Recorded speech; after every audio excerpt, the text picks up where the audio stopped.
After a beautiful 2 weeks in the heart of Europe, our time in Prague is coming to a close. It is day 12, it's finals day, and just the top 4 teams in this series remain. And of course, only one will raise the trophy. I'm Mr. Maximo. This is the FanCode European Cricket Series, Czech Republic, and it starts right now.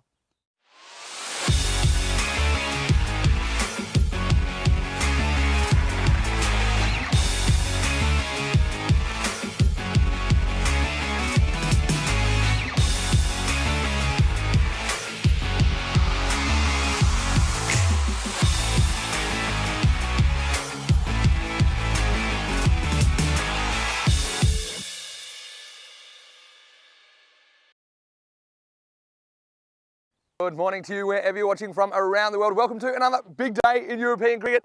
I'm Vinny Sandhu, Mr. Maximo for the European Cricket Network, and it is finals day here in the Czech Republic. We started with 10 teams now. We are down to 4, including the defending champions, Prague CC. We'll see them in the second semi-final today, but we are starting with match 45 on the calendar. It's semi-final number 1 between the Prague Spartans, and they are playing against Bohemian in this one. Should be a very interesting clash. Of course, the winner goes through to the big final later in the day. The winner will be playing for 3rd place later in the day. So both these teams will get 2 games. I know they both want to get into the decider. Let's go to Charles Croucher. He's looking pretty smart just over there. He's got the 2 captains for the coin toss. Okay, Javid, your call. Head. Heads is the call. And it's a head. We will bowl first. So it is Javid Iqbal of Bohemian Cricket Club that has won the toss in semi-final number 1, and he's decided to bowl first. I do think that he's backing his bowling attack to get the job done. I know they've got 5 really top bowlers, probably even more than that, but they do bowl deep, and I think they will try to keep the pressure on in the first 10 overs of the day. Watch out for Shohaz Farhad. It's been great to see him back in ECN cricket. He's one to watch for sure, but even the captain, Javid Iqbal, talk about Davitsi, got Buyan in there as well, and don't forget the tank Riddick Toma. So there's 5 just off the top of my head that can really get the ball down there. And then with the bat, we know that Davitsi's a bit of a wild card for Bohemians. He sometimes had early, that's why we saw him batting a little bit lower down the order. We actually saw Sazee Buyan opening the batting. I think they'll stick with that today. He'll be at the top of the order, I think, with Sahil Grover, the keeper. Let's talk about the Spartans, though. Well, like Bohemians, they won 6 of their 8 group games. Also won the quarterfinal yesterday. It was a tight one against Brno in the end, but Brno were certainly strengthened with some of their additions. Spartans still able to get the job done.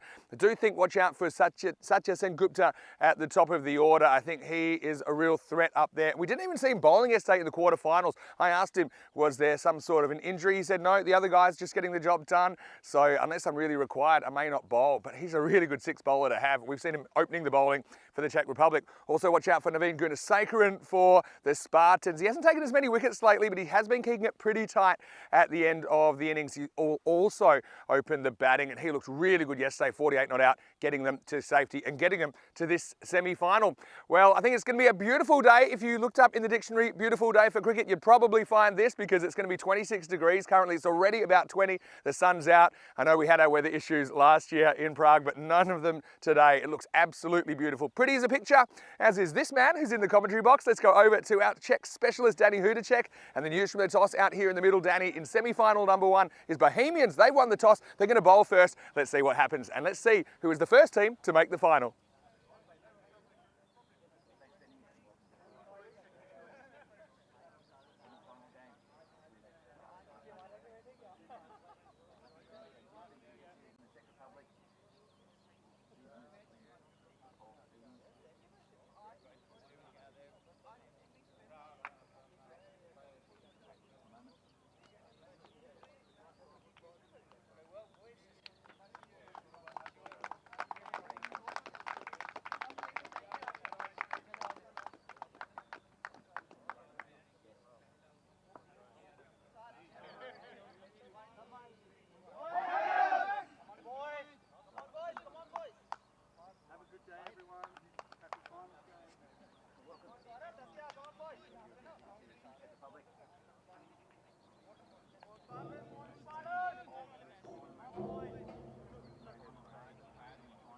One between Prague Spartans and Bohemians. Welcome to everyone out there, either watching on YouTube or FanCode in India and the subcontinent.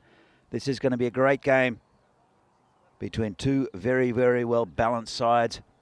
Probably, I think, 2 of the top teams in the country. As you know, The PCC and United on after this. And the top performers for both teams, Satyajit Sengupta is fantastic for the Spartans with the bat and the ball. But Naveen Gunasekharan was hitting the ball superbly yesterday against a very good Burno side.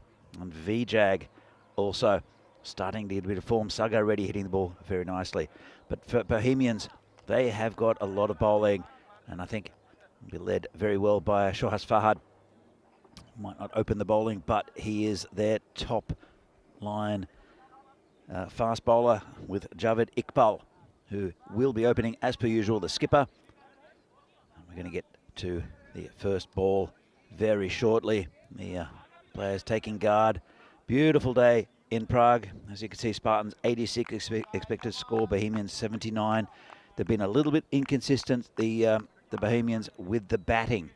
Their bowling's been pretty good, but Spartans, very good lineup.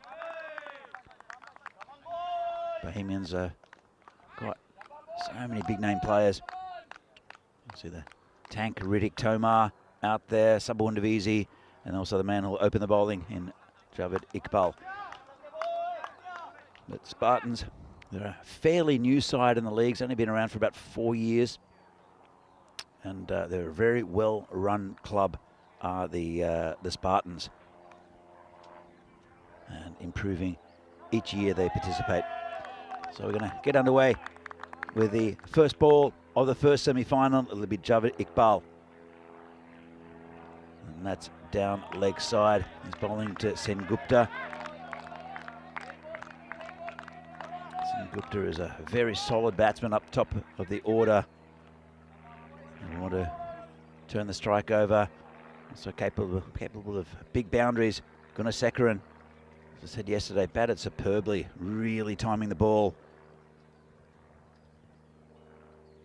Here comes Iqbal again. This one's in the slot, just over the top. The tank comes around. Could have made a diving effort, but decided not to. It was in that little corridor of uncertainty for the fielder. That one wasn't really hit that hard. Tomar didn't make a commitment in the end, just dabbed it down to another fielder, Sajid Boyan, who's out there. They've got a deep third man and a deep fine leg who's very square, actually, on about a 45. So anything around the corner on the leg side should be 4. Comes Iqbal again, and that's not the line he wants to bowl. It's wide again. These two teams played in the opposite sides of the draw. Spartans won Group B. Bohemians were second in Group A after leading it for most of it. Comes Iqbal again. It's right on line and a bit of an appeal. And I think they're appealing for 2 different things. I'm not really sure. Iqbal, I think, was going up for the LBW, whereas Sahil Grover was going up for a catch. I don't think it was either. And hit him outside the line, I think. No edge, so not out. Very excited, though, the Bohemians. Solid bowling lineup as well. We'll see if they bowl either Mukhtar or Kamal Singh. There's their spin options.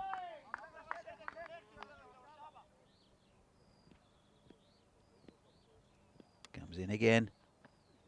Sounds outside off, so just poked to the tank, who misfields again, gets a bit of a dodgy bounce. Loses his cap. It's pretty tense at the moment. So a couple of runs coming from wides, a couple off the bat. No big shots taken yet. No risks. It's very tense out there. It's Javed Iqbal. Bowls again. It's time to Gunasekharan, who turns it around the corner. There's a man there, just a single.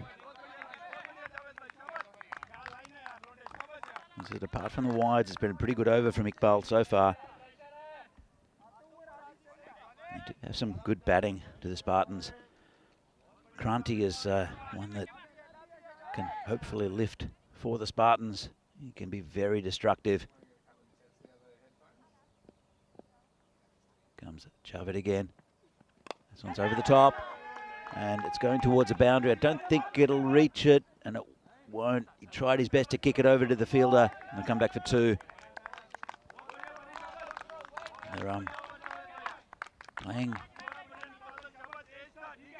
with Imran Al-Haq in this game are the Bohemians, who's probably not the most mobile of fielders. Took a spectacular catch early in the tournament to dismiss Sudesh Vikramasekara. Danger man, probably got them over the line, I'd say, that dismissal. So he's a pretty good fielder, is Imran. He's down leg side, called a wide again. And just not getting it wrong by much is Iqbal. But just a bit leg side. He's really got an offside field, actually, an offside field. So he's straying. It's just outside the line of leg stump, which is a wide. Comes in again. It's pretty long over here from Iqbal.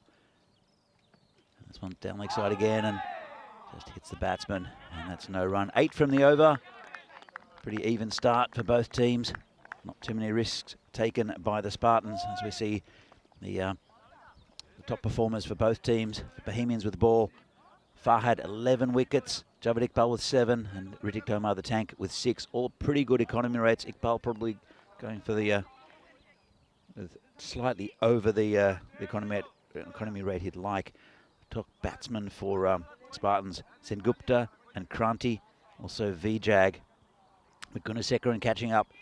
And as you can see with the bowlers, Gunasekaran has got 8 wickets, but he did take 6 in one game, including a hat-trick.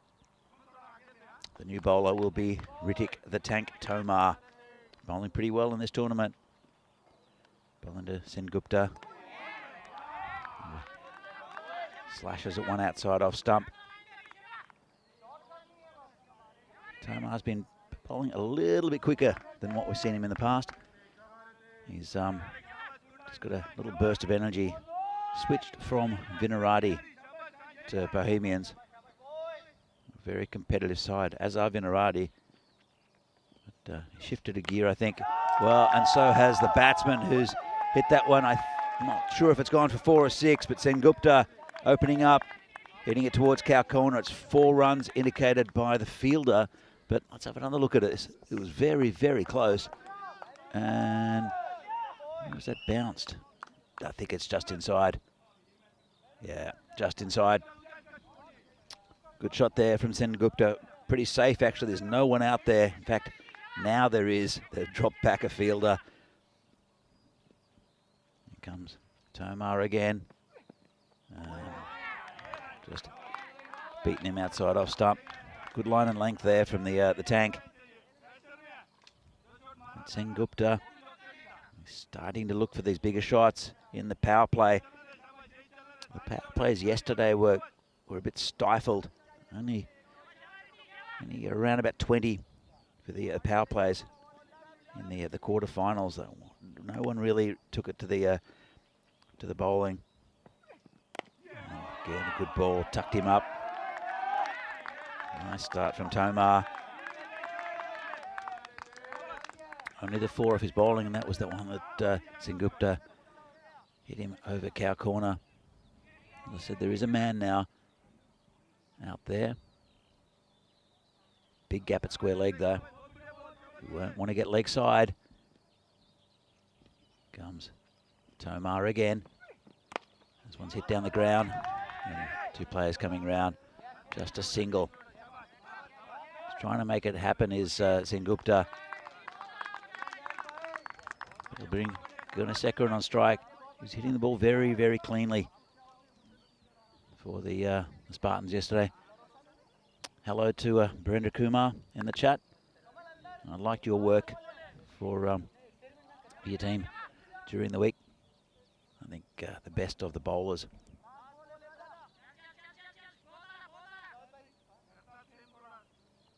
And his question, are we allowed to come and watch the finals from the ground? Of course you are, Barindra. It'd be great to see you and the family and friends. That'd be great.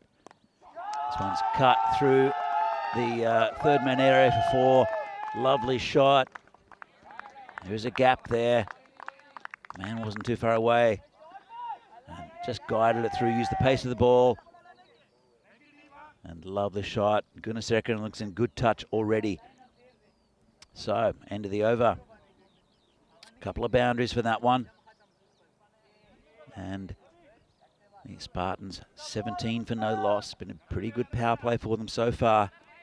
And they're going to go with Sazir Buyan, the Bohemians. Iqbal, often you see him bowling 2 overs up top. He's keeping himself back this time. Happy birthday to Zahid Riaz in the chat.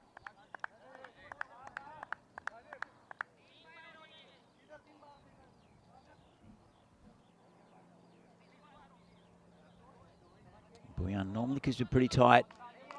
Threatening bowler as well, does get wickets. He's bowling to Sengupta, who gets a top edge. Players coming around and he takes it. And that's the first wicket down. Sengupta probably playing the wrong shot.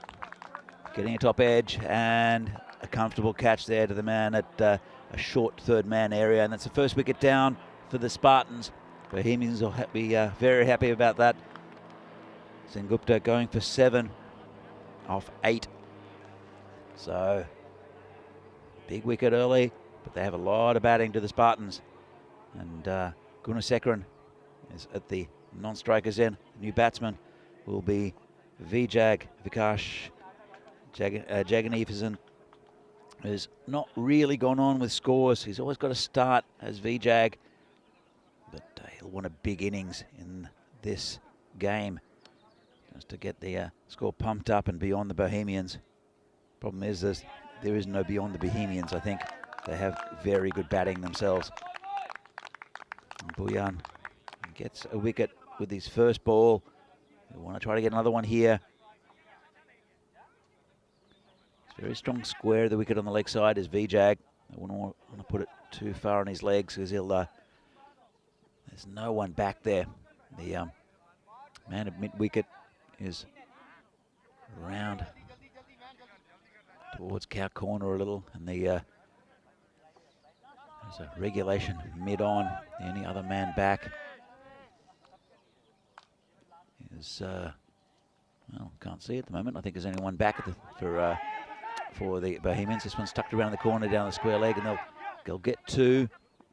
Well run, comfortable running there from Vijag and Gunasekharan. Interesting contest here. Bohemians, they really want to get a couple of these top line batsmen from the Spartans out early. Oh, this could be gone, and he is. That was absolutely plumb. Didn't bounce as much, right on line, Buyan, and there goes Vijag, missing out again. Well, it's been a good over. It's changed things in this game with 2 of the top 3 from Spartans. Now, no longer able to bat. Kranti is the new batsman, and if he gets going, this will really shift the momentum of the game.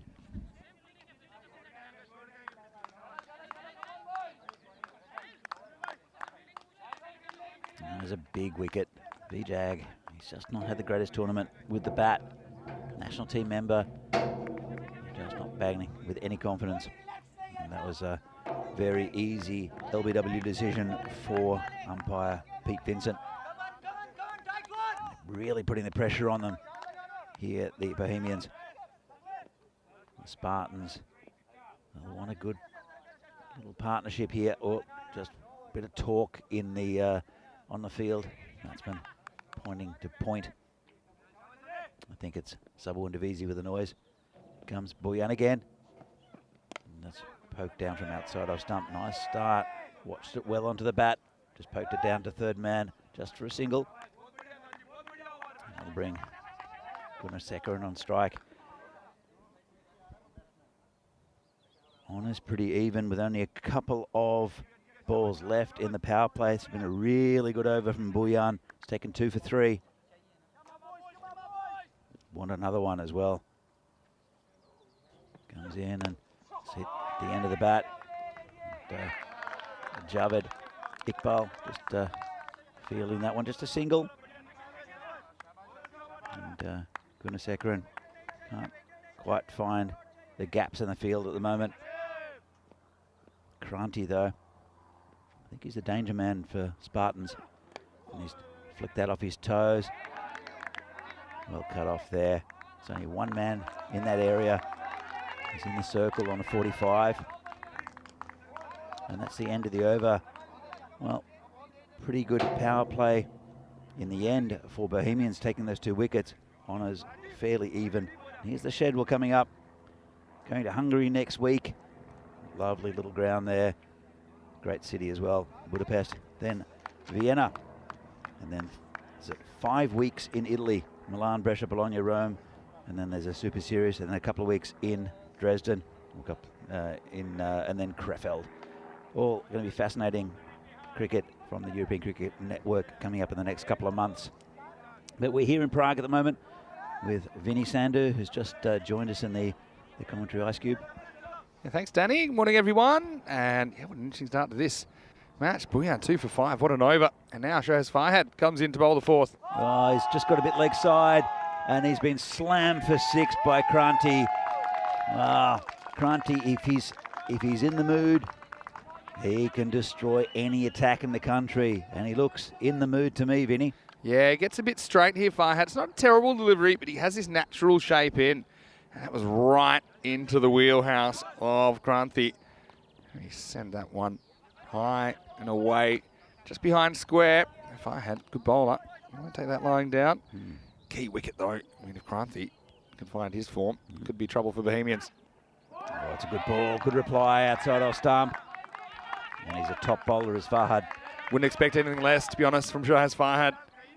This one kind of explodes off a length. Just has Kranti feeling outside the off stump. Just see, there's a bit more spice in that one. Sudden death encounter, of course. Winner through to the final later today. The winner will be playing for bronze. Both these teams want to be in the decider. Comes Farhad again. To Kranti down leg side. Going to be called a wide. Of course, we know we'll have one new finalist this year. One of these 2 teams will make it. Prague CC will take on United in the other final. Last year, Prague CC took on Vinaradi, as was the year before. Bohemians, though, they have won a trophy on ECN because they won the ECN Czech Super Series, which was way back in June and July 2020. Seems so long ago. It wasn't actually quite 2 years ago, believe it or not. Yeah, seemed a long time ago. Here comes Farhad again. And that's another good ball outside off stump. Yeah, we could have 2 new finalists, Vinny. Yeah, exactly. United did beat PCC in the group stage, and emphatically as well. Rolled them for 49. I think they've strengthened a bit, though, PCC, and that type of team that does like to win. And they're not very used to losing. Who doesn't? The evil empire of PCC. He's Farhad. He's fired up at the moment. Slower ball, well bowled. He's not really using his feet, this Kranti. It's clever. I wasn't expecting that. I don't think Kranti was either. Yeah, just looking up the date, it was the 13th of June 2020 when we first played ECN cricket here in the Czech Republic. Yeah. And that's just 2 days away. So I suppose happy anniversary. Thank you. And that was obviously just after the lockdown period that kept us out of action for a couple of months. But we were one of the first sports organisations to get going. Oh, that's got to be out. And maybe a bit high. Well, let's have a look at this. I think this is too high. I have to call it straight away. It is straight, but I think that... Oh, all right. Looking at it a second time, I'm not so convinced. That was my concern live, though. Let's have another look. And oh, maybe it wasn't too. It might have hit him outside the line of off stump, because he did come across a bit. He's so far back. He is, but still, if he hits him outside the line, Vinny. Yeah, that's the other thing. I'll have one more look at this. Where does it hit him? Yeah, maybe just outside the line. Could be. Good decision. Yeah, straight away, just the way he was hitting it. If he was on the crease and it hit him there, I would have thought it's going over. But he was actually so far back. And that's what's tough for the front-on umpire, because they don't actually have a great look at exactly where he is in the crease. I mean, it might get an idea. I think you're right. They may be fractionally outside the off stump. Very good shout, though. Dangerous ball to be trying to pull. Especially, Farhad bowls at a pretty good pace. Comes in again. And this one's in the air. Javad's coming back, and he's going to take it. That's a big wicket. And the skipper, a very well judged catch, and that's the end of Kranti, who's not been at his best in this tournament. And that's another big wicket. 3 down now for Spartans. Bohemians bowling attack, very, very good. And that's a great wicket there for Farhad. Yeah, Farhad ends up winning the battle, doesn't he? Or wins the war, lost the early battle against Kranti. Hit him for 6 first ball, but he finishes the over with a wicket. Good catch by Javed Iqbal as well, taking it kind of fingers up as he ran back out of the circle. So yeah, Vinny Sandhu here, Mr. Maximo, alongside Danny Hudcek. A lot of action so far in the first 4 overs of finals day here in the Czech Republic. But it's great to have your company, whether you're watching on FanCode in India or whether you're watching on our YouTube channel, ECN European Cricket Network. Yeah, that LBW during the over, I mean, that to me, it's an umpire's call. It's an umpire's call. They're seeing it live, and that's why you've got an umpire there. I think at this level, it's not going to be 100%, and even with the replays, we couldn't really tell. So if that was given out, I think it's a fair decision. If it's given not out, it's also a fair decision. I think that's what we've seen. We've seen the howlers, if you want to call it, the real terrible umpiring errors, in which occasionally we would have a couple of years ago, back in those days actually, not necessarily here, but all around, as you know, some of the umpires weren't as experienced, I suppose. But the removal of that does make it a bit more of an even playing field for players. But you're always going to get those 50-50 ones where it's going to be what the umpire decides. I think it was a fair enough decision either way. But yeah, what do you think? I totally agree with you. I think there was enough doubt. From here, on the angle that we're slightly to the left of the umpire. As Davisi as the new bowler. Might be a leg by, will be just the one. From where I am, it looked plumb. Yeah. But then looking at the replay, I think it was outside the line of off stump, and I think it's a really good decision. We're not straight down the wicket. No. I mean, and for me, straight away, I called it high. But that's because, again, because we're front on, we don't really see how deep in his crease he was. He was actually kind of halfway between the crease and the stumps. So I think it wasn't going to climb over the stumps. But again, that's with the benefit of replays. And that's why you got to understand, put yourself in the shoes of the bowler's end umpire. Has to take all that in once and doesn't get a second look at it. So yeah, big ups to the umpires, Pete Vincent and Samsuro Basu in this one. So hit the pad, going down leg. Easier one that time. But yeah, Davisi coming in a bit earlier than I would have expected. Maybe they think, I mean, obviously he's an attacking option as well, can bowl either end of the innings. Sometimes we'll see him bowl one up front and one at the end. They have typically used him for 8 and 10, but yeah, coming in, maybe just identifying that could be a moment they can catch the Spartans on the hop. I mean, at 2 wickets to the score now, it's a long way back for the Spartans. This one's hit outside into the covers. And that's going towards the boundary. A little cut off, bit of a fumble. They only get the one though. And I think it's a good move putting Davisi on now, because he loves getting pumped up. Does Davisi? If the game's a bit flat and his head doesn't really get in the game, but he looks really fired up. Does Davisi? Yeah, big game player though, isn't he? Absolutely. Comes in again.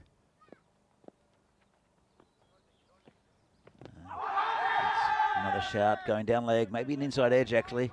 Yeah, I'm not so sure about the inside edge, maybe, but did seem to be angling down the leg side again. It was on the walk, so it's still hits him probably not that far forward, but I do think the natural angle there was probably going to take it past the leg stump. It's getting a little bit of swing in is Saba. Umpire's getting plenty of practice anyway, aren't they, so far? A lot of shouts. Good over so far, though. He's only conceded the one. Comes in again. Short, good ball. Gunasekharan just fending it down. He's not really gotten going yet, has Gunasekharan. He's 8 off 9. Junior Panelet is the new batsman we saw earlier in the tournament. With a couple of very nice innings. Just going back to the umpires, Vinny. Yeah. I think it's a really good move from the umpires to form their own association here, Umpires and Scorers Association, and I think it's very progressive. Yeah, Pete Vincent was telling me all about it. It's down leg side, turn around the corner. That'll be 4. Just 2 leg side there from Davisi. That's nice 4 runs there from Gunasekharan. And if there has been a letdown for Davisi's bowling in this series, is he has been a little bit loose with his control sometimes. This one, It's a fairly simple put away. Doesn't have to do too much. The batter just gets a little something on it. So a boundary to finish the 5th. And the score's 36 for 3. And I say Panellet has come up with some pretty decent contributions during this series. I mean, he doesn't consider himself maybe one of their top batters, but I think this form of the game, he shows a lot of heart. Gunasekaran's still there as well. Don't forget, he was outstanding yesterday, 48 not out, and hit the ball as well as anybody. Timed the ball beautifully through the leg side. So think about this Bohemians bowling lineup, though. They just keep coming at you. There's no easy overs at all. And here's Farhad coming back for over number 6. Let's turn around the corner to that man there. Just be a single. They do have Sagar Reddy coming in, listed to come in next. Yeah. And he's been hitting the ball very sweetly. And so just, he never holds back to Sagar Reddy. Yeah, that's right. It might be what they need. Because they're not in huge wicket trouble. I mean, yes, they've lost 3 wickets in the first 4. It's not ideal, but now we're into the second half. And if you look at it the other way, they've still got 7 wickets in hand. And they do bat reasonably deep. Still got people to come that can whack it around. They're not whacking it around. This one's in the air. And it will be taken there by Bhuyan. And that's the end of Gunasekaran. Well, you're saying that they still have batting to come. They're going to have to bat well because they're 4 wickets down. And some big names back and sitting in the dugout there for the Spartans. This is the game, though. I mean, this shot's on. It's not a bad shot. If he times it, it goes out of the ground, but he just doesn't quite, and it goes high, but it doesn't go far enough, and almost burst through the fingers of Bhuyan, but he does hold on to it. Again, holding your catches is going to be super important today on finals day. So that's a big wicket. Gunasekaran, he has to go, and he'll be disappointed that he wasn't able to make more than his score in this one of just 12. The score now is 37 for 4. Sagar Reddy, though, coming to the crease. And this should be interesting because this could go one way or another. Yeah, he's been hitting the ball very sweetly, but he does take a few risks, does Sagar Reddy. And he's got to be facing a very, very good bowler in Shohas Farhad. I'm sure we'll get one right on his stumps. First ball, here comes the bowler. And slow ball, just poked away. The third man, and actually very well played by Reddy. Picked that slow ball, and it'll bring Panellet back on stride. This is an important partnership for me, Vinny. I think these two really need to build, at least get 3 or 4 overs together, or back to the end of the innings. If they do, I think they'll pump up the score quite nicely because they both are very good strikers of the ball. And Farhad, he's got 3 balls left. See if you can get one of these two. It's outside off stump, no run. A good spell from Farhad. Considering he was whacked for 6 off his first delivery. Only gone for 4 off the rest. Yeah, I mean, it's been a really good comeback. That's what good players do. How you take it when you get whacked in T10 as a bowler tells me a lot about how successful you're going to be. He's just got 1 ball left in his spell. This is in the air, safe though. It's a vacant cover area. And they'll come back for 2. The cover's quite short. Yeah, it was a lucky one. It could have gone anywhere. Yeah, so it will be 40 for 4 after 6 overs. Just want to turn my attention to the live chat as well. James Stewart, he was pretty close with my outfit. He knew I'd have some combination of red, white and blue because of the Czech colours. Have gone the white shirt, blue jacket. And still got 1 ball left in this over. Pardon me. Can't count anymore. This one's been just a little inside edge to square leg. The man on the boundary comes around. They come back for a comfortable 2. Bit of a fumble, but hasn't cost them. Add 2 to that. So 42 for 4, actually, after 6 overs. So yeah, 2 a ball here. We'll get them to 90. Seems a long way off, but someone like Reddy there, if he gets going, he can score very, very quickly. And just want to say hello to James. Yeah, I've gotten the dust off the blue shoes today as well. So good on you, James, for picking that one. Hello to Shrub on as well. And I love this one from Chutney Akhtar, who says, ground is so big. Please keep it short. Well, I can tell you, it's exactly what we normally have in the ECS. And just because Gunasekaran's ball didn't carry the boundary, didn't make the boundaries any bigger, he just didn't quite get hold of that one. It's 50-metre boundaries. And interestingly, it's probably come in, especially straight, it's probably come in a good 5 or 10 metres from last year. But the scores haven't been a lot higher, maybe about 5 runs per 10 overs higher. This one's dabbed down. Oh, it's got past the man there. Oh, he's going to be lucky. Yeah, get away with it. It's just at 2 for Reddy. Yeah, the ground also, it's been lightning quick, especially in the first week. It was really, really fast here. He's feeling super happy that didn't go for 4. Well, it did go for 2. Buyan was too impressed.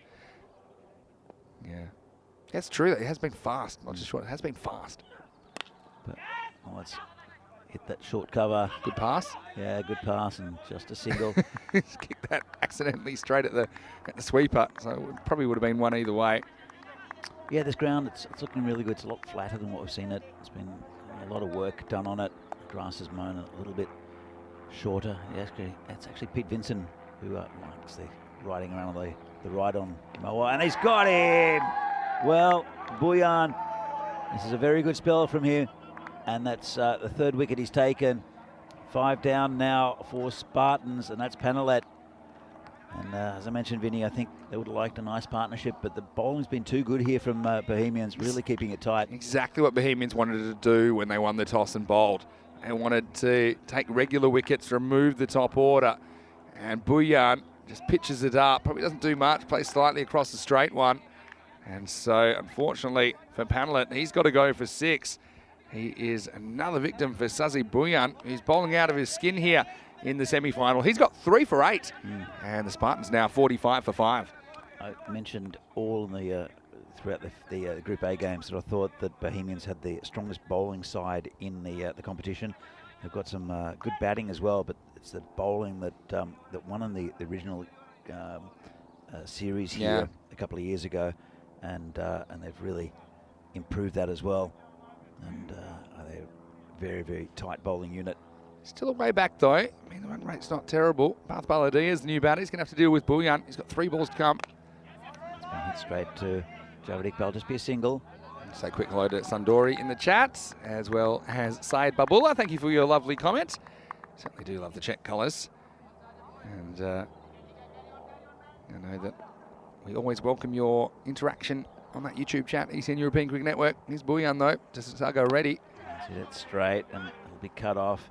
Again, Javed Iqbal has had quite a bit of work to do in that area. I think they've been clever bowling to Sago ready as we. Oh, now we will see an overthrow. Late decision, and now we might see another one. No, well, it pays to pay attention. I mean, twice, either one or both of the batters took their eyes off the ball there, and I think if we've learned anything is keep your wits about you. Because you'll see the ball comes in to the keeper. It's bowled in by Iqbal, but it's a really awkward bounce for Grover, and it bounces off him. And yeah, this one here just bounced off Grover. And then one batter saw it, one didn't. So I thought they weren't going to take it. Then it got so far away, they decided that they were going to go after all. And they could have had a double overthrow. Yeah, have a look at this. And it went away. And you see, once again, Reddy's run way past the stumps. And yeah, well, only Andrew Sim can get an overthrow from that far past the stumps. Anyway, it takes us to the end of the 7th over. And the score now is 49 for 5. You can see Bohemians looking pretty good on the win predictor. One thing that I can tell you is that we have our lineups for today. Prague Spartans versus Bohemian, semi-final number 1. We'll have Prague CC versus United, semi-final number 2. United, 2nd division side, but they've been playing really well in this tournament. Had a good win over the Prague Tigers yesterday. So 3 Group A teams represented in finals day. And Prague Spartans, the lone Group B representative. The winners will go through to the final, last game of the day. The teams that don't win will be playing for bronze. Here's the tank.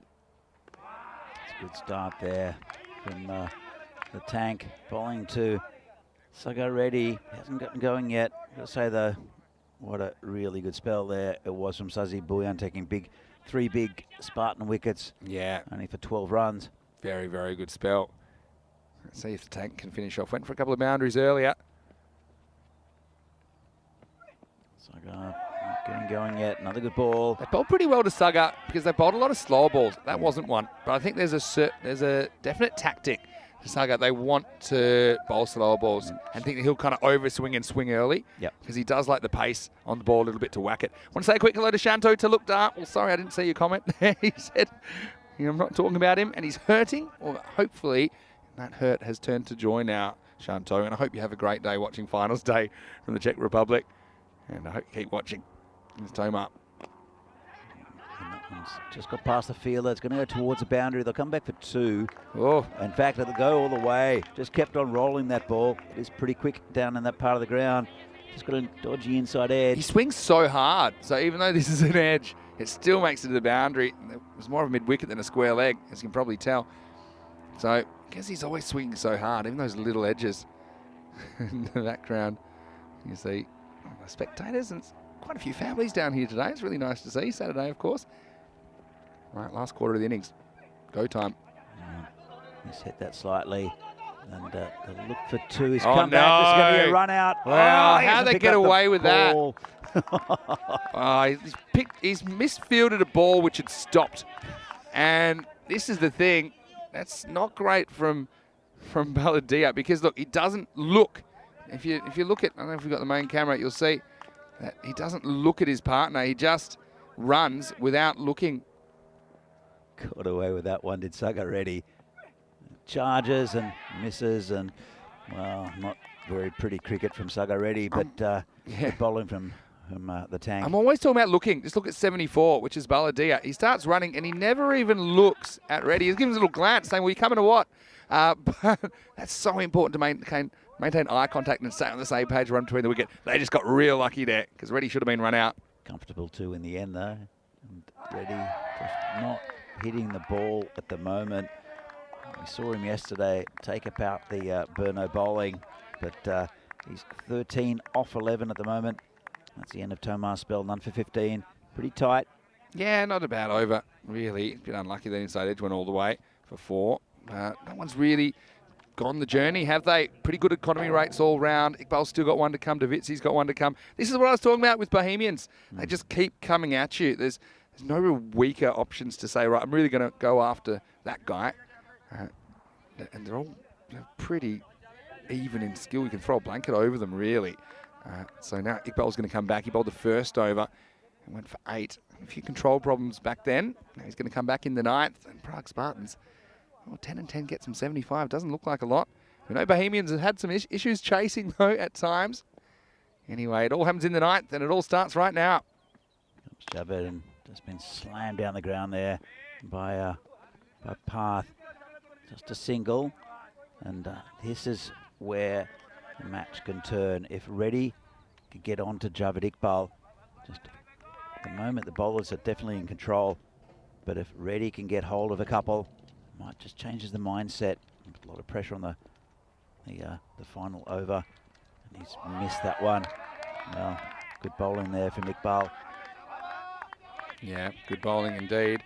Yeah, Reddy is a kind of high risk, high reward kind of an option, isn't he? He'll eat up a few dot balls.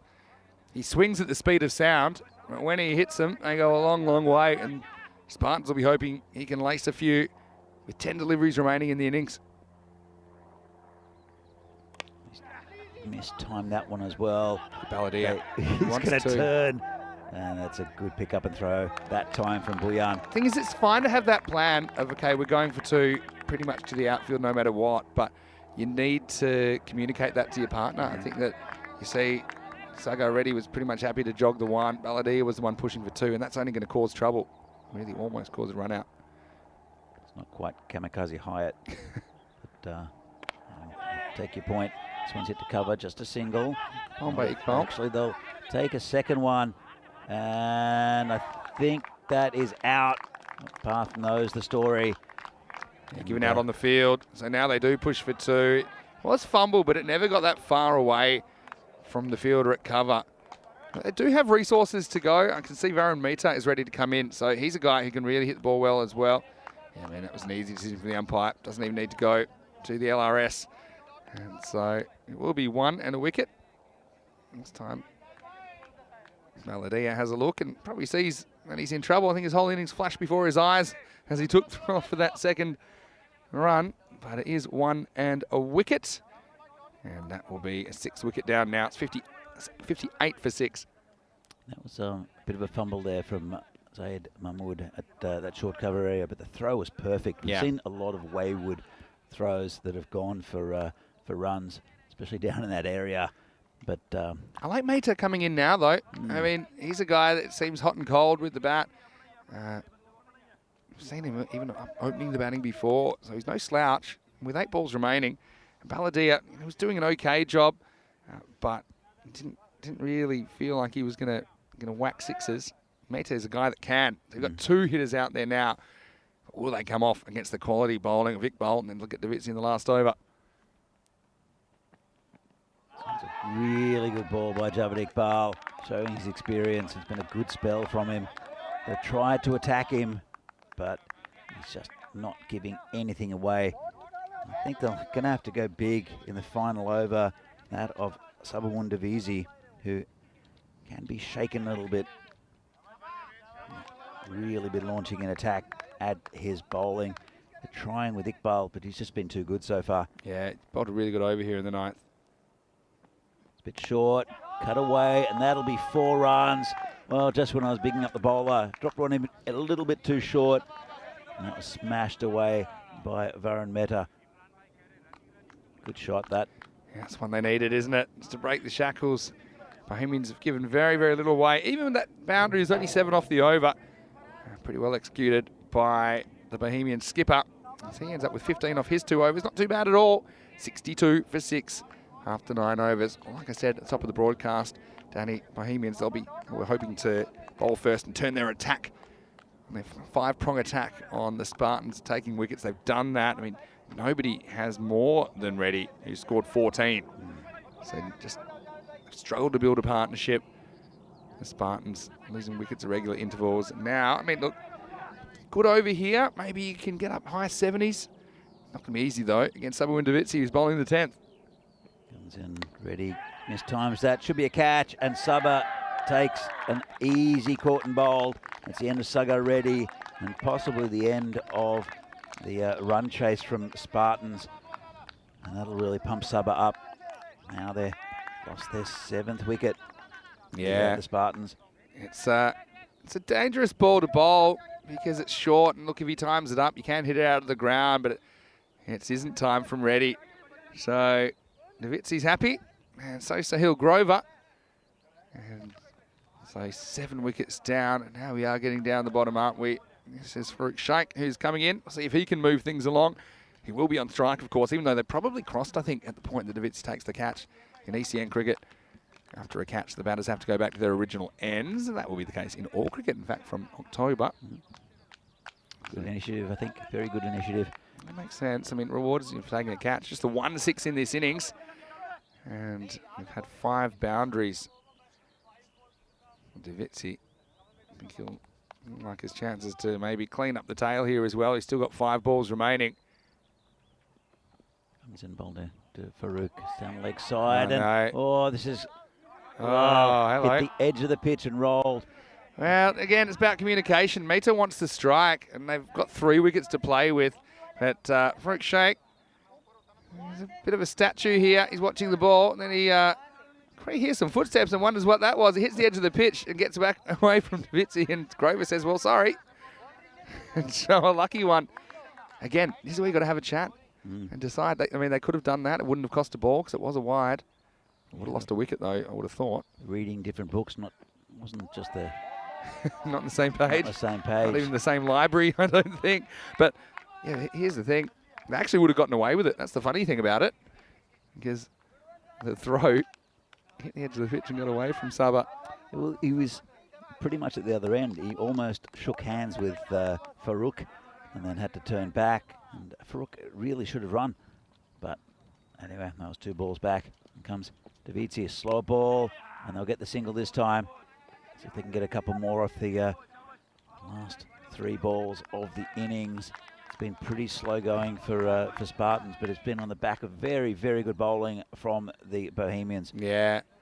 So now you're going to see Mehta really trying to keep the strike. He wants to hit a 6, if not a 4, if not a 2. I think he'll be going for 2 pretty much no matter what to the outfield. Sabah. Does he go short or full? Let's see. He does. Very good job tucking up Varun Mehta. Yeah, can't get it way out of the infield, so it will just be a single. I think the way Davitsi's bowling, now would be the time. I know it's easier said than done. The way he's angling it in, I'd be getting across and trying to deflect away from the keeper with a little ramp shot, something like that. because I think he's bowled at that angle. It's easy to say, though. It's easy to say, but you got no cost, really. I mean, if you get out, you get out. I think that's one way I can actually see a boundary happening. I can't see him blasting it back over his head. It won't be easy to do that. Now, there's probably going to be a run out, and it will be. Yeah, and this is another thing where it's just not quite coordinated because they run on the miss, but Mehta needs his partner not to take off just yet. Well, to be fair, though, if he hadn't run him out there, Sale Grover was on the move. There was no stopping him. I think he would run to the other end. I wonder who's out here, actually. At the point that the stumps are broken, I've got a sneaky feeling. Do you think he hit it with his... Look there, see? His foot? He's actually out. So it's actually not that guy that's out. It's actually going to be Shake that's out. Have another look. No, I think they just crossed. Maybe not. Let's have another look. Look, the very first moment that that just might be relevant, might not. Look, there, he's not even in the frame yet, the other batter. Yeah. So actually, I think that Mehta should still be there. It's a very tricky decision for the on-field umpire. We're just going to confirm to see who's out. I think he might be recalled here, Varun Mehta. We'll just have a check. It might be Farouk who's gone, which will very much help the Spartans' cause. Only a couple balls left. Let's have another look at this. So he misses it, and as the stumps are taken, it's very close. But the side on, let's have another look at the side on and stop it. Oh, if we can stop it just as the wickets are taken, and Farouk's in shot, but Varun Mehta is not. So it should be Farouk who'll probably get the message. And there we see the stumps are definitely broken, and that's when they cross. So Farouk got the message. He's the man out. Varun Mehta will have to walk back in. He'll be at the striker's end. He's already started to take his pads off. Has Varun Mehta. He'll have to put them on quickly. He'll have another life. Will Mehta? James Stewart said crossed or not. I think it's pretty clear on that side on that they didn't cross. And Varun Mehta will have another chance to get a few runs off the last couple of balls. He'll be, actually they didn't cross, so it will be the new batsman, Niraj Taigi at the striker's end. Nice little average booster for Mehta, though, who won't be out. But he probably will be out this ball run out. So we'll see what happens Niraj as Chagi faces up. Guarantee you Niraj is going to walk somewhere probably towards point. Where's Sabah running in from? He's running in from the commentary cube. Anyway, here we go with the last ball. The run, Sabah, he will get Taigi out, and that is the last ball. He always gets tackled as well. Well, nice little moment. I don't think that Chagi will appreciate the golden duck. So, yeah, Mehta does get down the striker's end, but doesn't help too much, and then he gets chased off the field. I know that these teams, there's a lot of love between them as well. And so, yeah, look, credit to the Spartans who they're going to end up with 65, but I think more credit to Bohemians for keeping it so quiet. They just removed the key batters, never let a partnership build, and it will be Bohemians chasing 66 for victory, but we know the way they've chased sometimes have been a bit iffy as they got close to the target. I do think we'll probably see that same batting order they used yesterday with Bullion at the top and maybe Davitsi down at 3 or 4. I think came in at 4 yesterday. And it just kind of doesn't expose Davitsi to the bowlers early. He has been nicking off a little bit earlier in the tournament. So, yeah, I think it'll be an interesting one. But, well, it certainly is Bohemians in the box seat for more silverware, or at least the opportunity to raise the trophy here in the Czech Republic. As we go to some of the highlights, and early on, there was some big swings. This one was taken, and nicely taken as well. It was Andersen Gupta. Yeah, no one could really get going at all for the Spartans in this innings. Yeah, that was the V-Jags LBW. The wickets just kept on coming after the initial breakthrough of Sen Gupta. It's a nice catch taken there by the skipper, very well judged. And you're right, they never really got a partnership at all, the Spartans. They held their catches very well, Bohemians though, took everyone on offer. was a really good spell. Also in the middle by Sazir Buyan, who I think we'll see opening the batting. Really in control of that whole fielding innings there, the Bohemians. They bowled very well, a couple of wides, but apart from that, really restricted the Spartans batting. So that was the run out of Sheikh there, Farooq Sheikh, and then well, it's a little cameo from Sabah. In fact, this is the run of the Farooq Sheikh. Interesting one. We got recalled. Mehta didn't face another ball.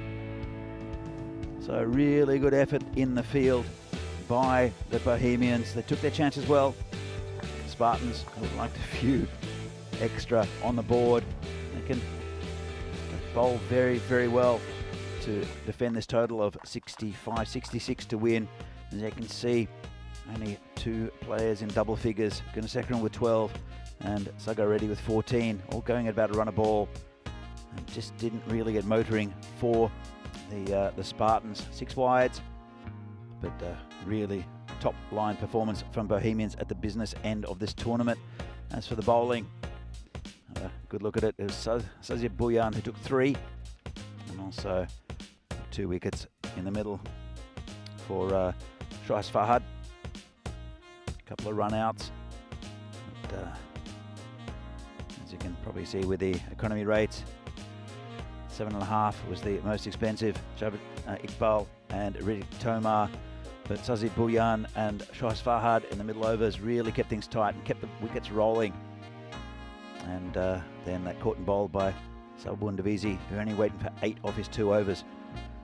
So we'll be back for the second part of this European Cricket Series, Czech Republic game between the Spartans and the Bohemians. See the Bohemians bat. They can be a bit shaky, but Spartans are going to have to bowl very well and hold their catches to be able to defend this total. We're back very shortly for the second innings of this game from Prague.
And welcome back to the second innings of the first semi-final between Prague Spartans and Bohemians.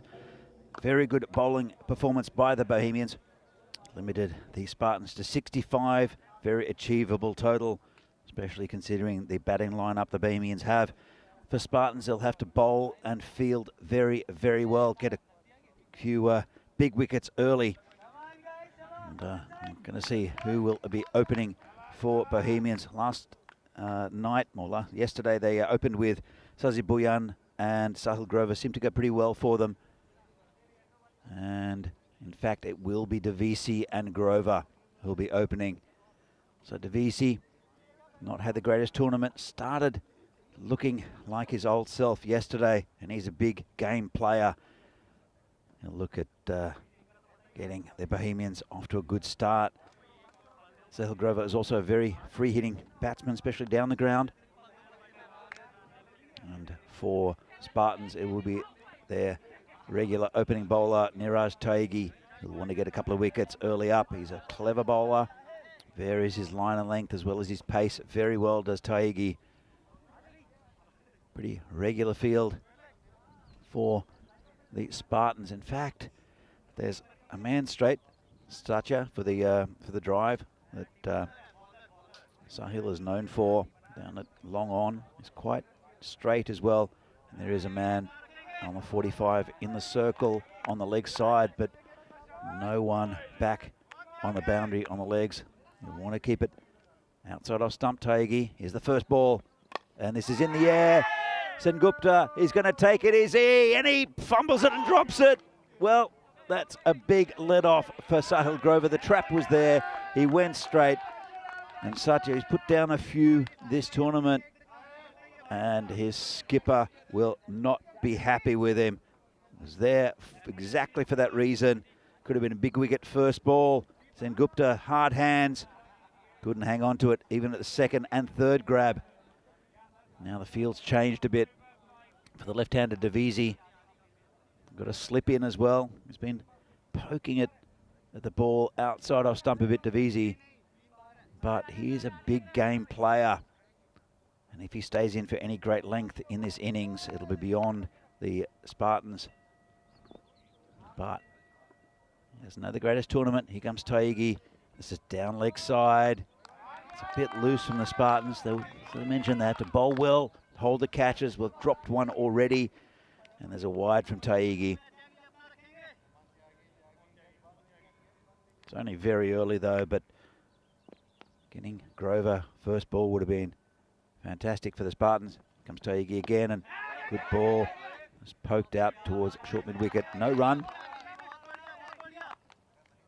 And these teams, they know how to play against each other. They know the field's set just as for traps for Devisi. He gets down the pitch a little bit, and it's going to be called a leg by. It's down to square leg.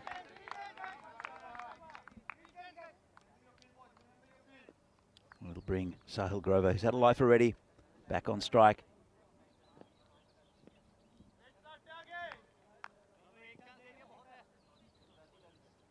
Comes Taigi again. Short. Tries to pull it away. Doesn't get much of it.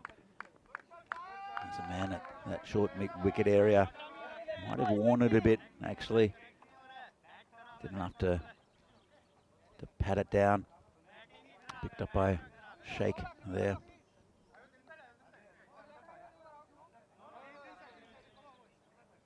Taigi now bowling to the left-handed Sabuan Devisi. And outside off stump and hit straight to the man there. And they have to run well. Could be out. This is going to be very close.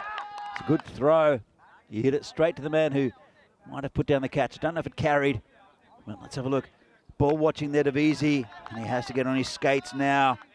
Ball coming in, and he will be safe. Very lucky there, Devisi. He is a bit lazy with his running. Does ball watch. That's something in his game he'll have to improve. Let's have another look. He's sliding his bat, and I think he'll be okay. Not out. Divisi has a life.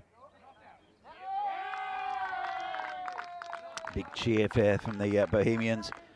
Been a bit lucky so far, both these batsmen. Pretty eventful over from Tahigi. 5 from it so far. 1 ball to come. Bowling to Sahil Grover. Comes Tahigi. And just carefully watched onto the bat by Grover. That man at that short mid-wicket area. So, after an eventful first over, the Bohemians, no wicket for 5. Pretty good one in the end for Spartans. Could have been a lot better though. And it will be Satyajit Sengupta to bowl the second over. Be bowling to his Czech national teammate Sabawan Divisi. And I'm joined back in the commentary ice cube by Vinny Sandhu. Bit of an eventful start there. Just a little bit. Can't believe Sengupta dropped that one first ball off Grover. Cannot believe that. He had so much time. I think he couldn't decide whether to go fingers down or fingers up.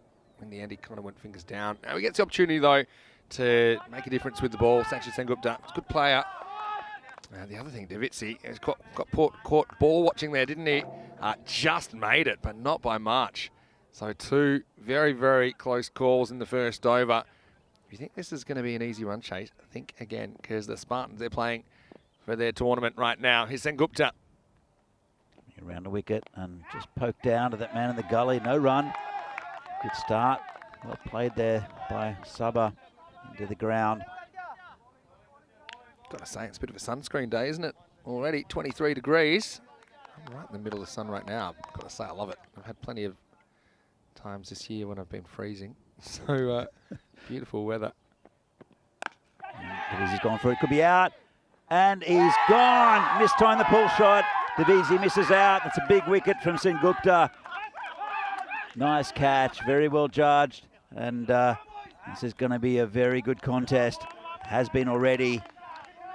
And aren't the Spartan boys happy? Wow, huge wicket, Sengupta, who we didn't even see in their 5 bowls yesterday. They are using him to open. I think he's too good to leave out of the attack, and that was well caught by Kranthi, moving around to his left, just hit high on the bat. And so Divisi, no good in semi-final number 1. He goes for just 1. An early wicket falls. The score is 5 for 1. Got to say, I was a bit surprised to open with him. I mean, Bhuyan did such a good job yesterday, and Divisi looks at home at number 4. And I thought then he comes in with a few on the board. There's less pressure on him, I thought, even though he had a bit of a dicey start yesterday, ended up coming good.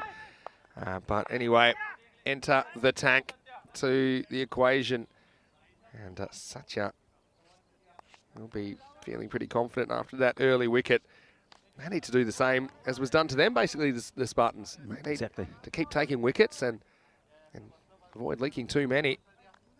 They do have a good bowling lineup, the Spartans, and the Bohemians can crack. They do have a lot of firepower, especially with this man, the tank, Riddick Tomar. He's due to fire, though, isn't he, the tank? Here he is facing Satya.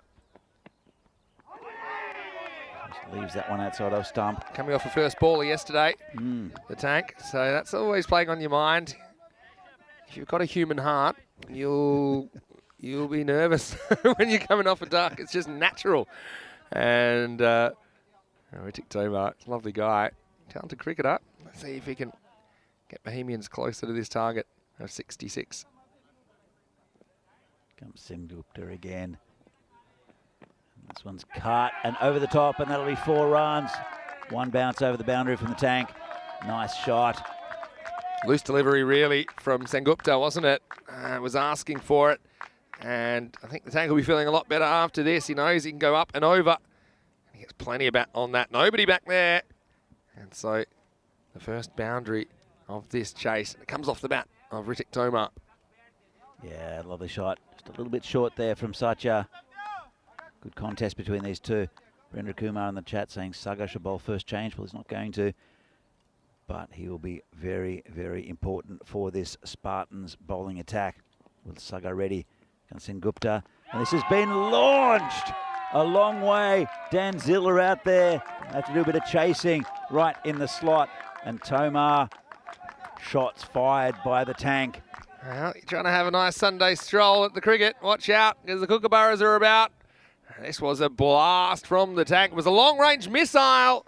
And he's got Bohemians up and about after a bit of a nervy start. He's gone 4 and 6. Yeah, let's see if Sucha can come back from this. I think you'll see a slower ball. Comes in. And it is a slower ball. Through the covers. There's a man out there. Just be a single. And bring the end of the over, which is pretty good until the last 3 balls, which have gone for 11. And after 2 overs, yes, the Bohemians 1 down for 16. Here we go with the schedule for here and also the Tri-Series in Germany. Yeah, so super interesting game between Austria and Sweden last night. I think it was 4 runs in it, and Sweden kind of fell off a cliff in the chase. They got another chance at the Austrians in match 5 over there in Krefeld in the west of Germany. That starts in about an hour and a half. Right here, of course, we've got our 2 semi-finals, followed by the bronze final this afternoon, and then the big one, the decider, which is a bit later on today. The winners of these 2 semi-finals, of course, going through to the final, and the losers will play for bronze. Over there's 2 matches in Germany. So staying with the Austria-Sweden return clash. That should be interesting. Hello to Charlie Hunt, who I think has popped into the chat. And looking forward to hearing some more of your work. Hello from me and to Danny. And from Danny, I should say. And yeah, Charlie, keep up the good stuff over there. Hopefully the weather's all right. Let us know what it's like, maybe in the chat. Charlie saying in this format, low-scoring games tend to be the most nerve-wracking it can be. I've seen a few thrillers. Here's Chargi coming back for his second over. One big swing there. It's a tank not getting hold of it. It's been good so far in this second over of Taigi's spell. Comes in again. The tank. I think he wanted. Oh, see the umpire. He wanted an edge, and it will be a bye. So there's no edge on that. It's not a time that never a time you want buys as a keep up, but this is one time you want buys. Because if this gets called runs, then you know you've dropped a catch. As it is, you've still leaked 4, which isn't great. But Mehta going to his right, couldn't deal with that. And that's not the kind of thing you can afford to be doing, I think, Danny, when you're defending a score in the 60s. That's very true. He comes in again. And good ball there. And I think they're appealing for a catch, but not to be. The keeper there, Varun Mehta, not taking it cleanly. Not sure if there was an edge. And Taigi does like to go up for that shout if it goes outside off stump. Good contest here. The tank is trying to launch Taigi.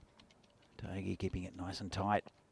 A little bit short, just poked down. That'll be 4 runs. Lovely shot. Just pushed it outside of stump to that 3rd man area. And the tank being subtle. Yeah, I think the tank's been under service for a bit of this tournament with the bat, but we just know how good he can be and how good he can kind of score in runs. So, by runs, I mean kind of get on a roll. That's exactly what he's doing here so far in the first semi-final. They need to see the back of him quickly, the Spartans, if they're going to survive in this tournament. A little bit of a strange shot from Tomar, trying to get it down to that vacant fine leg area. Don't know if he needs to do that at this stage of the innings. You look $1 million if he does. Little fake Watusi straight through his legs. Pretty lucky he doesn't somehow hand that ball crashing into his stumps. But he does survive. Getting carried away with his own hype there, I think, Ritik. Despite that, it's the end of the over, 24 for 1 after 3. Well, if the Spartans are going to defend this, they'll be on this list, which is lowest totals defended. They only scored 65 in the first innings. Look, we have seen these kind of totals defended. Only about a dozen totals in the 60s have ever been defended. There's the top 10 performances. And, well, it's unlikely, but it's possible. And if to do that, obviously you've got to keep taking wickets and don't give those loose ones away like the 4 byes, which hurts. I mean, there has been some good fielding in this innings as well, which is save runs. Yeah, you go back to the fact that Grover's still there. He's only faced 3 balls in the power play. And he was dropped first ball. So now he's Parth Baladia. He's had some good performances with the ball. He's coming on to bowl over number 4. This has been dabbed down to backward point for a single. Bit of a slip there in the fielder. Won't cost him anything. It'll bring the tank back onto strike. Well played by Grover, who's just anchoring this innings. Balladia bowled really well yesterday. Picked up the figures of 2 for 8 in the quarter-final. So I want a similar here, and this is the wicket they really would like, is the one of Ritik Tomar. Balladia. Oh, a bit of an edge, and they should go for 4, I think. Will he come around? And it is Farooq Sheikh down there, who does well to get there. Didn't quite get the fine edge. He wasn't really looking for Tomar. Normally it races down there. Here goes Path again. Just hit down the wicket. Too long off, just a single. Yeah, it's a funny little time in this chase. You've got to think the run's got to come for the Spartans sooner rather than later. I think kind of in the first half of the runs, which would be 33 or less. So hit straight again, and just be a single again. No real kind of run rate pressure on these guys. They just need to run a ball. So they don't have to do anything too crazy, and that's because of Tomar's fireworks in the power play. Well, they need wickets here, the Spartans. And this one really nicely turned around the corner to mid-wicket. The bowler does his own fielding. Just another single. And you're right, they don't need to do anything silly here, the Bohemians. Tomar 17 off 12 so far. Grover going at about a run a ball. Yeah. Well, maybe the graphics department knows something we don't. Because they scored a wicket. Oh, not far away. This will be, I don't think we've ever seen that. It's the end of the over. And the score is 29 for 1 after 4. And well, it's great to have your company once again on the European Cricket Network. And it's wonderful whether you're watching on our YouTube channel, you see European Cricket Network, or on our FanCode partner network in the subcontinent. Danny, it's great to be here with you, and you couldn't have a better day for cricket, could you? And right now, it is Bohemians in the box seat to book that first place in the final. For sure, and they bowled very well, kept the Spartans down to 65. And after that early wicket of Sabun Devizi, they've consolidated. Had a life though, Sahil Grover, first ball. Could have changed things, swung the momentum. But good little partnership building up here. Yeah, it is. We'll see if it continues, as we'll have Gunasekharan coming in a bit earlier than usual. And that's just because of the game situation, I think, because at this stage, might not have those last overs. So I think you've got to bowl the bowlers that you think can get the wickets, and no one got more wickets than him in an innings this year on ECN. Comes again, and that's a good ball, just dab down. And that's 4 runs. Lovely shot there. That's Sahil Grover. Just guided it down to that area, that fine area, sort of past what would have been about third slip. And the man at third man there, Farooq, no chance. Well, a bit short there from the bowler. Comes in again. Dabbed it down, just be a single, well run. Brings the tank back on strike. Yeah, I think they need to look at Sagar Reddy in the next over. He's a wicket-taking bowler, keeps the runs down as well. But 2 very dangerous batsmen. I think that definitely Sahil Grover is going to just anchor this innings. The tank, swing it at anything that's loose. And that wasn't loose, that was a good ball, but it's got through the keeper. It's going to go towards the boundary. Sheikh does well to come around. Just be a bye. Yeah, that time he got enough on it to at least knock it down. The angle doing better a little bit there. It's a tale of 2 bowling attacks, really. One was able to kind of penetrate the top order and keep going. One hasn't so far in this game. And it's very different knowing you only need to score in the 60s versus batting first. Tucks him up, and the singles are too easy at the moment for Grover. You know, there's good bowling to him. He doesn't really want to do anything else but just hit the singles and get Tomar on strike, because if Tomar gets a loose ball, it's going to be launched. Still wonder where that phantom wicket came from on the graphics. Mm. You wouldn't want to see that if you're batting. If it was on the big screen and you see a wicket come up just before the bowler's running in. Oh, dodgy inside edge there from Tomar, just a single. Yeah, just one more ball left in this over. And despite, you know, being a reasonably okay over from Gunasekera, and got the runs they've needed off this over, got it down to below a run a ball. 28 off 31 at the moment. They're cruising, Bohemians. And they will pick up the odd boundary as well, so I think it's very sensible batting by Bohemians. Not the most exciting. And that one's tucked around the corner. Well, talking about excitement, that's a beautiful shot there. Just turned towards square leg for 4 runs by Grover. Lovely shot. So fast down that part of the ground. It's always the risk if you go around the wicket, if you drift into the pads. It's a pretty easy put away for the batters. So 42 for 1 after 5 overs. They are cruising at the moment, Bohemians. Looking to be the first team through to the final. If the Spartans don't hold on here, we also see them again playing for bronze. So there's some silverware up for grabs a little bit later in the day.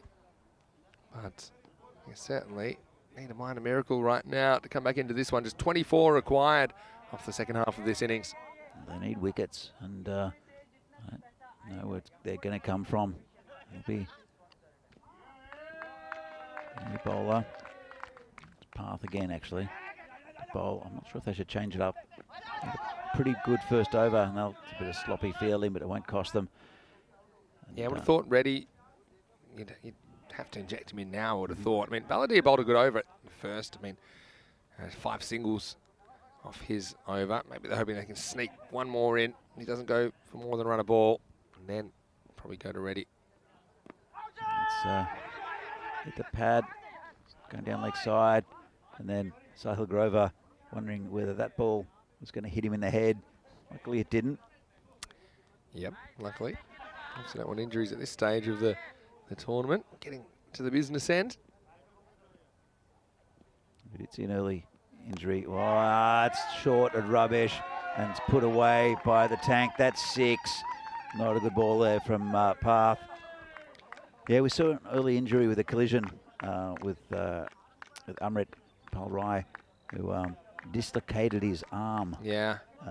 In the very first innings, I think. That yeah. they, Hello to Amrit, if you're watching. You asked for an update. Apparently he's just been told to rest for 3 weeks. Yep. Hopefully you are resting your arm, at least. Thought he were out here watching the Bohemians. You can watch from the comfort of his living room as well. Although we do have a few spectators down today. I noticed that. A few families down, well being a Saturday. It's Path again. The tank launches another attack, and that's 6. Hitting it towards the golf course. And this game is going to finish early. They are absolutely on a one-way ticket to the final at the moment, it seems. The tank has burst out. Coming off for Golden yesterday, but he's been golden in another way today. That was a beautiful shot. He can hit anywhere around the ground. Maximo time. Bit of ball right up in the block hole. Pretty wide though. The tank getting ready to hit another one over the boundary. I think he's in the mood now. He's Riddick Tomar. I can't see Spartans winning this game from here. They need 10 off 26 Bohemians. Oh, they need fewer now. That's another 6. And Dan Casey can't reach that. If it goes over Dan Casey and he's 20 metres over the boundary, that's a big hit. Yeah, you know, it is big. And it was. He just goes and fetches it. So, yeah, they decided to just stick with Balladeer. Only 5 came off his first over, but the second one is magical. 20 come off the 6th.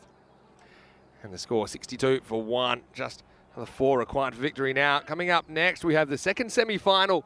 Match 46 on the calendar, and it's Prague CC, the defending champions, versus United. United winning the toss and bowling. I think it's exactly what Prague CC would have wanted, but I think United, they think that they're chasing is their skill. Ramakrishnan comes in, Sharon Ramakrishnan for the first time. And also, we get to see Davidson Ramani, who we saw early in the tournament. So 2 big ins there. Sadis even out of the side. I think Ali Sitta as well. Ali Hassan Sitta out of the side as well for PCC. So they just keep on bringing in these guns, don't they? They're going to be a handful for United, but anything can happen. United did beat PCC earlier in this tournament. 4 to win. Saga Reddy is bowling, and Brenda Kurumar mentioning why Saga hasn't come into the bowling attack earlier. I think it's too little too late now for the Spartans. He's a good bowler, Saga Reddy, but I can't see anyone. The 5%. That's pretty generous. Optimistic. And it's just poked down to point. Just no run there. Yeah, going back to that PCC United game, United did beat PCC, but they had Aaron Ashokan out, and they didn't have the strongest team. And after Lala and Sudesh were dismissed, a bit grim for PCC, and they got bowled out for 49. It's good bowling by Reddy again. No run, but now they're significantly strengthened. You saw yesterday with Akash Palmer and also Kushal Mendon, who batted very well against Vinarati, come in. Also Sharan being injected, and Davidson Romani to bolster the bowling.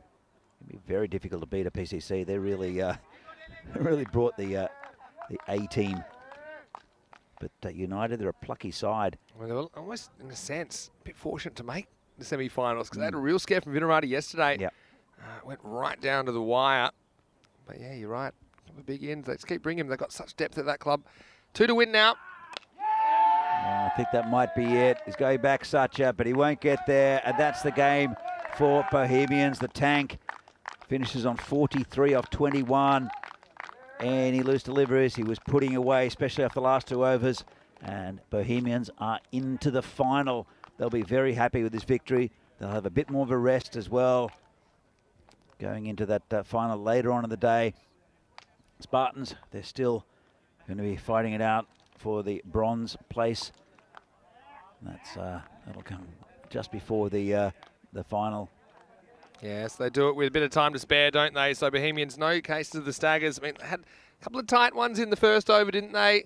Saw Grover, who was dropped first ball. And Davizzi didn't work out at the top of the order again, but, I mean, didn't really need him, did they? Because when he got out, saw Tomar come in, and the tank took the game away in quick time. He finishes with 43 not out of 21 balls. Very, very good performance from him. Yeah, the tank, he's named as the tank for a reason. He's fired some shots then, and really good innings. Good innings from Sahil Grover as well, just poking singles, getting runs when he needed to after that early drop. And Bohemians, very comfortable win in the end. We know now that they are through to the final a bit later on today. They've got a bit of an extended break. They can watch semi-final number 2 between Prague CC versus United to see who they'll be playing in the final. Bohemians, Prague Spartans, we will see them in match 47, the bronze final. They'll be playing for 3rd. They'll play against the team that doesn't win the next game. But right now, let's have a look at some of the highlights. It was 66 to win. The Bohemians, they needed a good start, and they got one. Not because of a good shot. This one clangs off the palms of Sen Gupta, who almost gets it on the second attempt. He finds himself scrambling. Davizzi couldn't cash in after a close run-out call. He was caught, but that would be the only real highlight for the Spartans in this innings, as the tank came and took the game away pretty quickly. Yeah, I think that early drop off the first ball might have put a bit more pressure on the Bohemians. Would have got the tank out in the second delivery. But in the end, he was too good, the tank. You know, when you're hitting him over Dan Zilla, who's about 70 metres away, you know that it's a pretty good shot. And then the Maximo brought it up for Bohemians. Well, they are previous ECN trophy winners. They'll be hoping to add an ECS title to their resume as they end up winning this with 19 balls to spare, 70 for 1, led principally by Ritik Tomar, the man they call the tank, and he was tank-like, wasn't he? He was hitting bombs all over the ground, 5 big 6s and 2 4s in his innings, striking it better than a 2 ball. And Sahil Grover, despite getting dropped first ball, he just kind of made sure he stayed there, didn't do anything too dramatic. 17 off 15 with a couple of boundaries for him. With the ball, well, Chagi tried hard. He's always a good performer for the Spartans. None for 8 of his 2. Sen Gupta did pick up the wicket of Davizzi, and that was a good comeback, especially after he dropped the first ball of the innings. Apart from that, Aladia bowled 1 good over and 1 magical over for the batters. Kunasekharan just got the 1. And Reddy was brought into attack arguably a little bit too late, but it probably wouldn't have made a difference. I think Bohemians, they always were in control of this chase, and there were no dramatic collapses in semi-final number 1. Yeah, very good performance from Bohemians, both with the bat and the ball. Spartans probably would have liked to have gotten a lot more runs there. About 85 would have been still a bit more interesting, because Bohemians were under no real pressure to get that total of 66 to win. Next game. Yeah, it should be a good one. I mean, I know that a lot of the neutrals probably on the United bandwagon. They're a little team that could out of the second division, but they are giant killers, and they have beaten Prague CC earlier in the tournament. But you just look at that lineup. I mean, you're going to have to get through the top 3, and then you've got Sharon Ramakrishnan at 4, Mendon at 5. It's a really strong lineup. But United, well, they are always full of surprises, and they've got some good players of their own. Pramod Bagoli, I think, super important. And he will bat 3 and open the bowling for them. Abhimanyu Singh's been getting better and better at the top of the order. Peter Singh Bagel as well.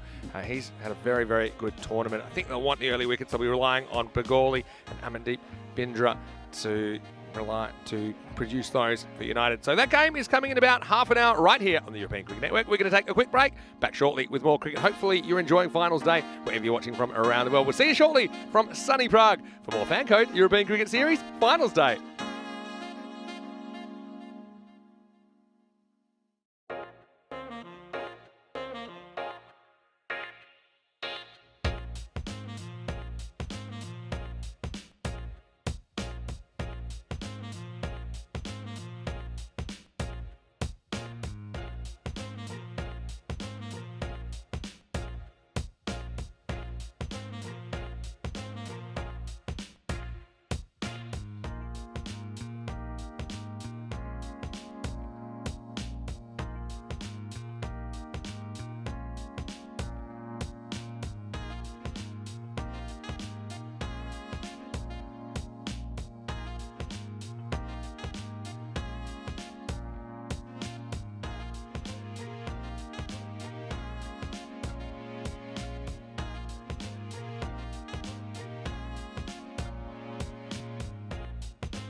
Hello and welcome back to this beautiful Vintage cricket ground in Prague.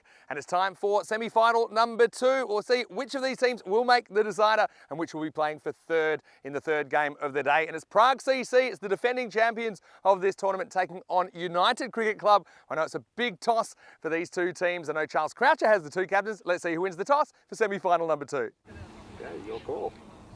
Heads. Heads is the call. And it's a head. Head ball first. So it is Abhimanyu Singh of United that has won the toss, and he's elected to bowl first. Well, that to me is a bit risky. I know that they want to chase, but I also know that PCC would have loved to have batted first, and you're giving them what they want. But I guess that United are just hoping they can take those early wickets. And we do know that United actually beat PCC in the group stages. That was in the second innings where they bowled them out for 49. So they'll be hoping to do something similar in the first innings, but won't be easy against a PCC lineup that just keeps on coming with the talent. I see 2 inclusions for them compared to yesterday, Sharon Ramakrishnan, who's a really good batter, and we've seen him do some good things, the left-hander at the ECC, for example, and the ECL. And Davison Romani, another bowling option coming in, so strengthening their bowling. PCC looking pretty strong, but United, they're the little team that could, aren't they? They're a team that's kind of punching above their weight, but they have had some really good results. And look, I think it's a great opportunity for them to take on Prague CC at this stage of the tournament. Last year, these two teams were listed to meet in the quarterfinals, and because of the rain, unfortunately, they weren't able to play that match. So they do get the opportunity on this occasion. United winning the toss and bowling. Watch out for Piyush Singh Baghel. I think he's a key player with the bat and the ball. But early on, I think it's Bagoli and Amandeep Bindra that will be hoping for early wickets. And they need to get through this top order of PCC to have any sort of a chance, you feel, UCC in this one. Danny Hudacek's in the commentary box. Let's go over to the Ice Cube right now. The news for the toss here in semi-final number 2 is that United won the toss and they're going to bowl first. Well, thanks, Vinny, and welcome to viewers from all around the world on YouTube and also FanCode in India for this FanCode European Cricket Series Czech Republic semi-final between Prague Cricket Club and United Cricket Club. As we see the lineups, very strong lineup for PCC with the Beast and Lala, Ashokan, Ramakrishnan and Mendon, also Akash Palmer. That's going to be a very difficult task for the United bowlers, but they have some very tricky options in Pramod Bagoli and Amandeep Bindra, have bowled fantastically throughout this tournament. Also Piyush Baghel, who didn't bowl in the first few games, who's come in, as well as Mustafa Nawab, their leading wicket taker. But it will be the Beast and Lala to open. As you can see, expected score 90 for PCC, average runs 108, expected score for United 84, average runs 86, and they're on a good run, are the United boys. As Vinny mentioned, they did get the PCC team out for 49, a bit of a weakened side. There was no captain Arun Ashokan in that lineup. But it's going to be very, very difficult for United to keep this whole team in check. Even if you get a couple of early wickets, that Vinaradi did yesterday, and a few other batsmen like Arun Ashokan and especially Kushal Mendon yesterday just took the game up to a respectable total against Vinaradi, who almost got the win, but not quite. PCC, the leading club in the Czech Republic. They're the oldest club, 3 teams in the leagues, and some serious talent on show here with Naeem Lala opening the batting. He got a duck yesterday with a fantastic ball from the left armer Joe Cope, and Amandeep Bindra would like to do much the same, getting through the defences with a late swinging Yorker. Comes Bindra, bowling to Lala. It's been pushed out to the covers, got through him. Bit sloppy there. That's Bagoli, and that's 4 runs. Nice shot by Lala straight up. He does keep the ball on the ground nicely. Hits it pretty firmly, and just not quite behind him. Straight through his legs, Bagoli. Good start for Lala. Bindra has bowled very, very well for United in this tournament. You want to keep it off Lala's legs. And this one's squeezed out towards Bagoli again. No run that time. Well done by the fielder. And, well, he underarmed it to the keeper, who lets it go. No extra run. There's some very powerful batsmen in this United lineup. And, in fact, apart from Naeem Lala, who's from Poland playing for PCC in the league, this time this one's cut away, 4 runs.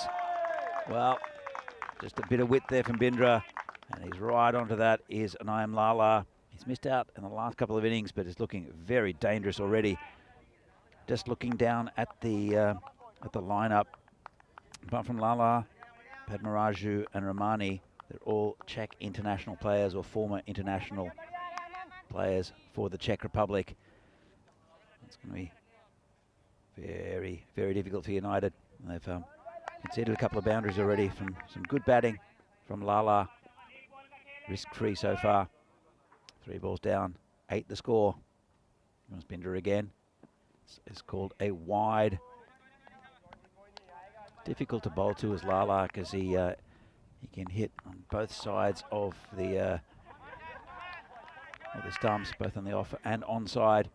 Very strong, keeps it on the ground for the most part, but also can hit big sixes. That's because the man at the other end, Wickramasekera, and that's another wide. He's been good at bringing the ball back into the right-hander. All tournament has Bindra. This is just swinging the other way out to the right-hander. Just hasn't got his line yet. As the bowler comes in again. It's a bit better. Tried to swing that in through the gate. So Lala is based in Warsaw, but has played quite a few league games this year for PCC. Obviously liking the challenge of a strong league we have here in Prague. This is hit through that gap between point and cover, and a bit of a fumble on the boundary. Won't cost them anything. Just a single there to Lala. Brings Wickramasekera on strike. And I think he'll be able to bat pretty freely, will the Beast, because there is a very, very strong batting lineup for PCC. And United want to keep the runs to a minimum.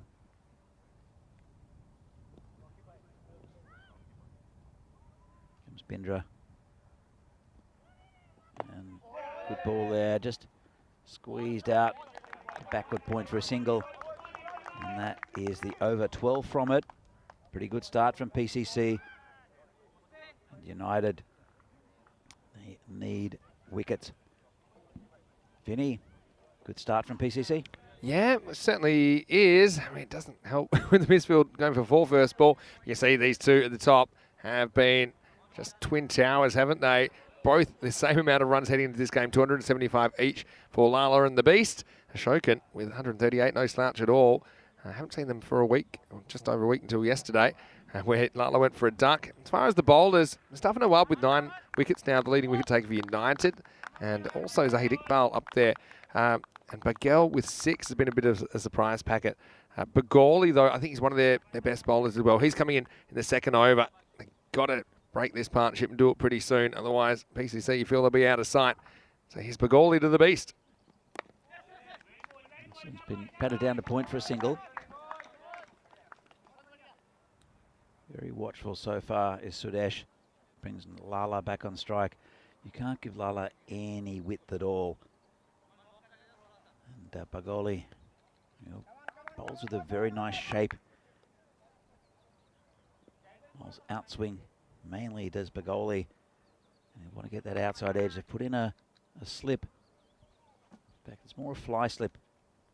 Comes in and it's hit straight down the ground. Just be a single. Actually, it won't. He's not taking the run. Interesting. Hit it pretty firmly. Thought there was a run in it. We'll see.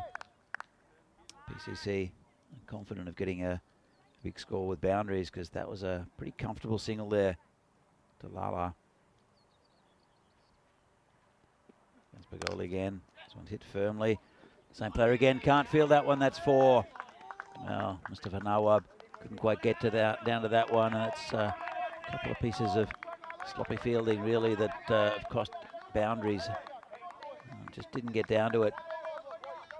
It hurts, doesn't it? And so, yeah, PCC looking dangerous early. United just need to hang on here. Need something to go their way. And maybe Bagoli is the man that can deliver that magical delivery. You need to do something pretty special to get these two out. It's pretty hard to wait for a mistake. Another on strike. That's a good delivery. And that's just where they need to break through, United. That was a peach from Bagoli. There's something in this pitch for the bowlers, and that's why I think you do have a chance of getting these good batters out. But yeah, you have to bowl that kind of a delivery and hope you get an edge. This one's a little bit straighter, whipped off the pads, nice. And Lala is strong in this area. He'll get another boundary. We know he missed out yesterday with the bat. And he looks like a man on a mission at the moment. And he strikes that one away beautifully, square of the wicket. Yeah, lovely shot. And it's just so difficult to bowl to this man. Get too straight, you get whipped off your legs, and it is still the power play. But if you give him any width outside off stump, he's got a very strong drive as well. He can hit big though, Vinny, as well. Yeah, no doubt about it. Say hello to Venki Margashime in the chat. Loving your comments so far. Sorry that you and your guys at Vinarati didn't make it to finals day, but good to have you with us. This will be a wide, I think. And, wasn't that a great game between PCC and Vinarati yesterday? I think Venki just saying, well, hopefully PCC have learnt their lesson and get through their overs on time. And that'll be in the second half, once again, that they'll be fielding. But, at the moment, just focusing on building a score. One more ball in this over, a little bit short. It's blasted square of the wicket. This one's going to crash into the banner. And Maximo, 6 to Lala. He moves up to 23 off only 10 balls. End of the over, which ends up being a bit expensive for Bagoli, going for 16. And the score is 28 without loss after 2. This is not the start that United would have liked.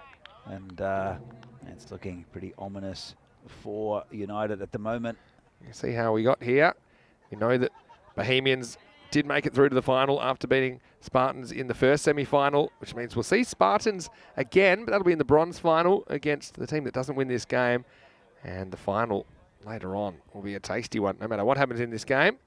Just have a look over there. And good to see quite a few families around today, of course being a Saturday, so non-working day. And I'll see a few more of the kids getting involved in the break after this game and before the bronze final. Anyway, right now, here's Zahid Iqbal in the third over. Chance should be taken, and it is. So the first wicket falls, and it is the beast that goes. And that's Amit Pangaka that takes the catch. Just playing across that one. It was a little leading edge. Iqbal has been very, very good for United in this series. He gets a big wicket first up in semi-final number 2. The Beast goes for only 2. It's 28 for 1. Yeah, he tried to smash that for 6 on the leg side, the Beast, and got a leading edge. Good catch there under a lot of pressure. And that's a big wicket, but it will bring national team captain Arun Ashokan, the skipper of PCC, out to the middle. Yeah, just a little bit of straightening down the line, perhaps. I mean, the Beast not waiting to stick around and have a look at the new bowler. It's always dangerous playing across the ball on the stumps. Essentially, that's what that was. Things can go wrong for you. If you miss it completely, you can be LBW or bowled. A leading edge like that. And that could be also in trouble. And it was well held as well. Again, we've had a few bits of fielding so far, which probably the United guys would have liked to have done a bit better, but Pangaka does what's asked of him. Brings the Czech national team captain to the crease. Arun Ashokan, also the captain of Prague Cricket Club. Facing Iqbal. He's made a perfect start to his spell. But on length, and Ashokan is happy to play it down defensively. That's what you've got to tell yourself, though, Danny, in these situations. Just one at a time. You can only deal with one of these guys at a time. Yes, it's a long batting lineup, and yes, they're very strong.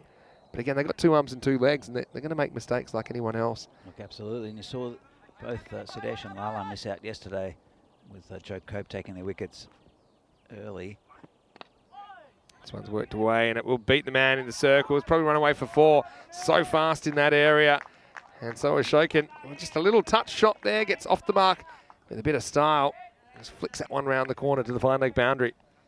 Lala's looking pretty good though, Vinny. Yeah. It looks like he was back to what he was in the first couple of days of the tournament, where he was almost untouchable. And that's looking a bit grim for United, especially if these two can build up a partnership. Slightly slower ball, I think, from Iqbal. Gets a joke and checking his shot. Yeah, no doubt Lala is a very class player. We saw him get right up to almost the highest individual score in an ECN match in the Czech Republic. I think it was 80 not out. 82 from the Beast is actually still the highest. Next ball played away. We'll throw, but it'll be a simple single. Now we might get more. It was an awkward bit of backing up, and we're going to have a fiver. Oh, dear me. Well, this is just a throw. I mean, it probably was unnecessary, but it wasn't like the fastest throw ever. I think it's Pangaka that throws it. And in the end, Deshmurk can't deal with it. A little bounce. You could see he didn't want to be there backing up that throw. So it will be a 5 to Ashokan, who's hit a 4 and a 5. Bet he's never done that before in his score of 9. Now Lala's back on strike for the last ball of the over. So, yeah, United, another moment to forget early here in semi-final number 2. Absolutely, Vinny. Comes the bowler in again. Pushes and a slight hesitation, but they do decide to come through for the single. So it's the end of the over. Not a bad one from Iqbal at all. Ends up costing 10 though. Does get the wicket of the Beast though. 3 overs down, end of the power play. It's 38 for 1. Yeah, it was a very good over there from Iqbal. He tucked up the batsman. A lot more of those, a lot more wickets. Also, United, because PCC bat very, very deep. And as you said before, they have strengthened. Here's the power play. 12 off the first, 16 off the second, 10 off the third. Yeah. And even though they have lost a big wicket, not too much of a concern for PCC at the moment. I mean, it's hard enough when you're trying to deal with this batting lineup than when you're giving away 4 overthrows. I mean, I'm not criticising Deshmurk. I mean, he just couldn't deal with it. We know the bounce is going to be a little bit unpredictable, but we're talking about it actually on the way to the ground. We might have seen more 4 overthrows in this tournament than we've ever seen. It's just partly because I think the ground is very fast and it's pretty flat, but not totally. And so there's the odd bounce that'll do you. Anyway, here's Mustafa Nawab. I think he's been one of the best bowlers for United in this tournament. Coming on to bowl over number 4. A little bit short, and that's not going to do, because that's going to be 4. So he gets the length wrong to Lala. And now Banner, it better be strong over there, because he's peppering it at the moment, and a boundary once again to start an over. Yeah, just too short from Nawab. He has been really good for United as a top wicket taker. But there's just very little margin for error against either of these two batsmen. Win predictor already dipping PCC with 93%. Lala looking very good. Tell you what though, Vinny, I've been very impressed with the captaincy of Ashokan in this tournament. There's Nawab. Oh, short again on the hook, but this one holds up in the air and it doesn't get caught. It was Iqbal that came in, and it will be cleaned up. Just could never get off his feet there, Iqbal. I think it's such a big moment in the game. And he had to plan a dive there. Maybe could have reached that. Lala survives. Yeah, probably not the most mobile of fielders, and played a full shot, did Lala. I think he's very lucky to get away with that. Brings Ashokan back on strike. Yeah, I'll press you on that point you made in a minute, Danny, about Ashokan. Just feels like this. Bit of movement from Nawab. It's a good ball. What have you liked about Aaron's captaincy in this tournament? Well, especially with his field placings, I think, and his bowling changes, I think he's been excellent. It's been, I know yesterday against Vinarati, you could see there were very few gaps in the field, and he's just got his angles right. I'll come back to that in a moment. Edged and gone. So Ashokan walks as he gets a little outside edge. Another one that leaves him from Mustafa Nawab. That's 2 big fish gone. And Ashokan, unfortunately, not able to get out of single figures. He got a 4 and a 5, but then he wouldn't survive. As ball number 5 does him. And Nawab, a little outside edge, taken handsomely behind the stumps by Abhimanyu Singh. PCC, 43 for 2. Bit of jive and a dive there as well, Vinny. It was. To Aaron. It's very sporting, always walks if he edges one. The umpire just confirming that was caught behind. You've got to get good batters out with good deliveries, and that was a good delivery to Ashokan. Certainly leaves him off the pitch. It was kind of that middle length, wasn't it, where he couldn't comfortably go forward or back. So well done by Nawab, who's standing up for his team. United trying to work their way back into the game, as we're going to see Kushal Mendon come to the crease at number 4. They've also got the services of Sharon Ramakrishnan in the middle order today. So he's another one to watch. He'll probably come in next, I imagine. Good bowling. Very good bowling. And see Kushal Mendon coming in at number 4. He batted beautifully yesterday against Benarati. Looks energised as Kushal. Yeah, they want to get him early. Nawab's got it right. He's looked good this over. He's got it wrong. He's gone for runs. This is a good ball. An outswing, it gets missed. So that's going to be 4. And it's Kunal Deshmukh who's down there. And unfortunately, he can't deal with this one either to his left. So he just kind of goes with the swing. Probably knows it's going to shape away from him. So that's smart betting from Mendon. And he gets a boundary to boot. Just going back to Aaron Ashokan, I saw him at the ECC in Khartoum last year, and he was very determined to keep a field, and he was pretty inflexible, and I don't think he got his angles right. But he's improving every time I see him, either captaining the Czech team or PCC, and maturing as a cricketer as well. Last ball of the over. It won't be. He loses his shape this time. It angles down the leg side. I think with a new batter, would have had a third man back. No hindsight's 20/20, but I think the kind of movement he's getting, you're likely to get an edge, and it is pretty fast. The man in the circle can't cut off as many boundaries as he would if he was back and had a better look at it. A bit short this time. Mendon just works this to square for 1. Will mean that he's on strike for the next over. It's the end of 4, and the score is 49 for 2. So successful over from Nawab as he nicks off the Czech skipper. Vinny Sandhu here, Mr. Maximo with you, and hope you're enjoying Finals Day wherever you're watching from around the world. I'm here with Danny Tudacek, and I've got to say I'm loving this weather. I've taken the jacket off for a little bit because it's getting a bit warm in the ice cube, Danny. Geez, this is more like the weather that we want to see, isn't it? It is. I put the jacket on actually, Vinny, because I brought it with me and I thought, I need to show it off. Fair enough. Well, really enjoying the action here. Of course, there's more cricket coming your way from Germany today as part of our ECN Saturday. Very interesting T20 series that's been going on over there between Germany, Austria and Sweden. Germany lost to Austria yesterday, a bit of an upset, and then Sweden really should have beaten Austria in the second match. Well, this is close. I think this is gone, and it is. So Mendon gets one that nips back, and Zahid Iqbal comes up with another big wicket. And yeah, I think this to me looks like it's out. It's certainly a good delivery. Hits the seam, comes back at him a little bit, catches Mendon on the crease, and that's plumb. Very good bowling there from Iqbal. And they're starting to believe now, United. They've gone through 3 of the big names of this the PCC lineup. And Kushal Mendon batted so well yesterday against Benarati. And he's walking back to the dugout.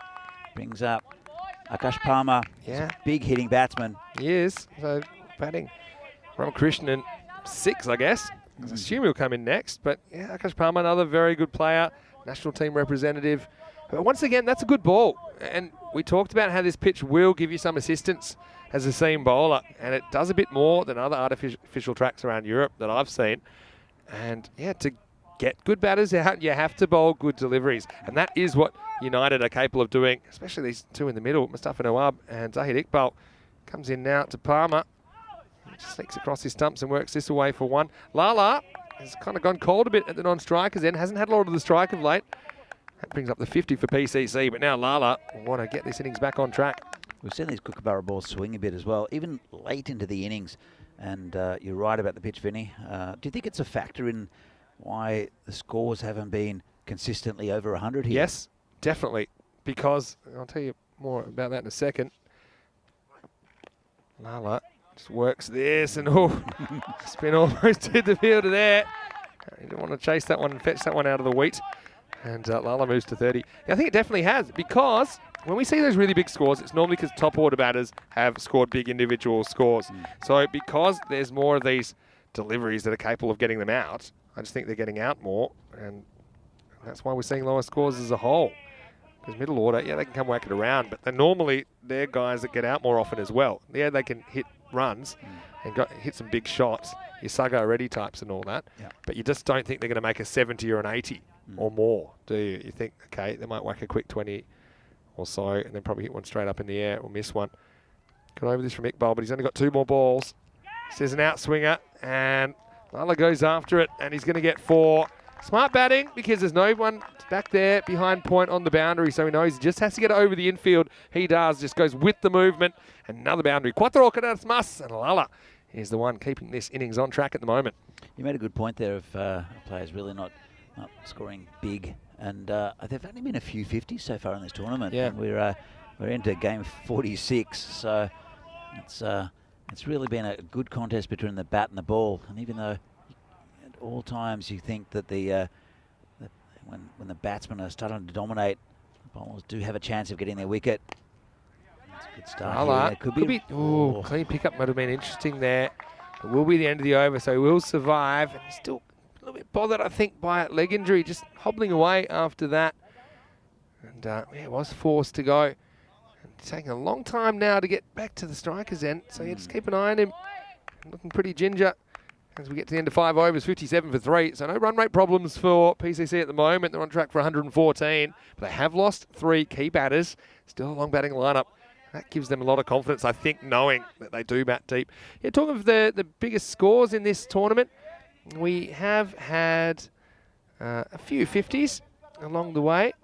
And I think we've had, if I count them up, we've had 12 half centuries, believe it or not. Hard to believe, but the highest individual score, named Lala, with 79 not out. And that was against United. That was back on June the 1st. The second highest individual score was the day before. That was Peter Singh Bagel in a chase against Burno, where they'd ultimately fall short by a couple of runs. So 79 not out, 70 not out, the highest individual scores. Lala actually has the third as well, with 66 not out. Speaking of Peter Singh Bagel, here he is with the ball, and he might have a wicket first up, and he will. So Lala goes, and he goes at a key time at the halfway point of the innings, and Bagel has just had that Midas touch. It was on the length, and Lala tried to repeat the stroke. This time, he didn't get the middle of the bat on it, and he finds Pangaka, who's caught well in this innings. 4 wickets down now. PCC, 57 for 4. Wow, right at the start when you saw Lala just hitting 4s at will, and you would have expected him to go on with a big score. He is limping a bit, though, and that's a huge wicket, and they're dragging them back. The United team, PCC now, halfway through their innings. Here's Sharan Ramakrishnan. Yeah, 57 for 4. Here's Sharan Ramakrishnan, who's into the side for the first time in this series. Classy left-hander. Again, he's a very, very good player, no doubt about it. But what a position for him to have to come in. Look, one thing you would say, it's not like they're 27 for 4 at this stage. No. You know, they do have a decent score on the board already. Seems like they're bound to make even 80 with their eyes closed. It's just a matter of whether they can kind of bat United out of the contest. You feel if they went 100 plus, 110 plus, it's hard to see United chasing those down. But Ramakrishnan does come in. Also may it just upset the bowlers a bit with the left-hand, right-hand combination at the crease. And the other thing about Lala, if he's got that injury, he's a key bowler for Prague CC as well. Although they have a bit more bowling, don't they, with Davidson Ramani coming into the lineup for today's match. We saw him early on in the group stages. Impressed me. All right, so here's Piyush. His first ball to Ramakrishnan. Pretty good one. On the off stump. Well, he's going to have to hustle here. He'll get home just. Ramakrishnan off the mark. Yeah, he went straight away, did Sharan. His good runner between wickets.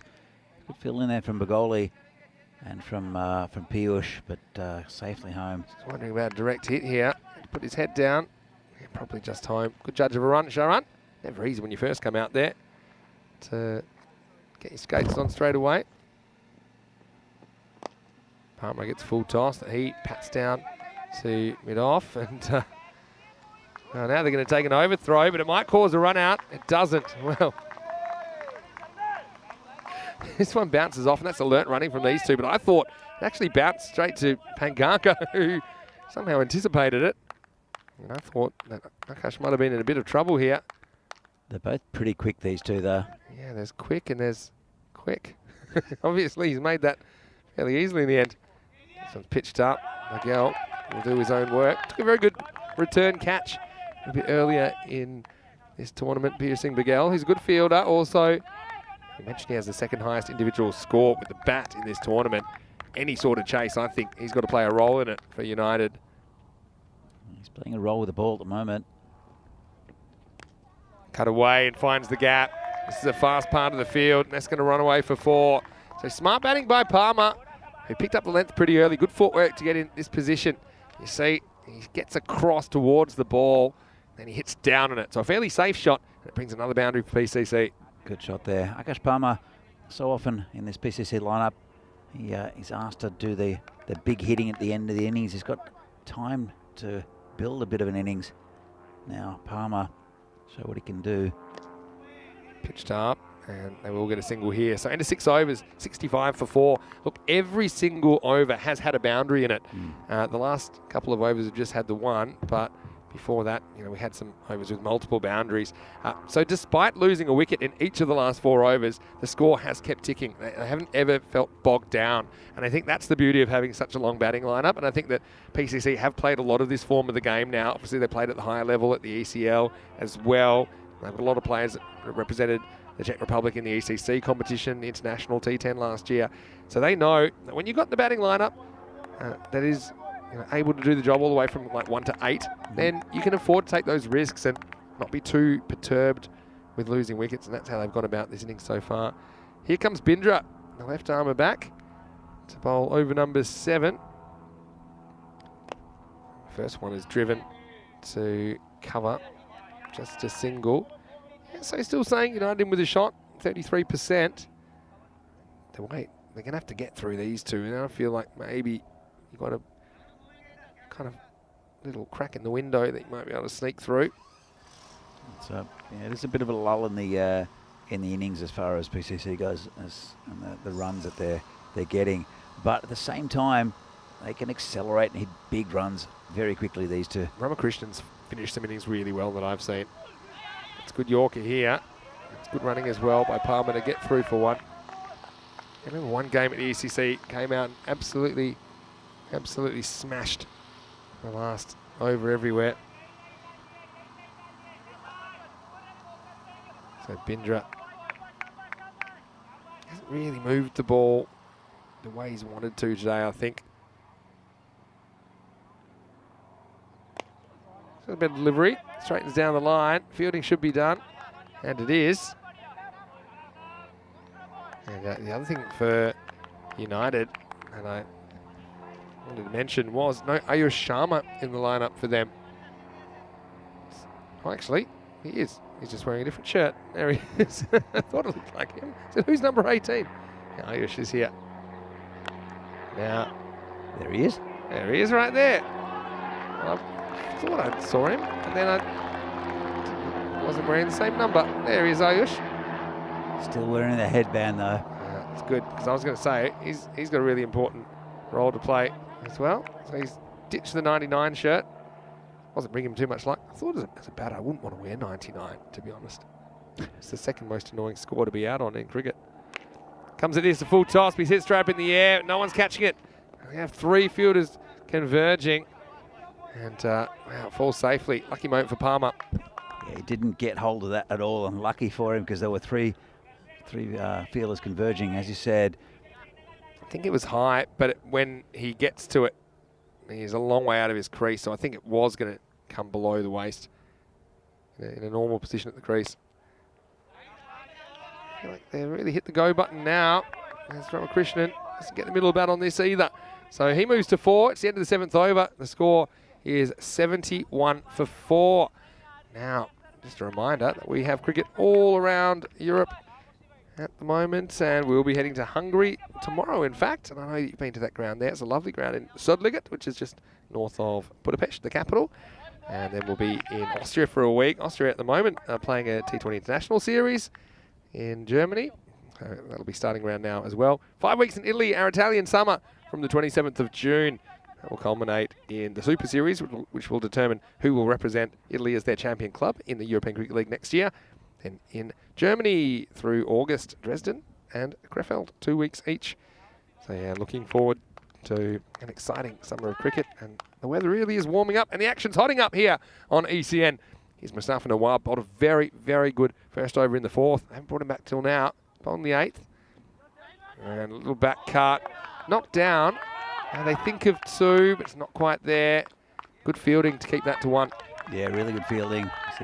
That's the fastest part of the ground, and just dab down, trying to find the gap between fielders there, Ramakrishnan. And just a single is a good result for United. If you're just joining us, you might not know, United play in the 2nd division, so they're not playing in the top division. And they're taking on the big boys of Czech cricket. Next one, they will throw. Someone's got to back up, and they're not. They just couldn't get in position in time. So will make a second run. And I think that was thrown by Zahid Iqbal. Yes, I mean, United, surely that'd be on their kind of ambition list to get up in that top division. And they're a good side. We saw them last year, and they were everybody's favourite team for various reasons. Bowler comes in again. Well, this is pulled away, and it's out of here. Maximo! A little bit short from Nawab, and he wasn't going to miss out on that. Palmer goes bang. PCC, resume normal service. This wasn't a good delivery. It was just a bit too short. He's got a lot of power, does Akash. Swings hard at the ball. And he's a very first ECN performance of Akash Palmer. It was a 4-ball 18, hit 666 out. So you can hit the ball a long way, can Akash Palmer, especially if you put it in those regions. See how the bowler comes back. It goes short again, and this is going to be 6 more. Saints Mars. Vale, vale, vale. It is Palmer breaking out. 2 half-trackers from Nawab, and this one disappears into the car park. Yeah, too easy for Palmer there. He's, I think he's played himself well into this innings. Sometimes he goes too hard too early, but he's had a bit of time to just poke the ball around. Not been under too much pressure. Ramakrishnan 5-5 at the other end. It's Palmer who's going hard. Got to pitch it up now, surely. Well, he tries to get creative and he loses his wicket. So he does the old Watusi, but he had the wrong dance step. Did Palmer, who goes 6-6 and out. And I like that from Nawab. When someone's getting funky with you, just hit the sticks. That's exactly what he does. Palmer gone for 26. PCC 86 for 6. I don't really understand that from Akash Palmer. He's just hit 2 big sixes. He's playing well. He's got a start and got himself in, and he's just played a shot. Well, he hasn't played a shot. He walked across the stumps, and I'll give him credit. It's some of the quickest footwork I've ever seen. If I actually think he almost... Look how far he's away from the stumps. He got from a normal position to outside the tram line in the record time. If there was ever such a thing as a 1-metre sprint in the Olympics, I think that he'd win it. So, look, he commits to his plan. Nawab keeps things simple. And so it's a wicket to finish the 8th over 86 for 6. Samira Mataranga is the new batter coming out there to join Ramakrishnan, although he will be, I think, at the... Actually, no, it's 86 for 5. Pardon me. They're very quick getting this score up at the moment. So it's 86 for 5. He still has 1 more ball to deal with from Nawab. And I think Samira Mataranga has one job here, and that's to clear the boundary as many times as he can. He will swing from the first ball. I think Samira. Let's have a look if Nawab can get online. I'll tell you. I know that looks silly, but I'll try and get into the mind of Palmer. Okay, after this ball, which is missed by Mataranga. So it is the end of the 8th over now, 86 for 5. What he's thinking is, okay, Nawab's bowled 2 short balls and I've whacked them both. So now he's pretty certain that Nawab is going to go full. And he's probably going to go full and outside off stump. So what he's gambling on there is that Nawab is going to bowl that kind of delivery. So he gets in a position to flick that ball away on the leg side. And what looks silly is that it wasn't where he thought it was going to be. It was fuller, but it was more on the stumps. So I think he was trying to take advantage of the leg side. So this is one thing that you have to realise. It's very easy for us to say that was a silly shot and it wasn't necessary. But there was a thought process behind it. I think that was the thought process behind it. And again, if he gets that perfect tram line full delivery and he's able to whack it through leg side for 4, he looks like a genius. So anyway, here's Bugel coming back in the 9th. And he bowls a low full toss, and this is going to race to the boundary. Well, he didn't seem to get that much on it, Ramakrishnan. But he's a good hitter of a cricket ball, and the first ball of the ninth also disappears to the ropes for 4. Look, the other way you can describe it, Craig Hansen did it very well. What's that shot called? I mean, I like the fact that he opened with a little bit of a fake out to the other side. But I still can't believe how quickly his feet got outside off something. How far? Told you he was quick. Oh, good ball. Yeah, better from Miguel. He doesn't ever try to bowl too fast. He just tries to get in the right area. And he gets a dot. Where could you go from here? What's your best case scenario for United is maybe keep it a run a ball from here. You're chasing just over 100. I do think it'll be more like that 110. 110, 115, I think they can chase down. But it's going to be difficult.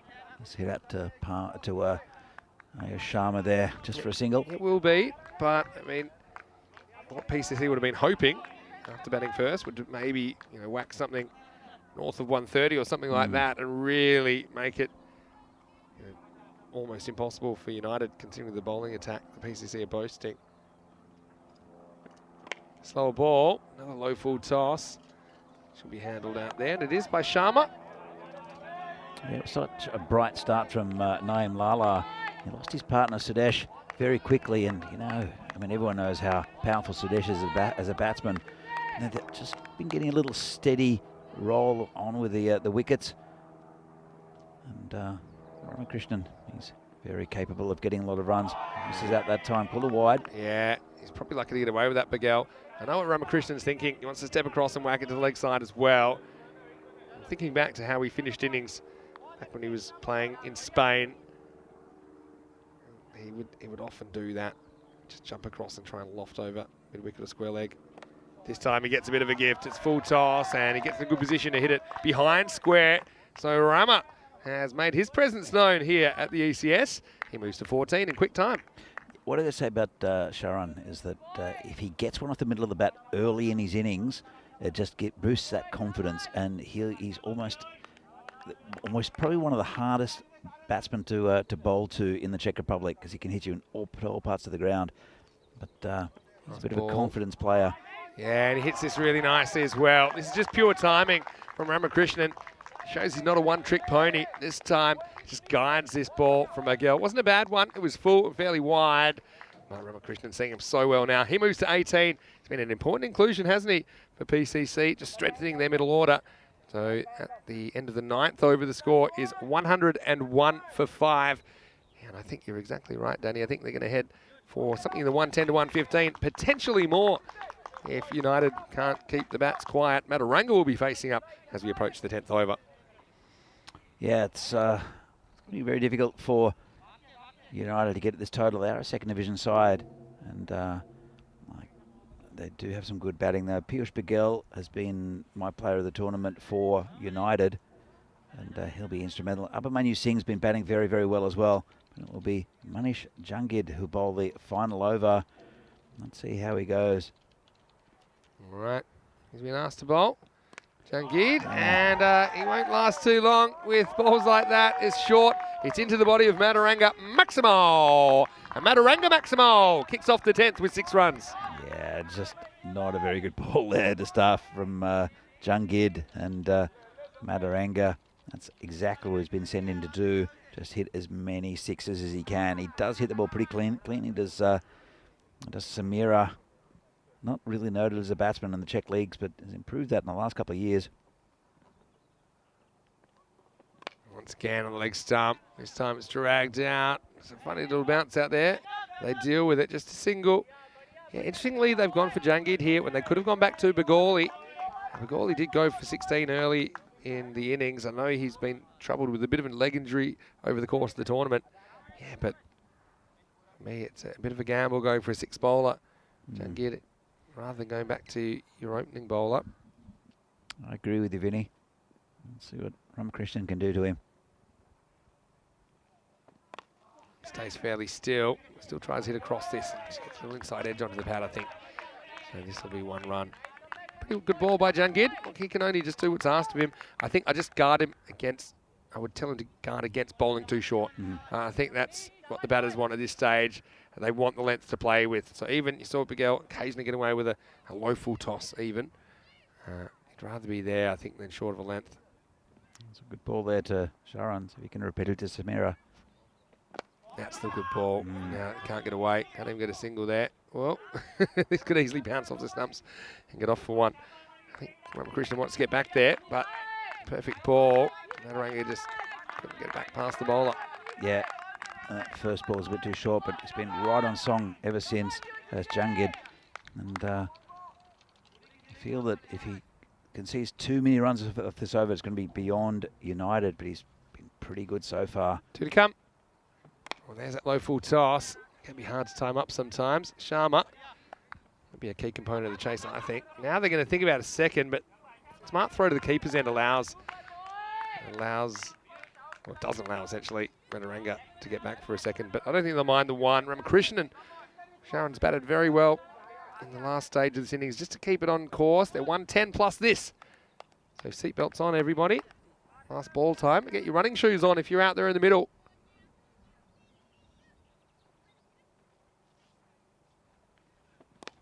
There it goes for this, but it's high. And will it be caught? It isn't, and just as bad or worse, it's gone to the boundary. It'll be 4 runs, I think, to finish the innings. Oh, that was up a long time, wasn't it?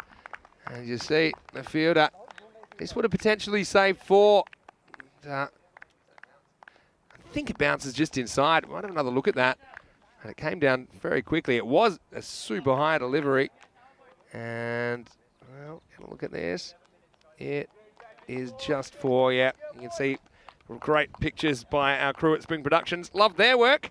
And PCC, I think they'll be pretty happy with their work as well. They're going to finish 114 on the board for the loss of 5 wickets. United, they'll have to pull off an epic chase. But I would say, if they bat perfectly and they have a bit of luck as well, maybe they can pull off an upset.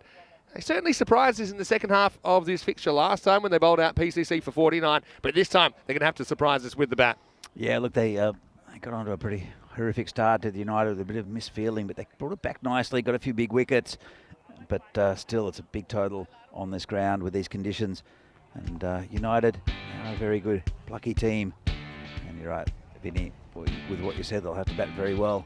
Yeah, and speaking of batting very well, Lala was doing just that. Well, he found the between the legs area of Begorley first up, but some classical strokes. Apart from that, the Beast couldn't get going here in semi-final number 1. He tried to hit across a fairly straight delivery and hold out to Pangaka. And then there was another gift. When you think of this one, you think of the 4 runs at the end as well. There's 8. They probably shouldn't have to chase. We're going to say Mustafa Nawab bowled really well. He was able to nick off Aaron Ashokan, another big wicket. So they did put themselves in a position to kind of keep this score down by removing some of those key players. Look, absolutely. And that was the one of Kushal Mendon, the LBW. And it was a very good effort in some ways by United. The bowlers, I think, got it right for the most part. They were let down by some sloppy fielding. Got most of their catches. This was Akash Palmer just going wandering. Yeah, I mean, I still think we need a super slow-mo of that, because it was the quickest footwork I've ever seen. And he should be on Dancing with the Stars, Akash Palmer. Anyway, you saw this is the last ball which came down from the sky. And unfortunately, I mean, even if you don't catch that, maybe you save a couple by keeping it in the field of play. And ultimately, Ramakrishnan would finish on 23 not out of 12 balls. A nice return to ECN cricket for him. Madaranga was handy late on with 9, but earlier on it was Lala that set the pace with 35 off 17. So a glimpse of what he's capable of. 6 fours and a 6 in there. And apart from that, we saw 26 from Palmer, the other big contribution. 26 off just 13 balls before he danced himself out of semi-final number 1. With the ball, well, some good formers in there. Bindra was okay with none for 18 of his 2 overs. I think Iqbal and Nawab, they were the real talisman in the middle of the innings, both picking up 2 wickets. And I know that Nawab's over ended up going for a few the second time around, but still he did get 2 important wickets. Apart from that, Bagel, 1 wicket for 23, and they decided to bowl Jungid late on, and actually it wasn't the worst over, but it did end up going for 13, including the 4 off the last ball that probably should have been caught. So we'll take a quick break. You can see United not giving too much of a chance by the win probability meter, but they are a team that constantly surprises us, and let's see if they can put together a chase to remember just around the corner. As we'll be back in a few minutes. Join us for more semi-final action. It's finals day here in Prague. You're watching the FanCode European Cricket Series.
And welcome back to the second semi-final of this FanCode European Cricket Series from the Czech Republic. PCC with a pretty good first innings total of 114, 115 to win for United. They're capable. They're a second division side, but if they put a bit of pressure on this PCC bowling attack up front, they could get there. Been such a good side, have United, throughout the tournament. But PCC, they have a knack of winning games, and I think it's probably enough runs. But these two up top will look at getting towards that total, and it will be Piyush Baghel, who's been excellent for United in this series, as has the skipper and wicketkeeper Abhimanyu Singh. A lot on his shoulders, with both keeping and captaining this team, and he's done a really good job all week. So it'll be Sudesh Wickramasekera to open the bowling. He bowled with a bit of fire yesterday early on against Vinarati. Very accomplished cricketer. Hilal Ahmed behind the wickets with the gloves on. And we're going to get underway with the first ball of the second semi-final. Oh, it could be out, and he's gone. Well, Piyush Baghel tried to turn it around in the corner. A bit of late swing from the beast, and that's a big wicket early up, with probably their main batsman, Piyush Baghel, gone first ball. Have a look at the replay. I think he was going down towards the leg side. He's trying to turn it, and a bit of swing, and a good catch taken out there at that deep third man position by Samira. Not the start that United would have liked at all, with Piyush Baghel back walking to the United dugout. So Pramod Baguli, their new batsman, and United, I think they're gonna struggle. They've got a very good top order. Ayush Sharma really hasn't seen his top form come through. They'd like him to bat well today, but it is Pramod Baguli who's been again excellent with the bat and the ball for United during this tournament. We'll be facing the second ball of the innings with a good wicket first up by the beast. It's going to make it a lot more difficult for United. And PCC now almost 1 foot into the final. They'll still have to get past United. Long way to go in this game. Comes Sudesh again, and beats him outside off stump. Good shape there. He's such a good bowler, is Sudesh. Lost a bit of pace over the years, had a bit of a shoulder injury a couple of years ago.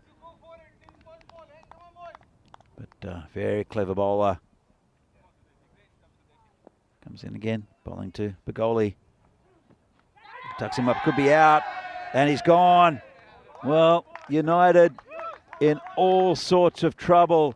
2 wickets down, no runs on the board. Great bowling again by Wickramasekera. And that's 2 of the top batsmen for United gone already. They do have a pretty long tail, do the United team. They are a second division team, as I mentioned before. And I think the responsibility of getting somewhere towards this total will rest on the skipper, Abhimanyu Singh, who's just been watching the disaster unfold at the other end. And also the new batsman, Ayush Sharma. He's got a change of number, as Vinny mentioned before, number 18. But he'll want a big change in fortune. It's just not gotten going in this tournament. So good for them last year. He was the leading run scorer for United in the tournament. But this year just hasn't gotten going. The pressure right on his shoulders with Sudesh bowling well. He's got 2 wickets for no runs at the moment. There's Sharma. Let's see what he can do. He's very capable, as Sharma. That'll be Wickramasekera to bowl to him. Comes the beast. Right on line, squares him up. Great delivery. This is a fantastic opening order over here by Wickramasekera. going to make it very difficult for United to get out of the little hole they've dug themselves early. That's another fantastic ball. Carbon copy of the first one that he bowled to Sharma, just squares him up. And this United side, they've strengthened with the batting, but also with the addition of Davidson Ramani. They've got another good pace option. He'll probably bowl the next over. Lala also bowling well for PCC. And then there's Madaranga as well. No easy bowling for United. Squares him up. Nicely played there by Sharma. Actually got bat on ball. Fantastic start for PCC. No runs on the board. 2 wickets down. Vinny. Well, I thought the United needed a perfect start to get kind of in the frame of being able to win this. And whatever the opposite of a perfect start is, that's what it was. In fact, it was perfect for PCC. Absolutely no runs. A double wicket maiden in the first. And the Beast, he certainly was ready for action, wasn't he? He's removed 2 key batters in the first over, and just worry for United. If I'm trying to find a positive, there is still 9 overs to go. Okay, and you do have 2 batters at the crease that are recognised batters. I mean, Ayush Sharma, we haven't seen the best of him this year, but last year he constantly kept them in cricket games. And Upamanyu Singh hasn't even faced a ball yet, so you can't really read too much into his performance as yet. But they've got to deal with Madaranga here in the second, and always gets a return catch, and that won't be a run. So, now it's a little Tortuga, and they're still not going to get a run. They just cannot get a run at the moment. United, 7 balls into this innings. Yeah, they were never going to take on the arm of Akash Parmar. He's a very, very good fielder out there, and I think they saw who it was, and he flung it back. And that bounce was terrible for Hilly Ahmed. It was almost lights out for Hilly early on in the second half of this second semi-final. Now they will get a run, or will they? Yeah, they will. Well knocked down. Had a fielder back there as well. Smith Patel was patrolling deep backward square. And that was Davidson Ramani. He's back into the lineup. Looking forward to seeing him bowl again. He was excellent. Yeah, saw him, I think, on the first day, and then I think due to availability, hasn't been seen since. But he's excellent.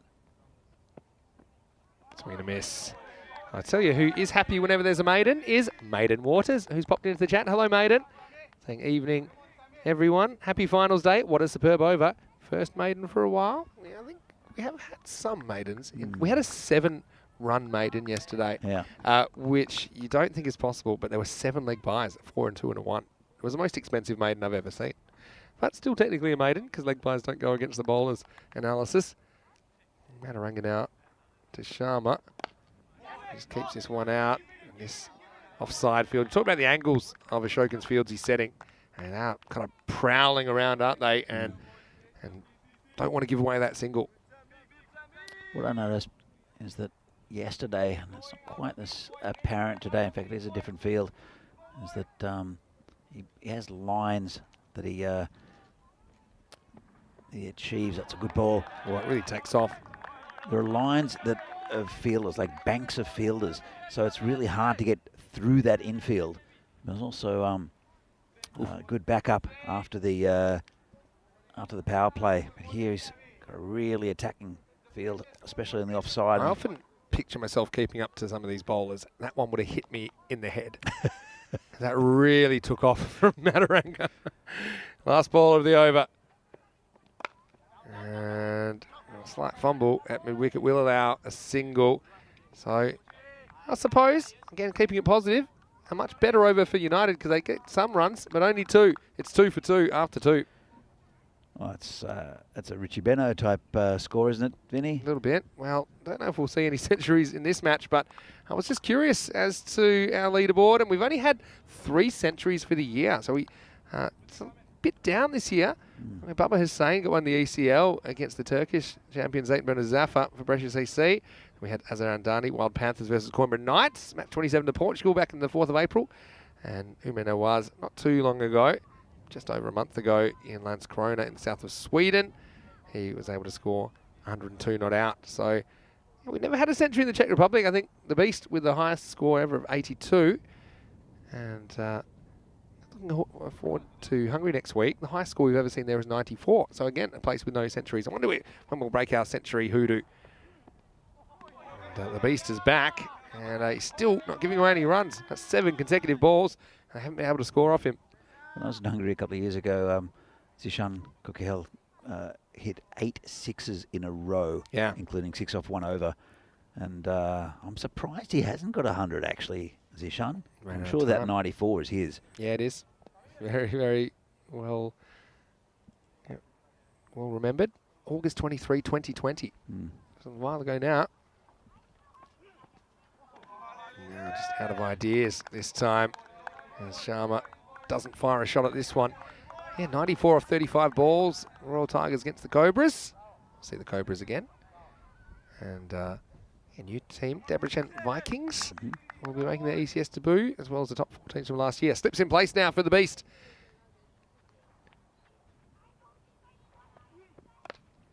Swings, and they're going to run anyway. Will they get away with it? They will. So finally, a run off Wickramasinghe.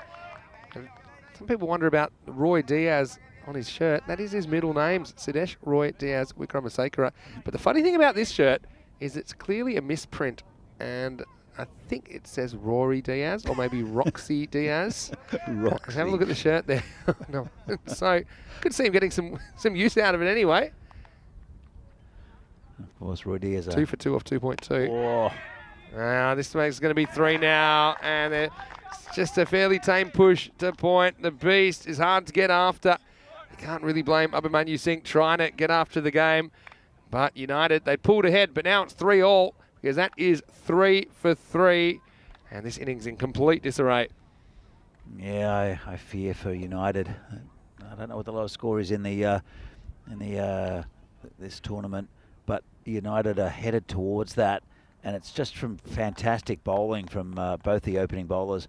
It's been very tight and just almost impossible to get away. Yeah. Outswing as well at pace. It's very tough here for one United. thing to survive against this type of bowling, but to have to attack it, which they have to do, it is real tough. So 3 for 3, and Ghanshyam Kumar comes out. I can tell you the lowest score in the series is 34. Yeah. You know how I know that? Because it was a famous game. It was when the Tigers defended 60. It was a week ago. 2 slips in place, 2 fairly orthodox slips for the Beast. And I like that. He's got 2 balls to go. He seems quite likely to get a little edge, so why not attack? Pretty good spell so far. It's taken 3 for 1. Yeah, good catch by Ramani as well at point. Here's the Beast. Almost gets that edge. Well, could have quite easily been a 4th wicket. It's just been a fantastic spell. He bowled with a lot of pace yesterday, did Sudesh, and he's just such a good cricketer all round. This one will be, I think, fairly quick. Last ball. Once again, flirts with it, can't connect. So, what a fantastic spell of bowling. You can't do much more than that. I made it in the first, just one of his second. 3 wickets along the way. And United have had such a fairy tale story so far in this final series, but it looks like a bit of a reality check. They're 3 for 3 after 2 overs. There's a bit of symmetry to their innings so far. 3 for 3. 3 overs, I should say. No, they were 2 for 2 off 2. But I know that they're going to be pumping up the score a little bit, United. But as Craig Hampson says in the chat, unplayable. Remember, United, they did beat PCC earlier in the tournament, and they are a 2nd division side, and they've been fantastic in this whole FanCode European Cricket Series here in the Czech Republic. Have United had a good win yesterday against the Tigers, but I think it's a bridge too far for them here against the best team in the country. Yeah, well, this is a guy I've been looking forward to seeing ever since I saw him in week 1. And it's Davidson Ramani to bowl over number 4. Gets this one to nip back viciously. It's fairly well handled by Sharma. He must be wondering what he's meant to do at this stage. Because, I mean, the guy's got nothing to lose. I mean, if they are all out for 20 or something like that, so be it. I think Sharma has just got to approach this. They need 16 and over. It's It seems unlikely, but you don't know if you don't try. Kumar will be facing up now. There's trying, but when the bowling's too good, you just it's that's whizzed past and called a no ball. I think it's a front foot. Yeah, be a free hit. But, Romani bowling pretty quick though. Yeah, so it must have just been over. You need to have something behind the line. Looks like maybe the heel was on the line there. Umpire's in the best position to make that call.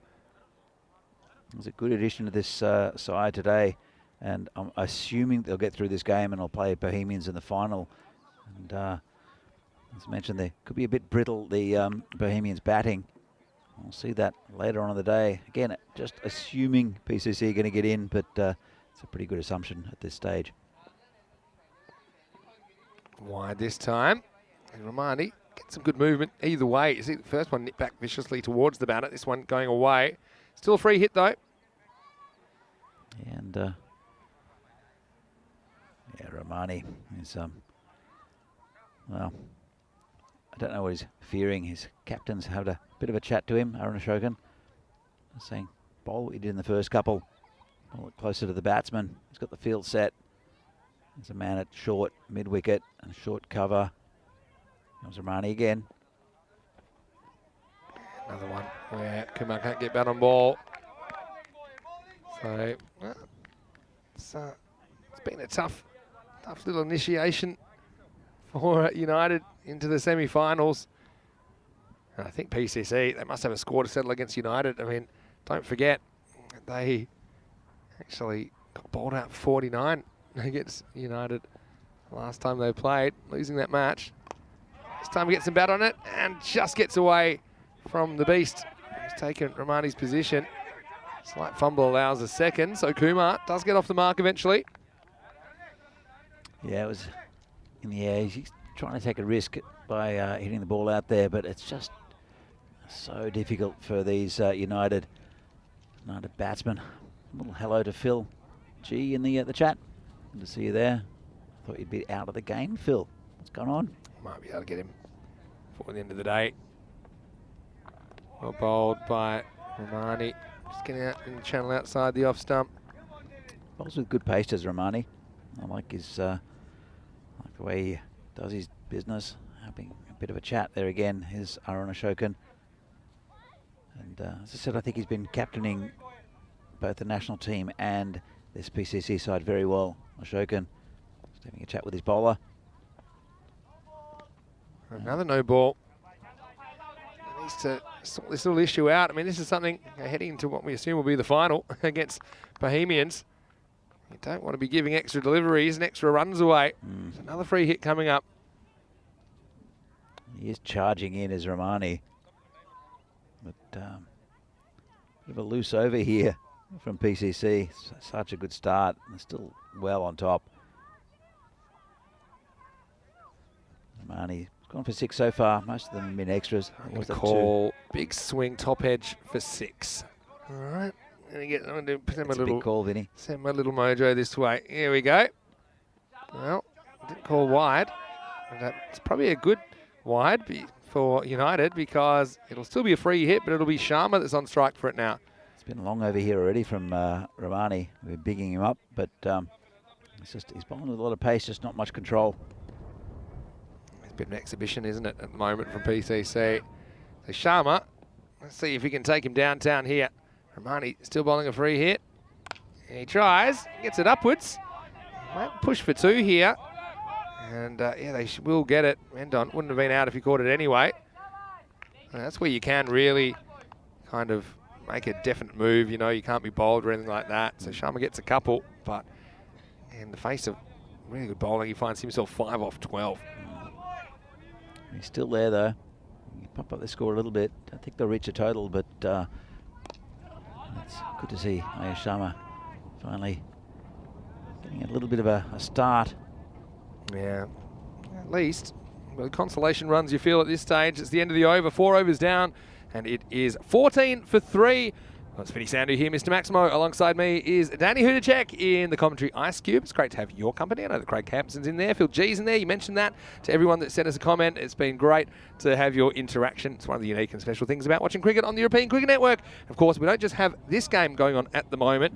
We have the ECI, the T20 International Cricket in Germany. It's Austria versus Sweden there at the moment. These two played a real thriller last night. So just a reminder that, if you wanted to flick over to that one, we also have the 1 hour break between this match and the next. So the bronze final will be getting going about 2 o'clock local, which is 5:30 p.m. in India. And don't forget, we've got the final later on today as well. So I know a few people going back and forth. Hello to Charlie, who's over there. And we're busy at work right now, of course. But it's great that we bring you 2 games concurrently on the European Cricket Network. So just trying to show more cricket and develop more cricket across Europe. That's what we're all about. Here's Naveen Padmaraju, who's going to bowl the 5th over, coming in at a fairly pressure-free time. He's a good all-round cricketer, is Padmaraju. And, as you said, it is pretty much pressure-free. Interesting to see who they bowl next. Just because I think they will comfortably get into this final against Bohemians. Just nice and tight there from Padmaraju. I wonder if the skipper Arun is seeing which of his bowlers is right up to the task. Romani a bit loose, couple of no balls, couple of wides, and I think it'll be important in the final if he bowls. But it's just it's a choice that the skipper has to make. When you have confidence in your bowlers, you could go to them. Comes Padmaraju again. Just drives past him for 1. So United, this will be one of those games probably to forget. But let's not forget how they got here. They had to fight really hard over the Tigers to get through. They've been improving every time we've seen them in a European Cricket Series. I think the next step for them will be probably to get in that top division, and they'll just have a bit more experience against these bowlers. They've done reasonably well in the group stages, dealing with a kind of higher class of bowling. But I think once they're playing regularly in the top league, if they can get there, then they'll just feel that more of their batters can do that. This is an uppercut, and this should be a boundary. It depends how long it's going to travel, and it travels long enough to get over the line. So a welcome one for Kumar, as United try their hardest to make something happen. It won't be particularly easy. In fact, this one is the first boundary of the innings, and it comes off the last ball of the 5th over. It's 21 for 3 after 5. Yeah, going back to that point, Vinny, I was speaking to Pramod Bagoli, who was a skipper last year, and about United, said that they seem that they feel that they're too good for the second division, but they're not promoted because they lose in semi-finals and such. So it's a really, really difficult situation for United. I do agree with you. I think they should. They want to get up this top division. I think they'll be pretty competitive in that division. Of course, you get days like this when PCC are on song with their bowling and their batting, pretty much. With the batting, good score, 115. Here is Smit Patel. Smith getting a ball, and he gets whacked. That's out of the ground. Maximo! Well, this is what Sharma is capable of, and United, some cheers coming from their dugout. Again, they're pretty much batting for show now, and that's a nice little highlight value. Sharma, it takes him over mid-wicket for 6. Yeah, lovely shot. Just got right under that straight away. Smith's a good bowler. Saw him yesterday, right at the end of the quarter final against Finarati. Just get a wicket. He got a caught and bowl. Actually, I was speaking to Smith, and he said he just put his hands out. He closed his eyes for that that caught and bowl. Yeah, Smith probably come back with slow ball here. Got a feeling against Sharma. Little games within a game now. Pace on delivery. Just on the stumps, just worked out for 1.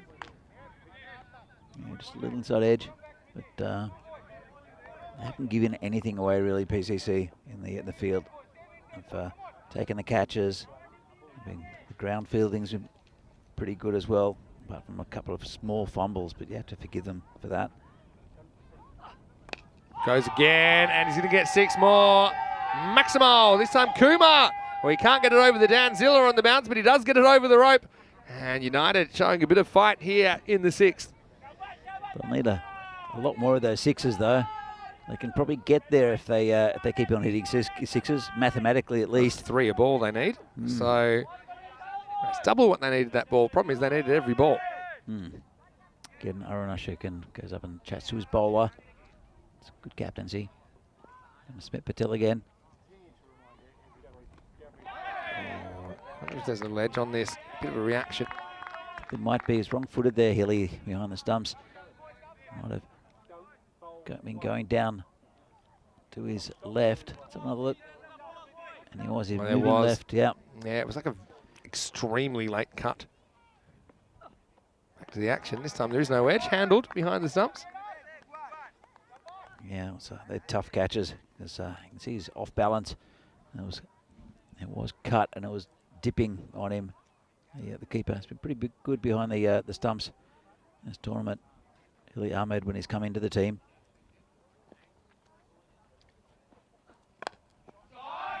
This time it is going to get past to Shokin. I think of a second, but they'll just take the single. Into the over. So UCC 35 for 3 after 6. Yeah, pretty good over there for UCC. They need about 20 and over at the moment. I think they'll get there. But 14 going off that over from Smith Patel. And when you get 14 hit off your over and it's not enough, and you can tell that you're in a pretty good position in the game. Aaron Ashokan is going to be bowling. Bowls very good off spin. Just slowing the pace down a bit. The bowler, he's got a lot of options. As the skipper Kushal Mendon, is a pretty good bowler as well. As is Sharon Ramakrishnan. Naeem Lala's got a bit of an injury, so I think he's going to hold him back. So Ashokan will be bowling here to Kumar. Unleashed with a big 6. Didn't look likely until he hit it. Comes Ashokan. It's outside off stump and called a wide. Been pretty disciplined with the bowling. Have PCC apart from Davidson Romani, a couple of wides and no balls. Again, it's been hit out to the outfield. It's safe. It will be safe. Actually, the bowler who gets there first. Yeah, it is. It's an awkward one when there's nobody in the mid-wicket region in the circle. You'll have all the outfielders there. So often is the bowler that is the only person that can catch those. It's a fairly modern thing with fields. So Arun provides a pace-off option. I think that's useful. I think need a bit of variety. No, Bohemians will probably hit him with an all-pace attack later in the day, the final. They've got so many options. Another wide there. They have so many options though, PCC. And if Sudesh bowls another spell like he did against this team first up, where he took 3 wickets for 1 run, I think it's a really good option up front with Sudesh, and just been a bit laboured here by UCC. Here comes Ashokan again. Another wide. So I'm just trying to keep it away from the stumps and just overdoing it a little bit. Back to live action.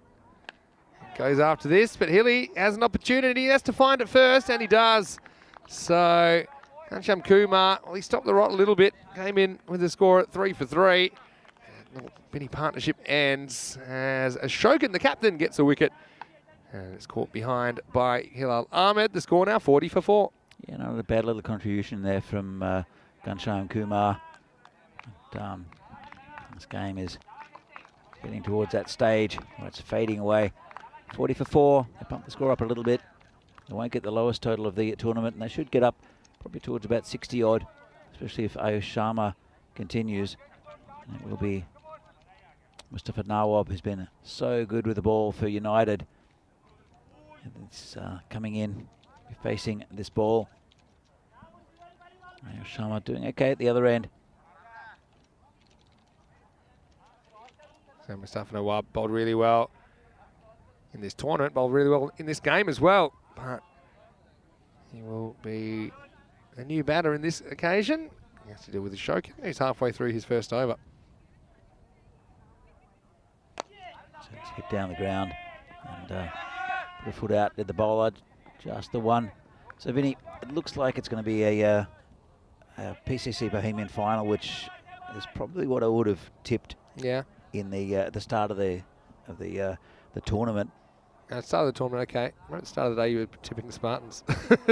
I was tipping Spartans. I thought the Spartans would get up against Bohemians, but it was a good performance by them. Yeah. But you know, it was certainly one of the matchups I think was on the cards. Yeah. They've had 2 really good matches so far in the group stage. So he steps across. They won't get a wide here, I don't think. Yeah, so I mean PCC probably with some of the players they've brought in, you'd fancy that they're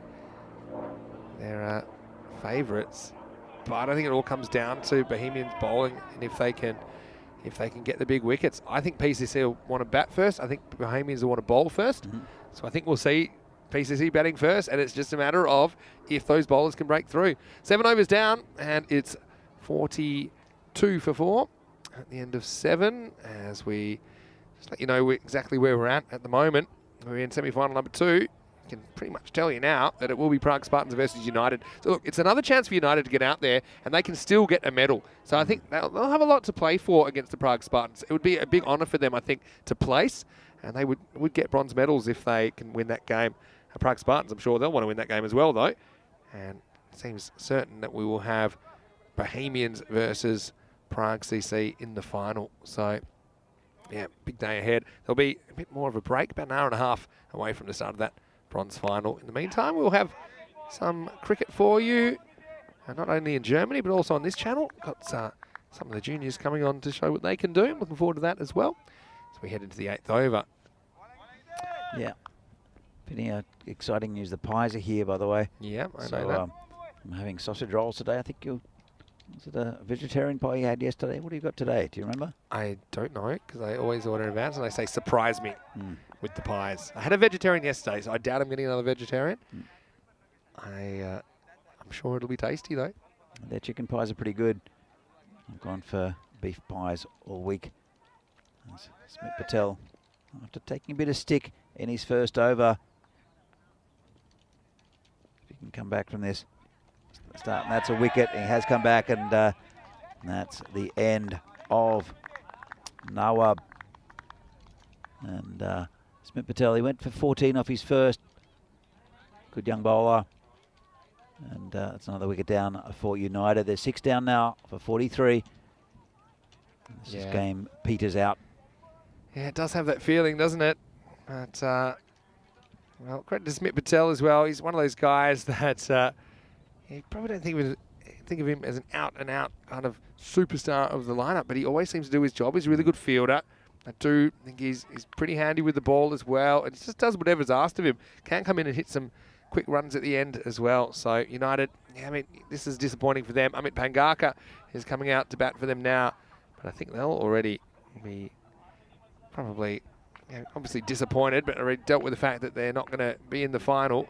But we will see them again in the bronze final. I think all the teams, sometimes you say, okay, it's the 3rd place playoff, teams might be a bit disinterested. I think this United team will be up and about to try and get a medal. Oh, absolutely. They're fighters. This one's been just tucked around the corner, towards the boundary, and it'll reach it. Just a little boundary. Got a bit too straight there. Yeah. Indeed, Smith Patel. In fact, it's called leg buys. Leg buys, yeah, I think it's just off the hip or so. Mangaka won't get off the mark, but he will get 4. The wind predictor, very optimistic. Just got the wind predictor a bit excited. It does have a 5% margin of error though. So Pangaka, that'll be leg buys. So yeah, he'll go from 4 to 0, unfortunately, on the screen. Smith Patel in again. Leg buys are kind of the orphans of cricket. They don't really belong to anybody. I guess they exist.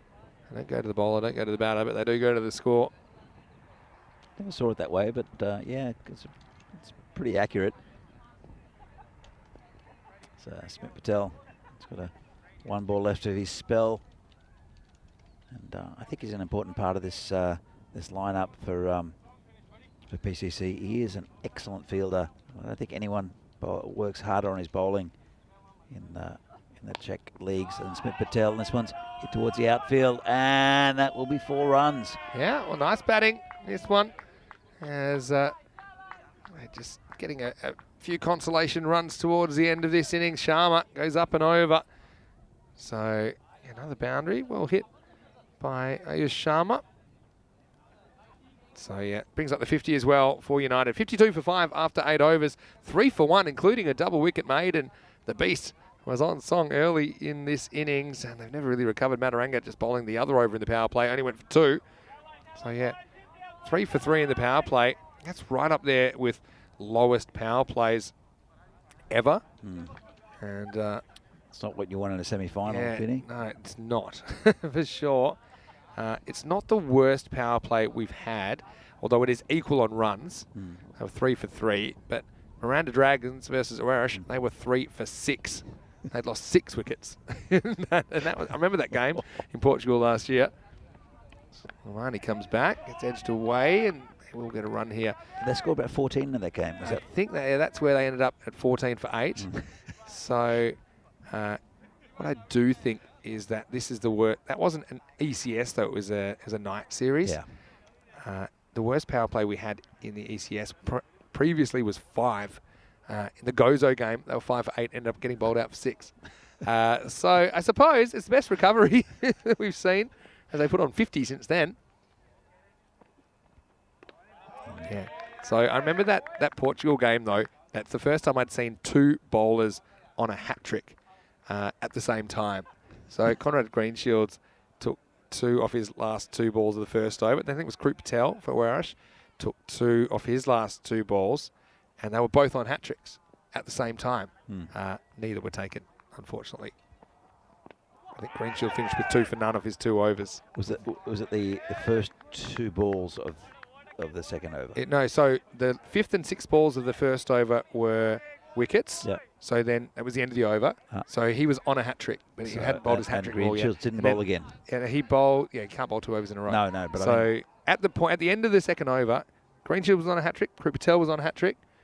And Greenshields missed his off the first ball of the third, and Krup Patel missed his off the first ball of the fourth. Here's a question from Maiden Waters. But did Gozo go on to win the game? Fortunately, not, because they were chasing a target of 201. It was the highest score and the lowest score in the ECS last year. And it was, and Rico reminds me all the time, I took the morning off to cruise around Malta on a scooter, and I was renting the scooter, and I checked the score, and I had to check my TV, and then 5 minutes later I checked and it said 50 minutes till next match. The next one is played out to the leg side, and Sharma will get one here, and he's tried hard for his team. 23 not out at the moment. Yeah, it was a funny one, and I'm like, well, hold on, what happened? Rico was busy. So was Adrian van der Dries. Had 4 LBWs to give, I think. Bishnoi took 6 for 3 for the Super Kings, the second best figures ever in the European Cricket Network history. Didn't they go on to win a game, Gozo? Oh, yeah. I can tell you in a second. First of all, have a look at this cut 4. Pangaka. Quattro Carreras. Nice shot from Romani. He looked a bit rusty on return. Wasn't really put under pressure, I think, Romani in this innings with the game the way it is. So he goes for 17. Had a couple of front foot issues earlier in the innings. It's 58 for 5 after 9. Yeah, so this is very ECS. Gozo, who got bowled out for 6 the very next game. Very next day, because they played again, actually, those 2 teams. This time, Gozo did a lot better. I think they scored in the 50s. But the next day, they won their first match in ECS cricket against Sweet United. So, yeah, that match where they bowled out for 6, it was their first ever match in the ECS. Yeah. Fairly new club, Gozo's the North Island in Malta. Beautiful place. That's actually where I was heading on my scooter that afternoon. Probably wasn't going to talk about the cricket.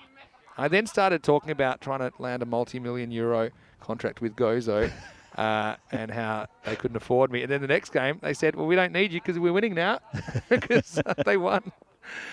Tell you what, I wouldn't mind living there. It's a beautiful place. It's Pat Maraju to finish this game off. That's a pretty good slow ball. It's dug out. Yeah, Maiden Waters from Sydney. I grew up in Sydney. Have you spent much time there? In Sydney? Yeah. Yeah, on occasion. I've hosted a few events there, and I've played there a little bit.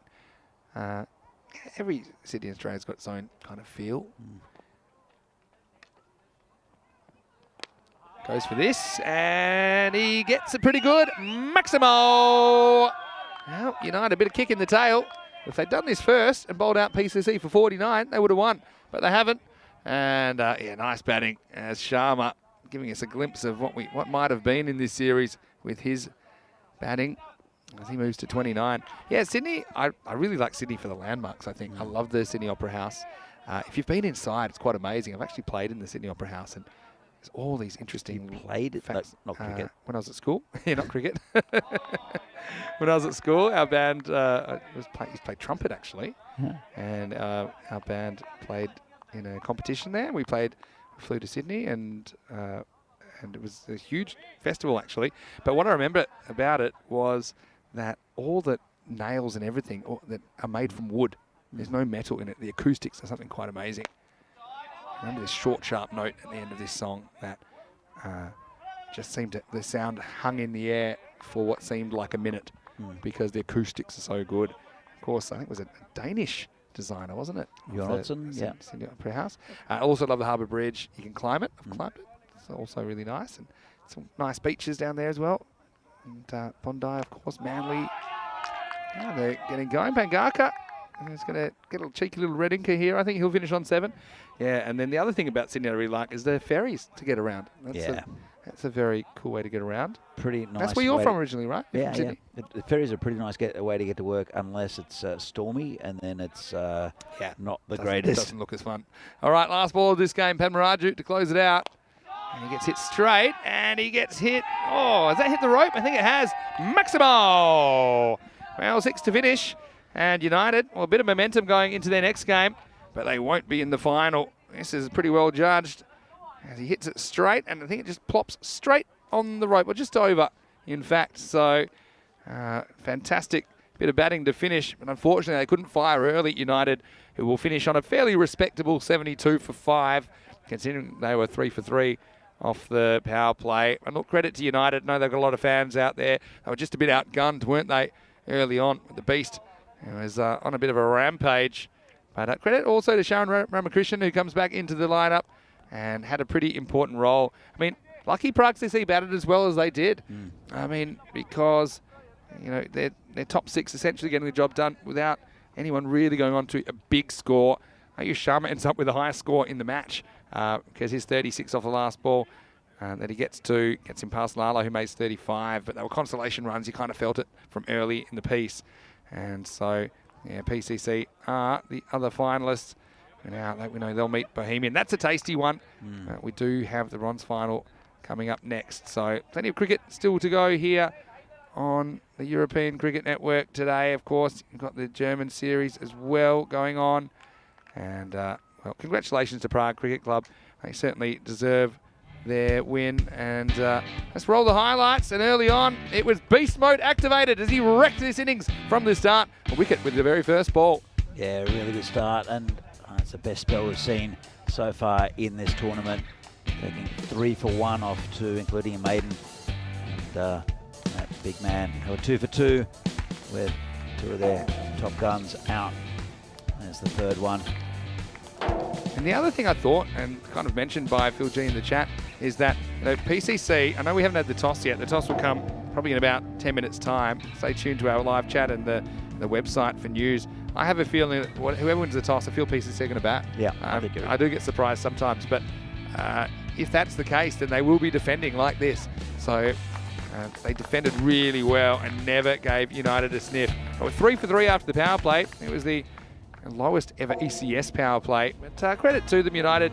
They fought their way back to 72 for 5. So now we know we'll see United in the bronze final. So this game is starting in about an hour and 20 minutes right here on the European Cricket Network. Of course, the final later on today will be Bohemians versus Prague CC, starting at 2:30 GMT, which is 4:30 in Central Europe, 8 p.m. in India. So set your watches. Make sure that you're back for that one because you don't want to miss it. Some big guns going at each other. We'll have Davitsi and Grover and the tank. And so Bhuyan against some of the big guns of Prague CC. Lala with Kramasekara, Shokan, Kushal Mendon's in there now, Ramakrishnan, Akash Palmer. So look, it should be a really good match in the final, match 48. Before that, we will bring you the bronze final. United, they'll really want to get some medals out of this ECS. It'd be a great honour for their club, I'm sure. Ayush Sharma brought some respectability to the scoreline with 36 not out of 32. Apart from that, We saw 15 to Gansham Kumar. They put together a nice little partnership of 37. And apart from that, you saw Pangaka at the end hitting a nice boundary. But early on, 0-1-0 wasn't the start that United wanted. And really, they were never in the hunt to chase these runs. So hopefully you enjoyed that match a bit more than the United batters did. And we'll see them again in the bronze final. Looking forward to that. As far as the bowling went for PCC, well, the beast was in the mood, wasn't he? He failed with the bat, but he took 3 for 1 of his 2 overs, just a single in the 2 overs. Had a double wicket maiden in the first, and Mataranga followed up with a good over in the second. We never saw him again, actually. He finished with just the none for 2. But in that power play, it's the 3 runs, the 3 wickets. Through the middle, Romani didn't really hit his straps, but he wasn't really put under pressure. We saw a couple of wickets at the end. One to Ashokan and one to Smit Patel. Only negative, I think, for Prague CC is that some of those other bowlers that came in, I think, when the match situation was already pretty dead, and so they weren't really put under pressure. I think later in the day, Bohemians will put them to the test. So looking forward to your company when we rejoin the action here in an hour and 15 minutes. In the meantime, we'll have some cricket going on. We've got some cricket kids playing as part of our cricket school project, which I think is a fantastic initiative. Of course, you can turn over to the other channel at the moment on ECN, where you can find the Austria versus Sweden game, which is happening at the same time as this finals day in Prague. But for now, in the beautiful sunshine at the Vinnyos Cricket Ground, this is Vinny Sandhu, Mr. Maximo, along with Danny Hudacek. We know our finalists now, but next up it's the bronze final, the battle for bronze between Spartans and United. We'll see you shortly for more cricket, action and entertainment. You're watching the European Cricket Network, and this is the FanCode European Cricket Series.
So, welcome back to Prague.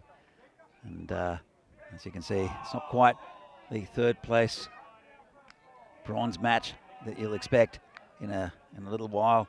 It is some kids cricket here from the Vinoj ground. Kids having a lot of fun, as you can see.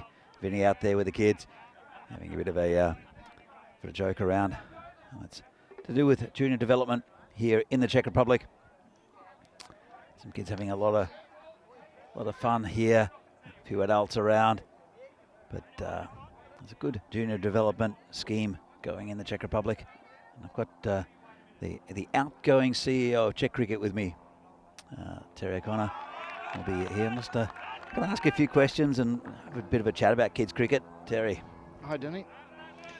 It's been a while. Join you. Been a while. We did a bit of commentary work together in the first Super Series here. Yeah, it has been a while since we've been on the microphones together, but it's nice to be joining you for one last hurrah, I suppose. Yeah, it's as you can see, Vinny's there bowling to the kids.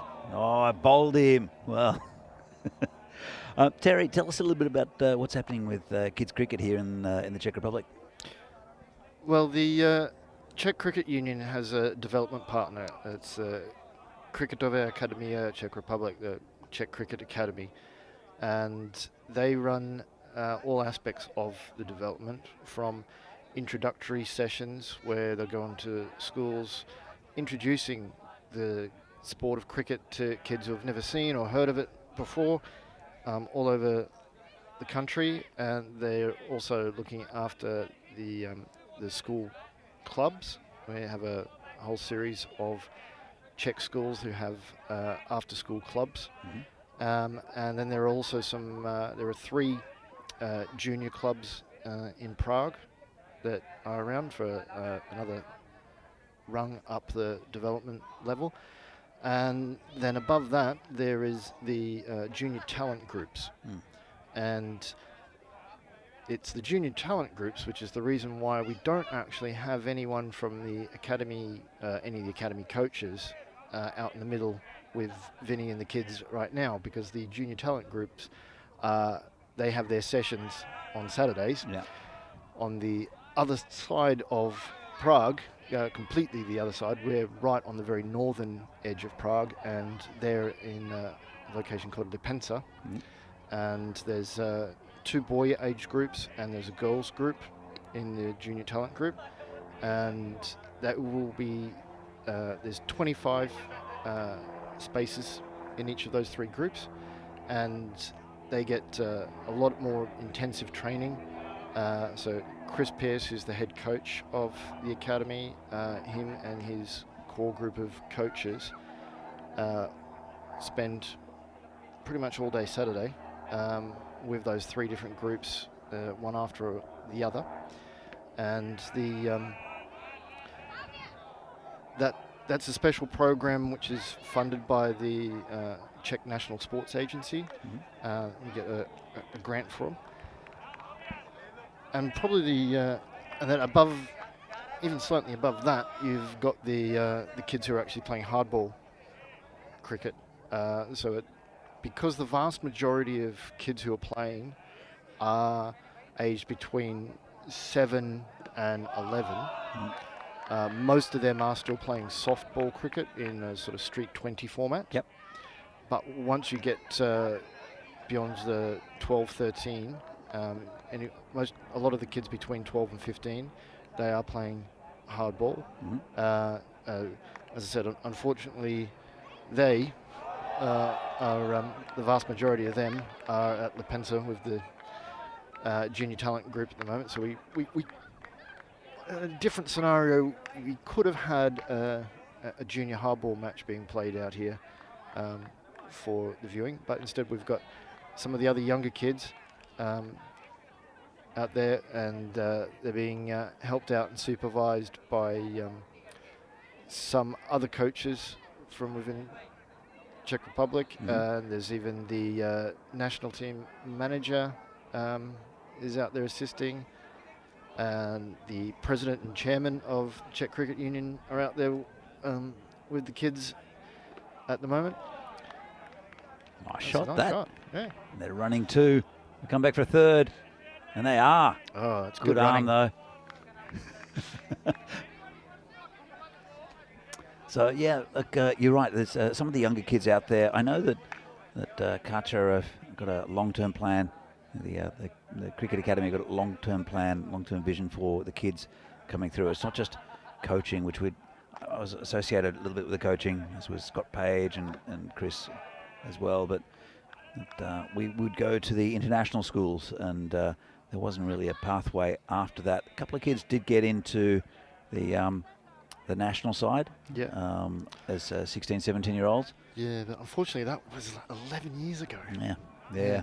And there was some fantastic growth being done, like, as you said, by with yourself and Scott Page, but as you said, there wasn't really much further progression for them to go. But once the academy was developed, and with a program that allowed greater opportunity to have native Czech coaches. And this was the real game changer, and because it's hard enough trying to introduce a sport that they don't see on TV, in the newspapers, their parents don't know anything about.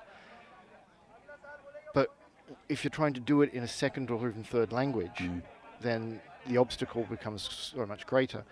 So Chris Pearce and Mikola Stary, who's a former secretary of the Czech Cricket Union, set up Karcher and developed a intro to cricket program in conjunction with Nottinghamshire County Cricket Club, who assisted us greatly with this, and with the whole premise of being able to train coaches who had never played or even seen cricket, so that they could go into schools and introduce kids to cricket,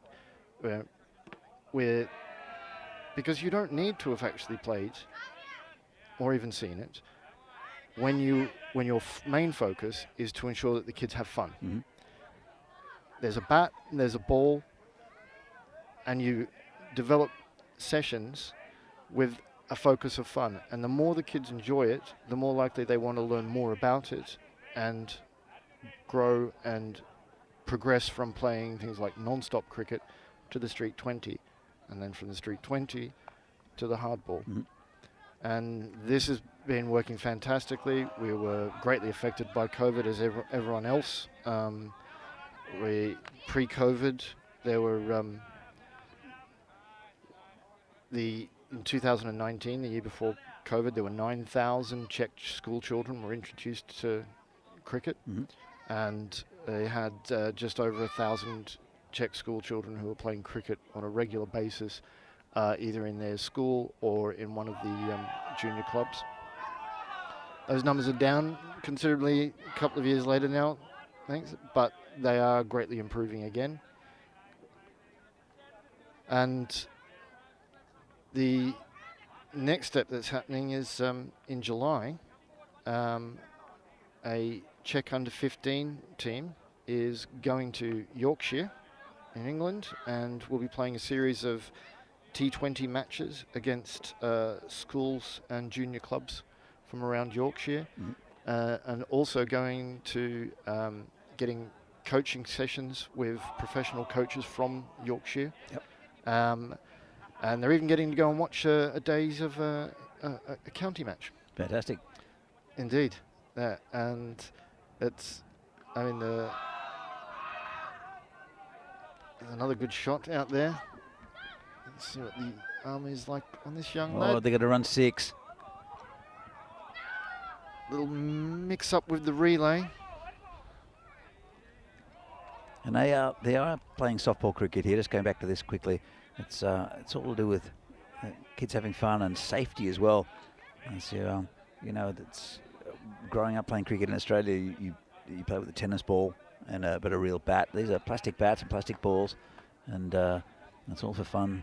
As you can see, that little one crawling after it there, future Czech cricketer.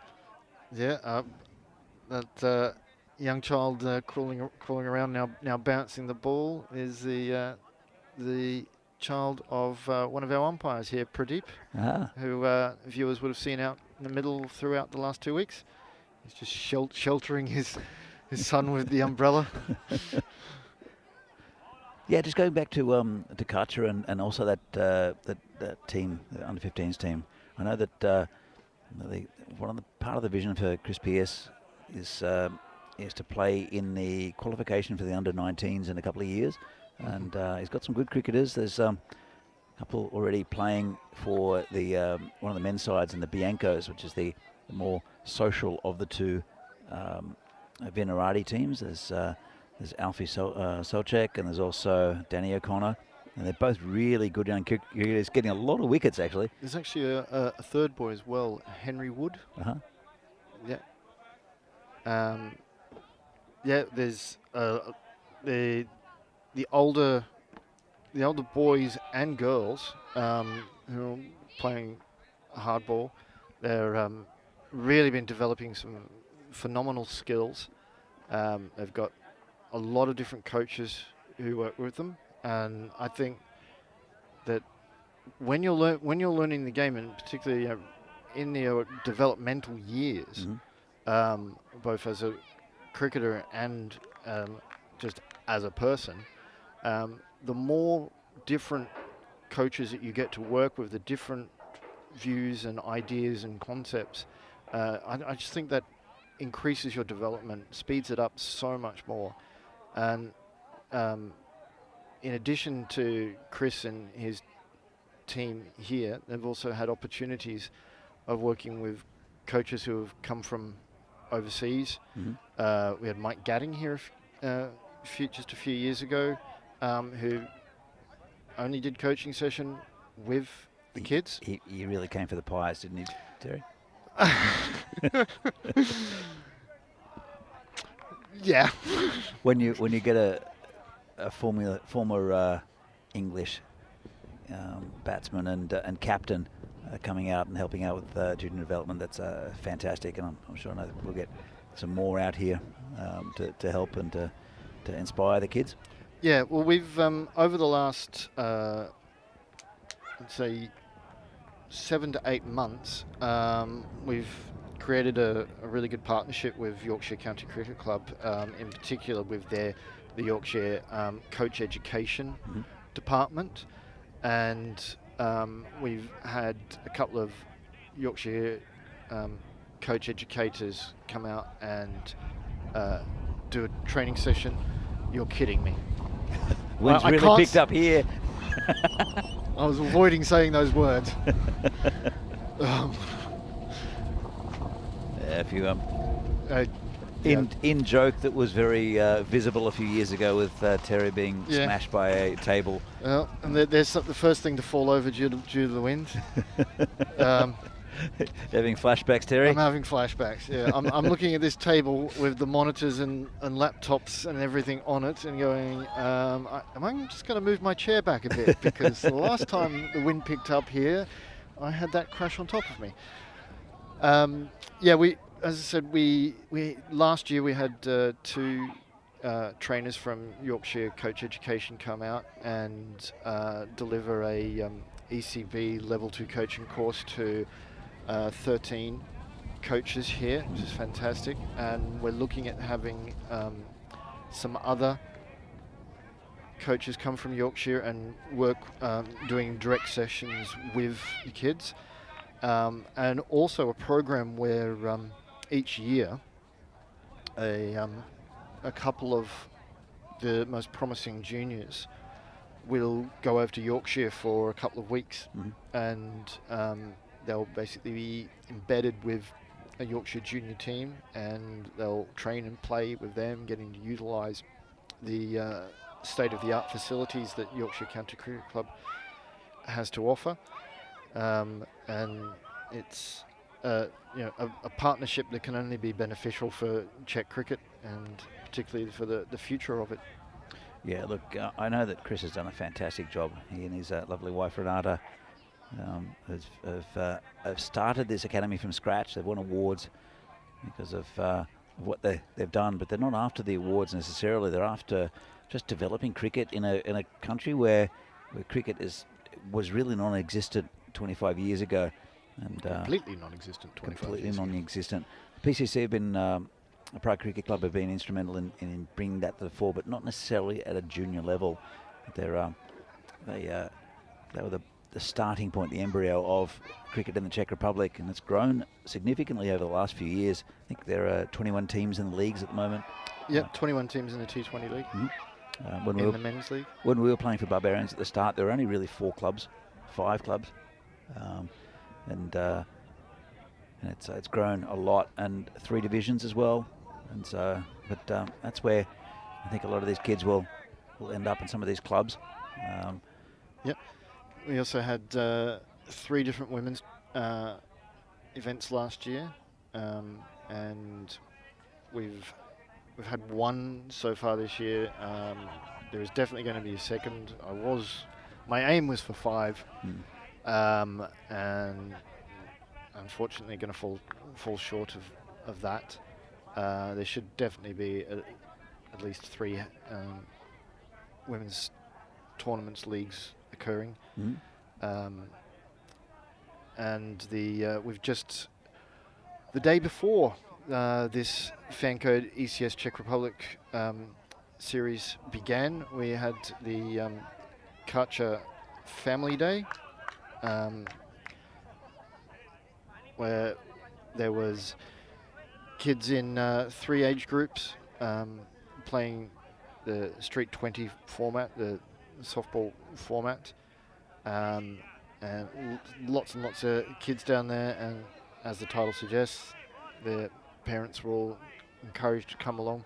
In addition to the actual cricket tournament, there's lots of stations set up for skills practice where the kids can go and practice their skills, but also the family members being introduced to concepts of hitting and bowling and catching and fielding. And it was an excellent day. You were there. I wasn't there this time. You weren't but there this year. That's I have been. I have been to You quite a have? few of those events, and they're fantastic. And it's what I particularly like about the events. I mean, the kids are having a ball, but it's really these events, and also just the parents watching their kids participate in a sport where there's it's a nurturing environment, it's safe, and there's a lot of encouragement from the coaches, which I don't think is the same with all sports here in the Czech Republic. It wasn't. I think it might be changing a little bit.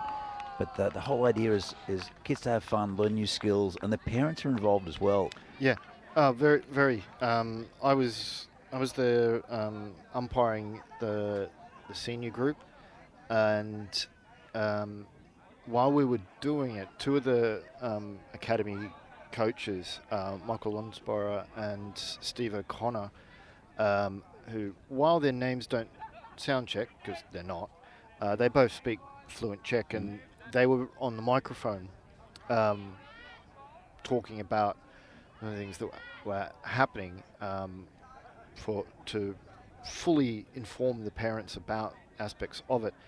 And they were talking about the match I was umpiring, and they mentioned my qualifications as an umpire, and the shock on some of the parents' faces. They're like, hang on, he gets paid to do that, and he's umpiring our kids? And they just sort of think, wow, these people actually take this very, very seriously. Reality is, it's a lot of fun for me. To do occasional coaching with the kids and umpiring, things like that. I also had a parent come up, because I was umpiring the whole thing in Czech. Parent came up to me and just started speaking very, very quickly, and the look on my face, she's like confused. I'm like, sorry, I only speak a little bit of Czech. She assumed, because I was doing what is simple, of announcing numbers and široki míč, wide balls and stuff. It's such a great event, because when the kids are doing it at school, the parents don't get to see it. The kids come back home and tell them, like, oh, I want to play cricket. And the parents are like, so? What is this? They have visions of croquet or polo. I remember parents asking if they had to supply their own horses. Yeah. once was a shock. The second time they got the question about the horses was, okay, that's a bit bizarre. But yeah, the family day is fantastic so the parents can actually see their kids playing and get a bit of an idea about it. They get to try it out, and at the end, there was also a parents and kids games that were being played. That's when they get competitive, the parents. Oh, they get so competitive. And so do the kids when they have an opportunity to bowl at their parent, and their parent is playing for the first time, and they're like, I know how to get you out, Dad.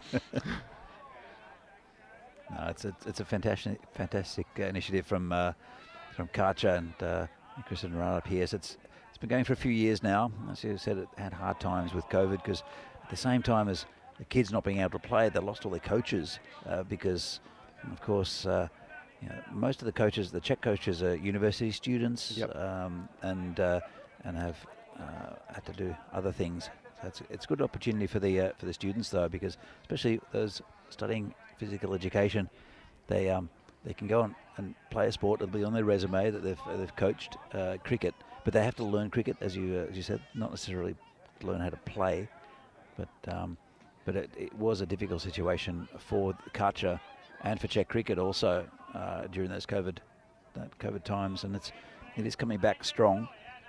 But there's, as we mentioned, the pathway before with cricket. It's clear to everyone what's going on with Karcher, and it's very open. I know that they're hoping that cricket will become an Olympic sport eventually, and there'll be again more funding for both Karcher and for the CMKS to try to improve the facilities here in the Czech Republic. Absolutely.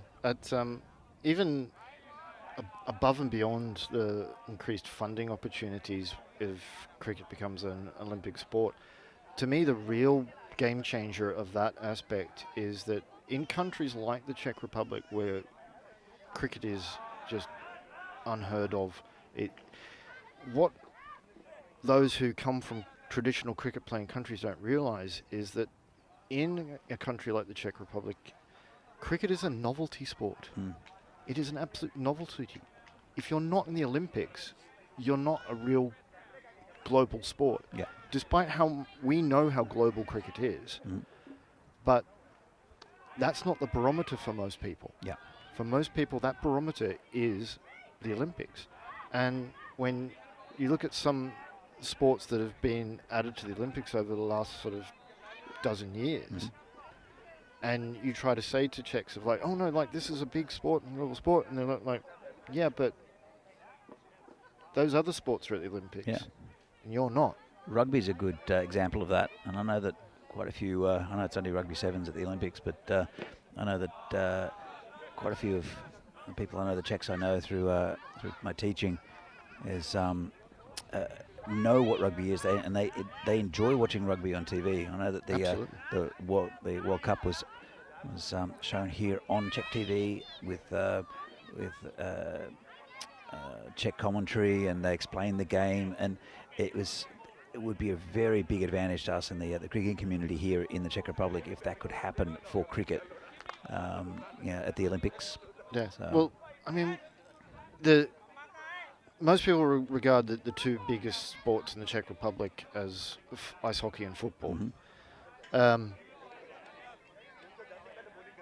I've been in pubs a couple of times now where... You've been in pubs more than a couple of times, Terry? Where we were watching football in the pub, and the football got changed over to rugby because the Czechs in the pub wanted to watch the rugby, and the foreigners who and I was sat at a table where there was an Irishman, two Scotsmen, there's a joke coming up here, a Welshman, two Englishmen, and me as an Australian, and we were all watching a football game, and the Czechs at three other tables wanted it switched over to the rugby. Yeah. And that's rugby. Czechs see rugby as a sport to actually go to the pub and watch. Most Czechs don't go to the pub and watch football. They go to the football, or they play football, or they watch it at home. Yeah, absolutely. So yeah, rugby is very much become part of Czech culture, and that is what needs to happen with cricket, and that's what I was trying to do. That's what Chris with Karcher has been trying to do. And the more Czechs we get involved in all aspects of cricket, the easier that is to become. Because I've had a really difficult time. As you said, I'm outgoing as the CEO. I've only got 10 days left in the role.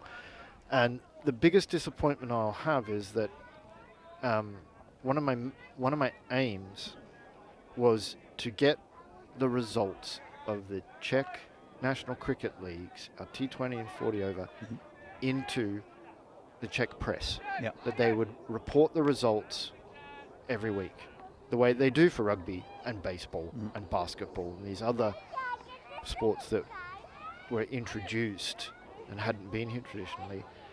And I've not been able to do it. And until things like that happen, it doesn't become part of the culture. Of course. And so it's absolutely crucial. I had a Czech media officer for a brief window, and I thought he was my best method of getting in there, but we lost him. And until there is someone else like that, I don't think that's going to be able to happen. Well, it will still remain as a novelty. There's I mean, you look at Czech cricket and most cricket around Europe, and it's still very much a sport for immigrants to the country, and there are very few countries that have natives playing, and it's a very difficult sport as an adult to learn and to get into. But I think with Karcher, that it's a long-term goal to have the majority of the national cricket teams, whether it be the juniors or the senior men's team or the senior women's team, which has just started a couple of years ago, to be Czechs and to be native Czechs, and because it's a kind of a culture. I think in the Netherlands, you find that most of the players who play in the Netherlands have come from a family history of playing cricket.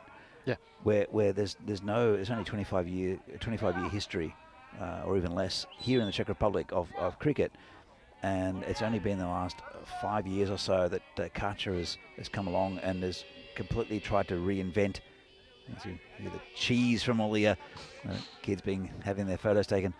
Yeah, it's such a great initiative because it is getting local kids to play, and the majority of the kids who are playing cricket in these afternoon clubs, and also the local clubs here with the Rostocky Lions and the other couple, and with Chris, they're mainly Czech kids.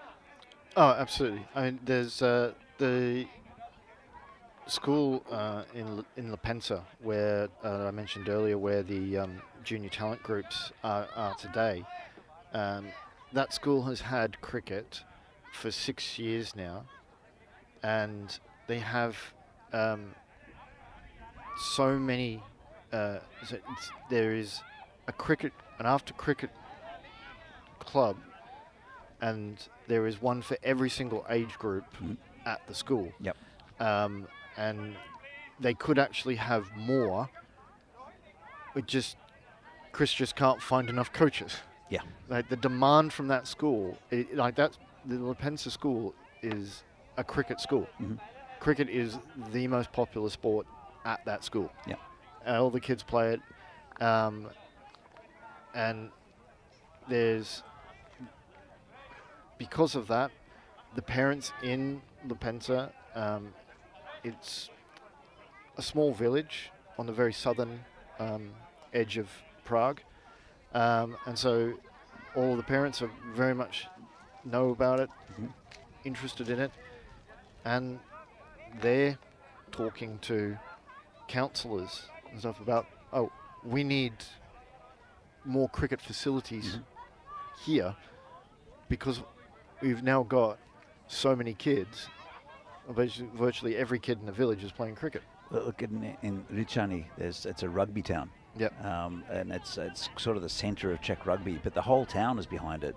And there's also in Raratin, there's a lacrosse facility that's very nice. And again, that whole area is based around, for sport-wise, is based around that facility. So it's great news about Lepansa, and because it's slowly getting a foothold in the country is cricket, and mainly around the Prague region. I know Brno has a couple of juniors as well, and but it's super difficult, I think, with coaches, as you mentioned, to get them out to other more regional areas. Yeah,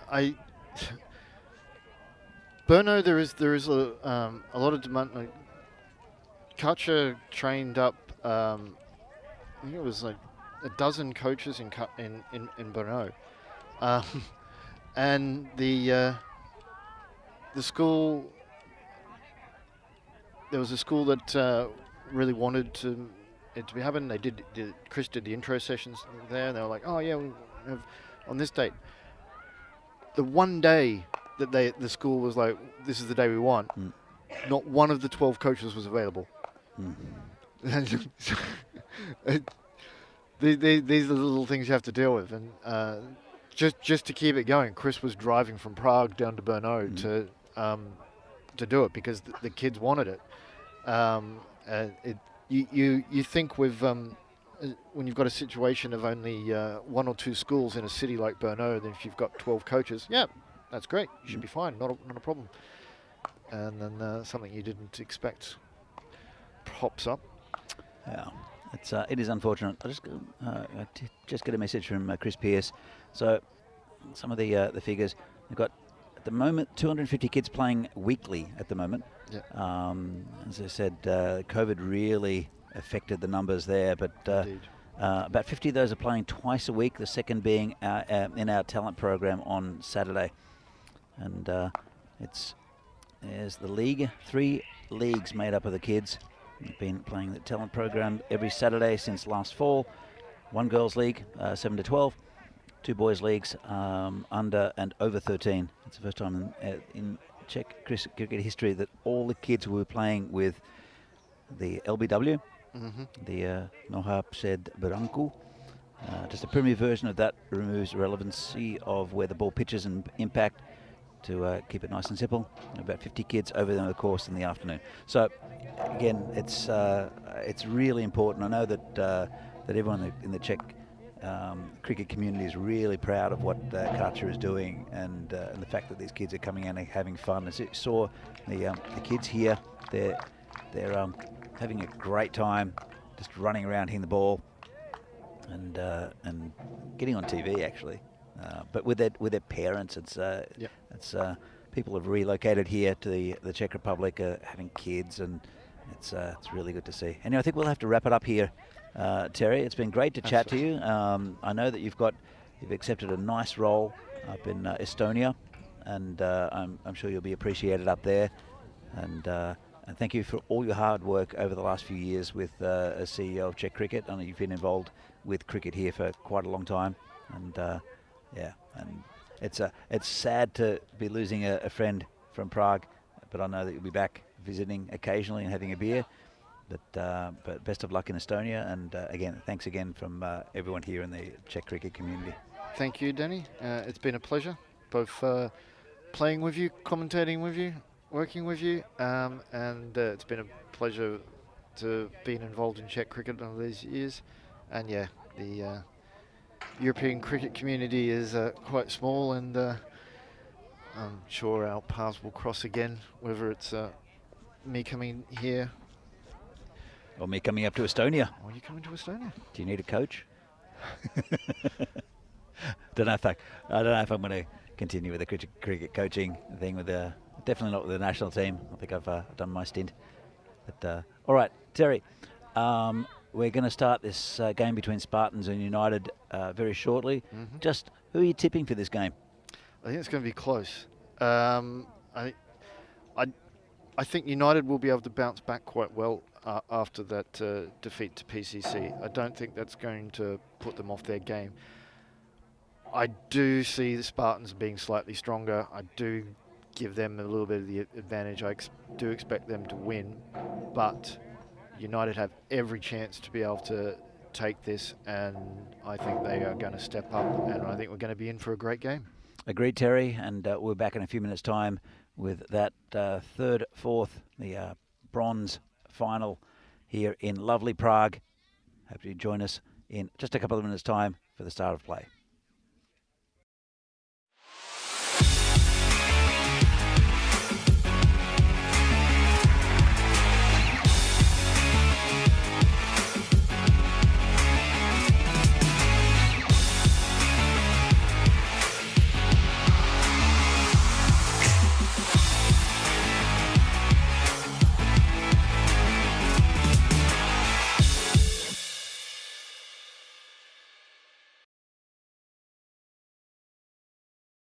And welcome back to the middle of the Scott Page Field here at the Vintage Cricket Ground, just north of Prague in the Czech Republic. It's a beautiful day for cricket, and it's been a very interesting finals day so far. We now know our finalists. Later on, it'll be Bohemians versus Prague Cricket Club, but right now it's the battle for bronze, and it's Prague Spartans versus United CC. Let's see what happens at the toss. It's match 47, the bronze final. Coin toss is with Charles Croucher.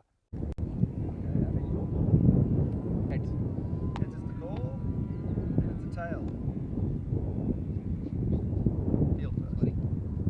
So the Spartans have won the toss, and their captain Kranti decides that he wants to field first, so he wants to put United in, maybe expose their batting a little bit. We know that they were 3 for 3 after the power play in the last game against Prague CC, but that was batting second. I do think it's a great opportunity for United to show what they can do, and they would have been disappointed with how the semi-final panned out against the very strong Prague CC side, but still, I think that they are one team, United, that will really treasure this bronze medal, considering they're not even in the top division at the moment in the Czech competition.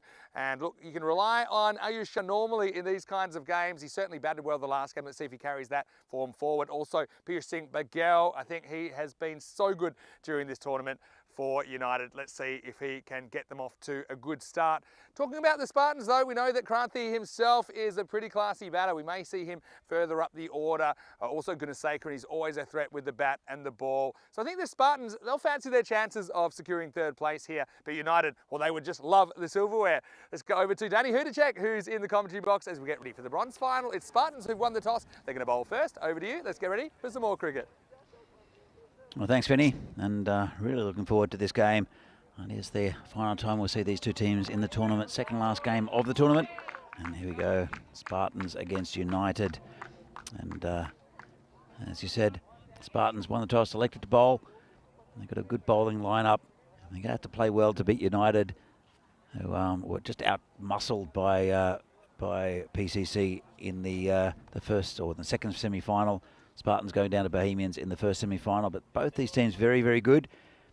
I think United rely on the top order a bit more than what Spartans do, and but they both got good bowling lineups. On paper, you'd have to face. You have to think the Spartans have the advantage. They are the first division team. United a second division team, but they're playing above themselves in this tournament and doing very, very well. So Sen Gupta, it's going to be very important with the ball, but it will be that man, Niraj Tyagi. He'll open the bowling as per usual for the Spartans. And the United openers would like to get a better start. It's Abhimanyu Singh at the striker's end. Piyush Bagal got a first bowler from the unplayable Sudesh Vikramasekara today. He was bowling out of his skin, as we've seen many times before. But United will want to get a better start. They were 2 for none off the first over last time. Tyagi, he'll want a good start for Spartans. It's all up to play for this game. Third place in a tournament of these 10 teams will be a welcome satisfaction for the 2 weeks effort. Abhimanyu Singh, I think he's led the United side very, very well.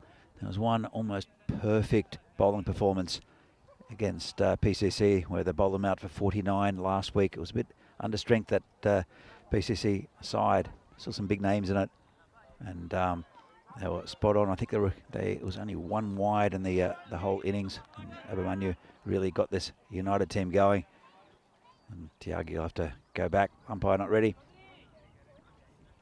And the man at the other end, Piyush Bagel, I think has been a pick of the players for United for me.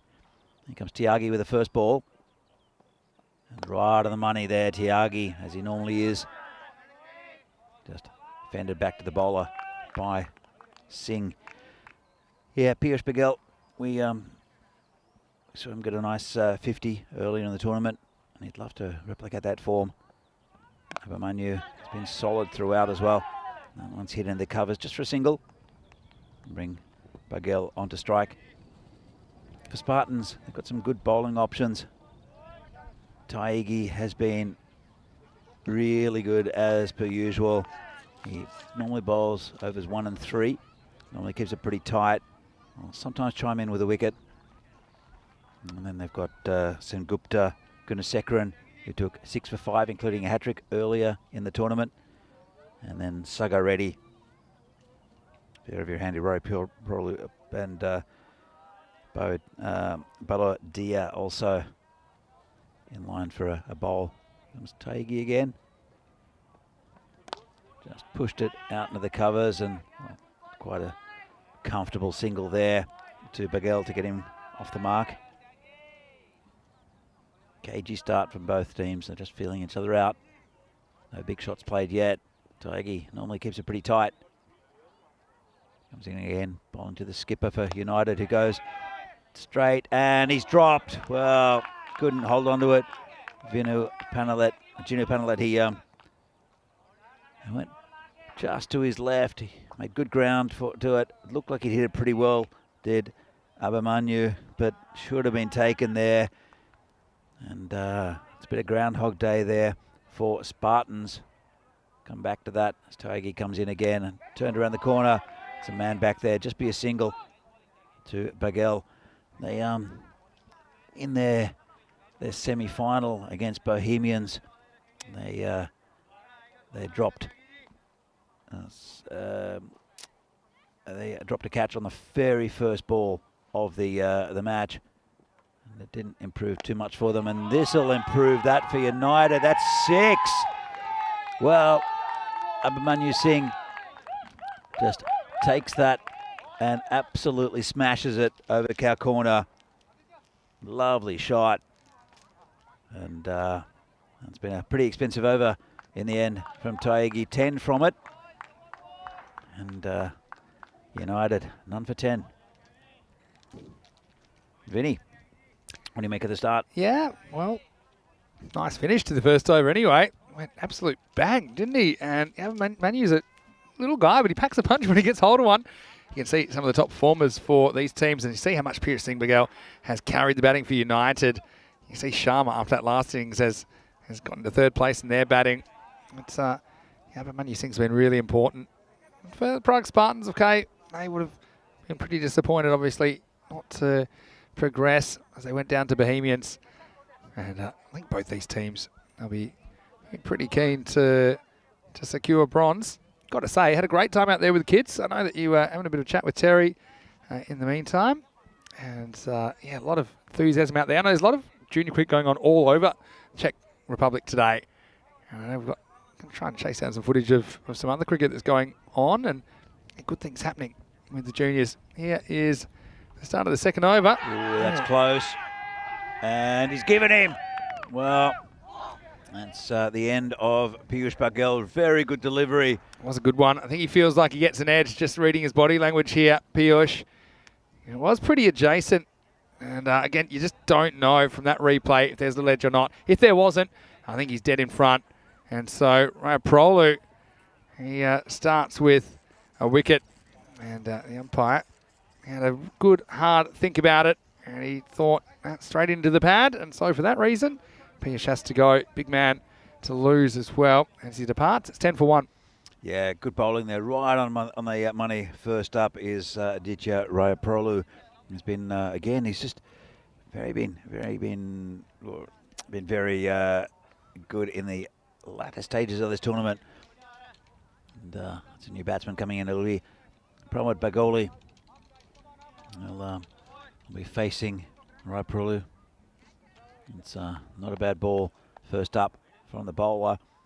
Just a shout out to Joe Foster, who's come back and handed us an ice cream each, Vinny. Yeah, he has. And I'll let you get onto yours first. I'm sure you've been working pretty hard. I'm looking forward to mine, though, as well. You've been working pretty hard with the kids as well. My bowling got smashed.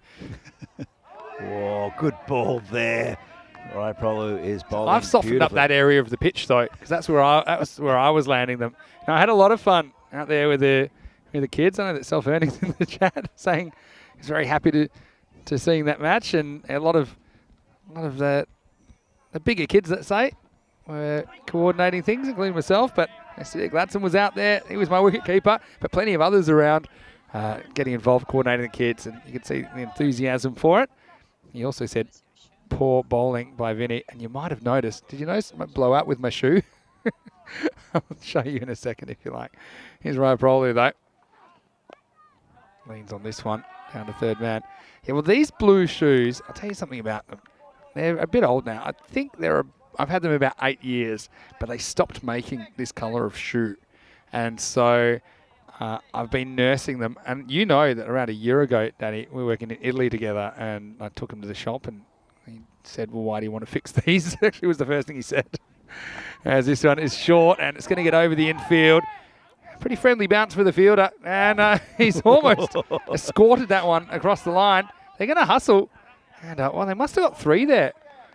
Oh, just judging by how hard they were running. And, no, in fact, I think there's just 2. I think he thought it was going to be 4. So, for that reason, you can see it's had to dive in, work really hard for the 2. Yeah, so constantly. Every time I've actually bowled at some kids, something happened to the shoe. I think the heel fell off last year at the ECC. And he once again had another little issue, but I've patched it up now. There's probably a good reason why they're not making these shoes anymore, because they've sold a total of 1 pair. That's probably true. It's a beautiful shot. Smash towards cow corner. And Abhimanyu Singh, after that disappointing performance against PCC in the semi-final, is taking it out on the Spartans bowling. Yeah, and there's a bit of that kind of batting in the last game. Anyway, it is the end of the over. Just a reminder about where we are on finals day. We had Prague Spartans and Bohemia in the first game of the day. Bohemians, they were able to successfully chase down the Spartans total. Then Prague CC really picked apart United. They didn't really bat them out of the game, but they certainly bowled them out of the game in the first 2 or 3 overs. And so it will be Bohemians versus Prague CC in the final. Right now, you're watching the bronze final between the Prague Spartans and United Cricket Club.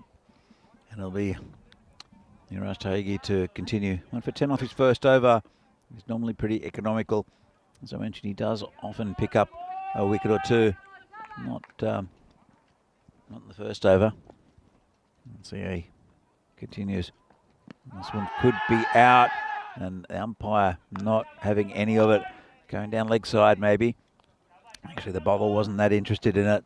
Just unusual, because he likes the appeal. That does Niraj Taigi. But going down leg, bit of late swing, I think, is what to see the batsman. As he comes in again, bowling to Bagoli. He digs that one out. It's gone behind square, chases on. Don't think he'll reach it. Very fast down there. And that's 4 runs to Pramod Bagoli. And it's very difficult to cover all parts of this ground. It's downhill going that way as well. As we've mentioned, this ground is lightning fast. Yeah, sure is. And it's had a fair bit of sunshine on it now, so it's only getting faster. Chagi with the ball. Again, right on the money. Dug out there by the batsman. I've got to say to these 2 teams, I mean, credit to them. They've come top 4 out of the 10 teams. So they certainly can consider this tournament a success. United, in particular, of course, reaching their first finals day. It's going to be a big honour for their club, and they'd love to pick up a bronze. So would the Spartans, though. It's been hit out into cow corner again. That's 4 runs. Good shot again there from Abhimanyu Singh. Dragged that from outside off stump. And it's Dan Zilla doing the fielding. I'm a bit worried for Dan's ice cream. Because he's having to jog after the ball with that ice cream in his hand. And he's been doing a fair bit of chasing in the last few minutes. Certainly not going to let that one fall out of his hand, the big Dan Zilla. And Tiagi. How's he going to bowl to now? He's got a bit of cover in that area. Going across, there is a short mid-wicket, but no one behind square, and I think the batsman, Abhimanyu Singh, has just seen that. I know he's dragged the last one from outside off stump, but anything too straight is being tucked around the corner for 4 from Abhimanyu. Got it spot on, did Taegi, just pushed out the point for a single. It's a good start here from United. They're going to get around about the 30 mark for the power play, which is pretty good considering how much the ball does move off this pitch and in the air as well with the new ball. Is it that one? Oh, just over the man there at that area at short mid-wicket, and they'll come back for 2, so 29 for 1 at the end of the power play. And it's mainly Abhimanyu Singh who's been doing the damage for United, but Paguli getting onto that one. Just didn't quite get hold of it. Pretty good start there for United. 22 off the bowling of Taegi. You don't see that very often. No, he's been really consistent. I think also a bit of luck. Some of those mistimed shots could easily fall into the hands of a fielder, but they got away with it. So much better power play for UCC this time. 29 for 1. Remember, they scored 3 for 3 in the power play. It actually was the lowest ever power play we've had in the European Cricket Series. And did reasonably well to recover to something respectable. Right here, though, trying to make the play. And now looks like we're going to get Sengupta bowling the 4th over. Now Sengupta is a very good bowler, but the quickest of all the Spartans. And don't think that Abhimanyu Singh will mind the ball coming onto the bat. Neither would Pramod Bagoli. Yeah, true. Sengupta bowling to Singh. Good contest. Oh, good start too. Right on the money from Satya. It's been hit to mid-on for a single. So I've got to say, Pramod's kids were quite impressive, particularly his daughter. Took a really good catch. She's got a good bowling action. And let's see if her dad can come up with some highlights of his own here in the bronze final, match 47. It's hit towards the outfield and Vijay can't quite get there. Almost bounces over him. Oh, a bit of air Vijay about this. One hand, one bounce action. And you never quite know how the ball's going to react on the first bounce here. Sometimes it shoots through, sometimes it takes off. This one's the latter.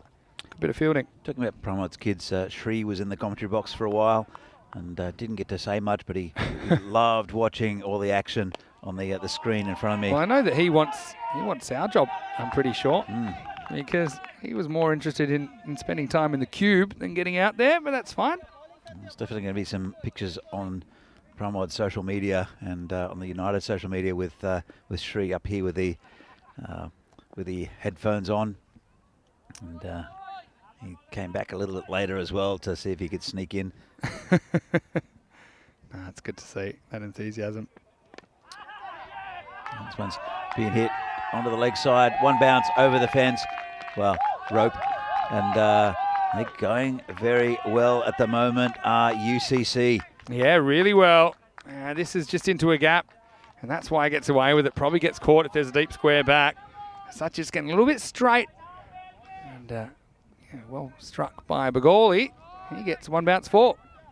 I looked at the predicted just before, and I think they were 39% United, which was strange because I think they've got off to a fantastic start.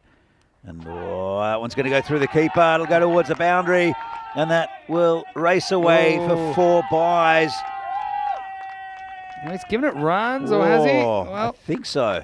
Yeah. Is that a little inside edge? Yeah, Pramod will take it. Yeah. I didn't pick up a little edge, but the umpire's a lot closer to the action than we are. And Pramod will definitely take the runs. I don't think Satch will be too impressed with it. So, yeah, UCC rolling on to 40. That's down leg side and taken by the keeper. And just getting a bit wayward is Sengupta. Yeah, so the win predictor doesn't just take into account the match situation, though. It takes into account the two teams and how they've matched up against each other, the players on the teams as well. So that's why it doesn't kind of start at 50-50. Obviously, it favoured the Spartans a little bit, but United, they're up and about. And there's a kind of good energy coming from their dugout at the moment. Good energy coming from these two batsmen too. Can send Gupta for the final ball of his first over. It's been a pretty expensive one. It's going to be called a wide. So it's been 13 off the over so far. Can't get out of this over, Sengupta Kani at the moment. He does push it outside off stump, but just a bit too far. And Spartans, they started off with a lot of energy, took an early wicket, looking a bit flat now. I'm sure they'll come back. Many twists and turns in T10 games. And this one's just poked down to backward point for a single. Nicely played by Baguli, who'll retain the strike.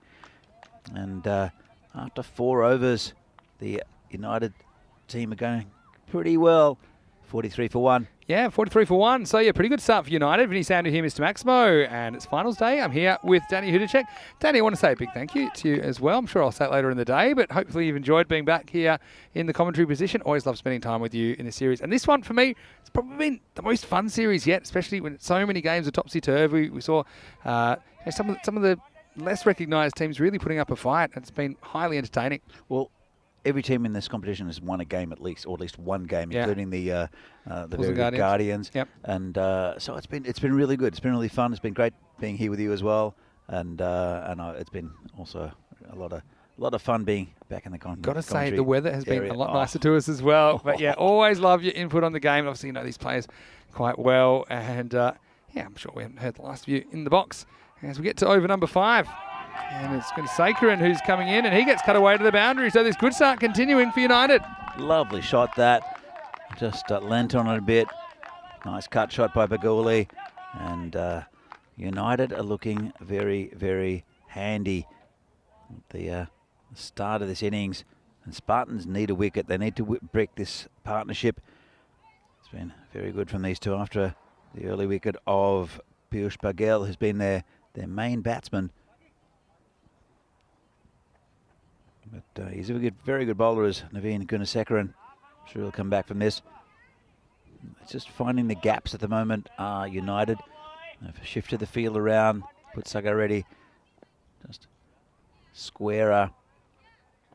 And it's been pushed to ready out there. They should just take the single. And they're approaching the 50, the United side, and it's only just over 4 overs. Very good start from then. And the win predictors turned around 66% for United. Pickle old win predictor. 63% after that single. I don't know. Big this thing. Strategic error here, Danny. You see Gunasekaran get driven down for a single. I totally forgot about my ice cream. And now it's about 3 or 4 overs old. I was so distracted by the good start from United, but hopefully I'm going to try and get it now before it's melted. Well, you let me finish mine, which is great. It looks still in one piece there, Vinny. It looks all right. I'm nervous. I've taken off the jacket. Anyway, 49 on the verge of 50. Macaulay up and going. He's facing up to Gunasekaran. It's a good ball and clamped down on it. Just a little inside edge and attempted run out there. And it's going to go to the box. Let's have a quick look. It looked okay from here. They like it though, the Spartans. And he looked like he was going to be home, but very good work in the end from the keeper, Varun Mehta. Have a look from side on, and I think he's back. I think his bat goes in, and he's safe. No problem there for Abhimanyu Singh. And we have that limited technology to deal with run-outs, especially from that end. Not so much from the bowler's end. You can see if they're from the front-on view. But it just gives a little bit of help to the umpires who've been excellent over these 2 weeks. It's been pretty warm conditions for them. But as I mentioned before, there is the Umpires and Scorers Association in the Czech Republic. It's been taken very seriously, the officiating in the country. And also for these ECN tournaments. And that's a little inside edge. And it'll be 4 run. 4 runs there for Abhimanyu Singh. And this good start continues. They're over 50 now. And Spartans, they are the first division team. United, second division team. They are very top heavy, the United batters. They rely on four 4 or 5 up the top. I think there's a bit more depth in the Spartans team. But Gunasekharan has gone for 11 already. He's got 1 ball left in this over. Bowling to Singh, who hits him down the ground. Player coming around. I don't think it's going to go for 4. It'll be cut off by Vijag. They'll look for 2, but they won't get it. Good throw from Vijag. It's gone. It's hit the top of the stumps and gone straight to the keeper. He's right on the money there, Vijag. Couldn't have been a better return. Let's have another look at this. He's running, and there was a no. Hit the top of the stumps, and it went to the keeper. Brilliant fielding from Vijag. He'll never, ever be able to replicate that. And that's the end of the over. Another pretty good one there for United. And they are 55 for 1 off 5 overs, going 11 and over. They've bowled okay. The Spartans haven't dragged too many short. There's only been 2 wides. It's just been really good batting from the United team. Vinny, you've just hoovered that ice cream. He'll be back with us in a moment. I think it has been very warm here, the conditions over the last couple of weeks, apart from that 1 day of rain. So, a well-deserved ice cream. Thank you, Joe Foster, for that. And it is Sagar Reddy. He'll be bowling. He'll tighten things up for Spartans. And right on the money, right on middle stump. Just cut down to third man for a single. He's been good in this tournament, has Sagar Reddy. Didn't see too much of him in the semi-final, unfortunately. But I don't think it would have really mattered with Bohemians. Pretty dominant, actually. Both semi-finals were quite one-sided. And it's going to be a great final coming up between PCC and Bohemians. One with probably the strongest bowling lineup in the country. The other with a very, very good batting lineup. Here comes Reddy again. And again, just short of a length. Prodded down there to short cover for a single. Back from ice cream. How was it? Review it. Was it right? Did not touch the sides, really.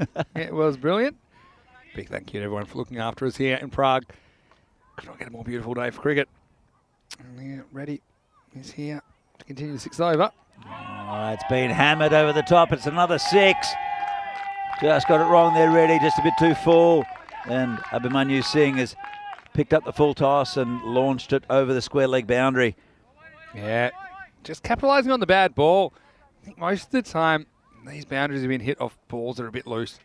I think they've been selective. Yeah, I think United in a very good position. Yeah. Going at 111 pace at the moment. See how long this partnership can stick around, hey? Well, they're going pretty well at the moment, and they haven't really offered any chances. And so really good bowling there again from Reddy. Just had that 1 loose delivery. Apart from that, it's been difficult to get away. Just to call out to Maiden Waters. Thank you for your kind words, and hopefully you'll be in Prague. The Electric Sheep Book Bar in Vinaradi is a really nice place to be. Fantastic cocktails. Good selection of books, actually. Oh, give me a good idea for tonight, actually. So many places, so little time. We'll talk about that. 6 overs down, sorry, 60 off 1. There's Vinaradsky Pivovar, which is very close to my place, and I'm sure it's not far from yours. And that's a really good, nice brewery up in the Vinaradi area. And right next door, there's a fantastic Vietnamese restaurant. So if you can get out of your dumpling obsession, I think that might be a good place to go tonight. I may go back to dumplings for the 3rd time, but not set just yet. We'll see.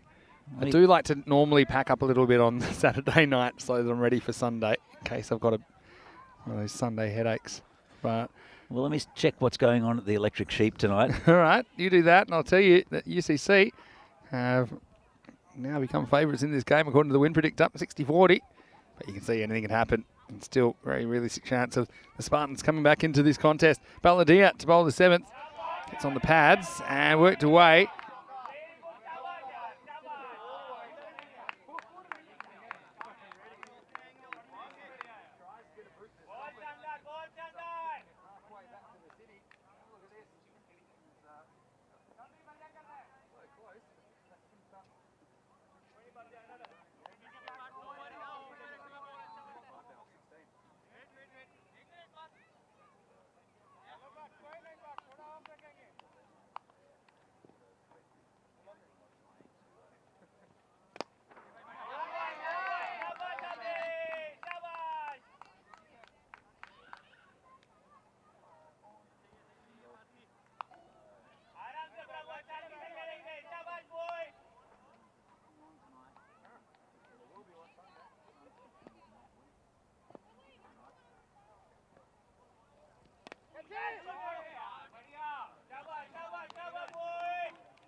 Okay, we're hopefully back with some commentary here.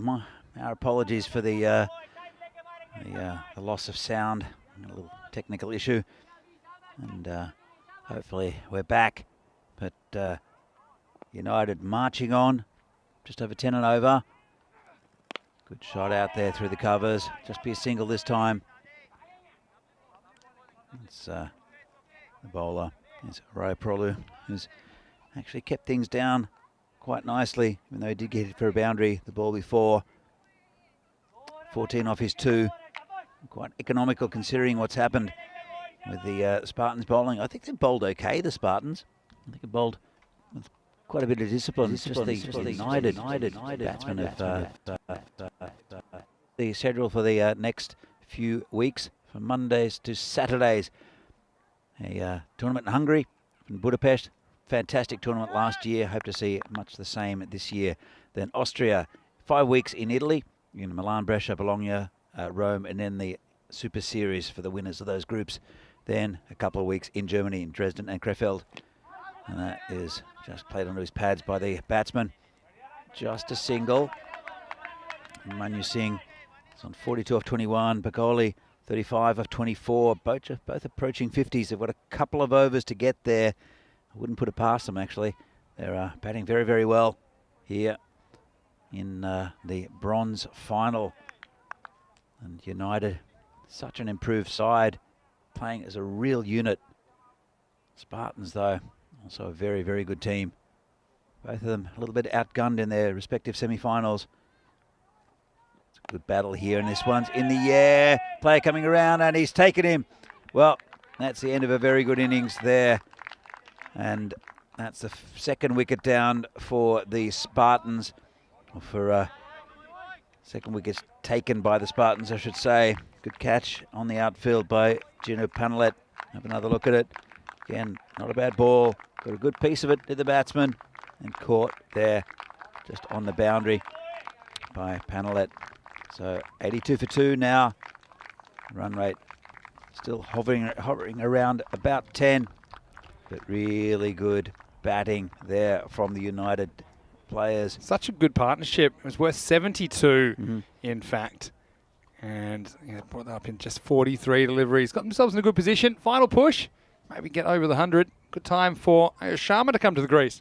Yeah, he batted pretty well in the last innings. Not as fluid as what we've seen him in the past, but certainly better than what we've seen him in the rest of the tournament. And it is a very good time for him to come out there. Pramod Bagali's at the other end. I'm sure they want the strike as well, not just to get his 50s. A team man is Pramod. I think he's just looking to pump up the score a little bit. But Manu Singh, he opened the batting, so important. Captains and wicket keeps as well. He's been brilliant this series. Absolutely. Just brought it down there, short cover, just a single. And bring Bagoli on strike, who'll look to reach the boundary somewhere.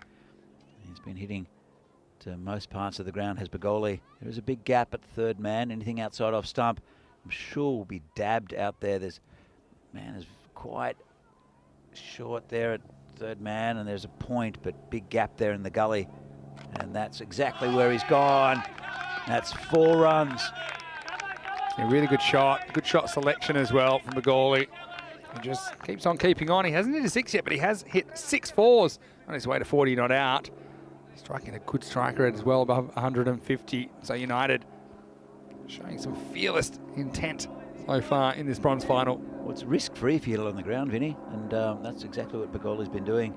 He's been really good in this series as well. Missed a couple of games at the end last week with a little injury. He's come back in this the final series, and the quarterfinals yesterday, and then the 2 matches today. He's, as I said, gone on to 40. As I said, I don't think they've bowled badly, the Spartans. Been very few extras. So again, this one muscles through the leg side, down the square leg, just for a single. That'll bring Sharma back on strike. Ayush Sharma batted pretty well earlier. Got quite a few runs for the United side against a very, very good PCC lineup. This is Gunasekharan's final ball of the tournament. And that's hammered through the onside to cow corner, just a single to Ayush Sharma, just The last ball of the 9th over.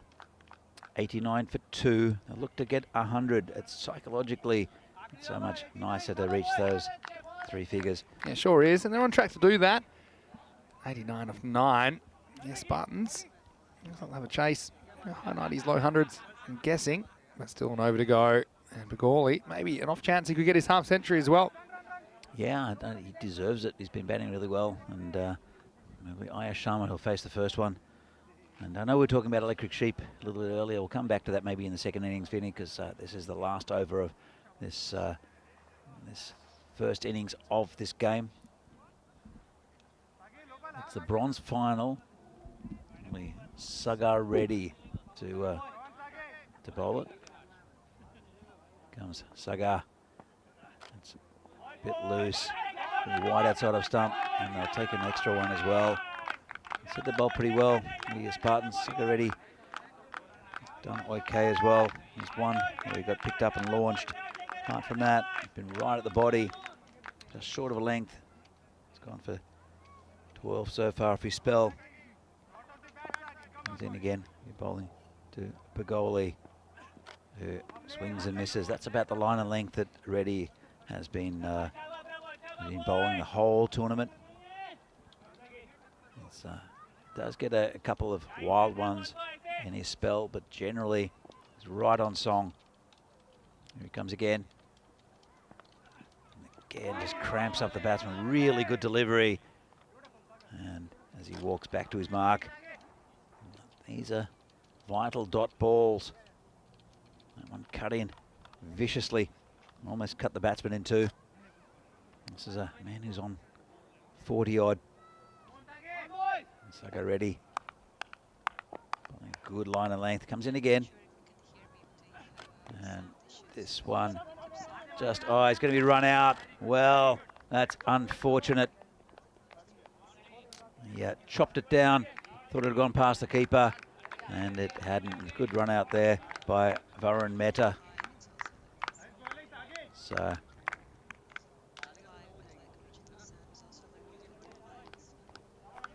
yeah, what an innings that was from Begorley, who was absolutely magnificent while he was out there.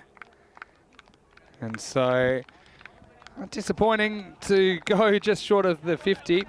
But anyway, he's put his team in a really good position as he departs. It's 91 for 3. It's been a really good over here from Sagar Reddy. And as we were mentioning, they would like to have gotten that psychological 100 up on the board. A score in the 90s for UCC, it looks like, unless they can do something off the final 3 balls of Reddy's spell, but he's been really, really good in this over. Yeah, 3 to come. Just a sneaky boundary or 2 to get up to the 3 figures. Just trying to move his field around a little bit. There's still a gap down there at point, or just backward point, and now he's trying to plug it. But it's the most likely area. Hit down the ground, should be cut off, and they'll look for 2. They won't get it. Good fielding out there. Probably would have gotten it. That's the hindsight that you've got. I know you don't necessarily want to lose another wicket, but I suppose you're thinking that they want to get Sharma on strike, and that makes sense. Yeah, look, there's only 1 ball left, 2 balls left actually. Yeah. So Sharma swings and misses.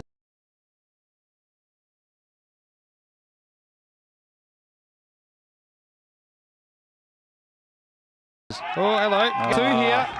Got to run. He's probably going to run out here if he tries. Really, really good over here from Sagar Reddy. Just got away from the keeper though, unfortunately. And after going for a few in his first over, it was really only one loose ball from Sagar Reddy. Bowled that wide, and the rest has been pretty clean. Comes in again, and this one's been hit in the air, and it's going back. Just 4 runs, just bouncing about a metre inside the boundary. And a really good finish here for UCC. Very competitive total. And they'll have to bat well, these Spartans, to get there. Just bouncing about, well, less than a metre inside the boundary. Yeah, really good shot and good finish, wasn't it? So they will end up with 97 off their 10 overs, setting a bit of a task for the Spartans on 98. And we return after the break. Coin toss for the final coming up very shortly. Stay tuned to our website, europeancricket.com, or our live chat as well to find out what's going on with that. But right here, right now, United have done the job with the bat. They'll need to bowl and field well. They need to try and keep the Prague Spartans quiet if they are to get across the line here in match number 47, the bronze final. As we see some of the highlights of the United innings, that was the LBW for Bagel.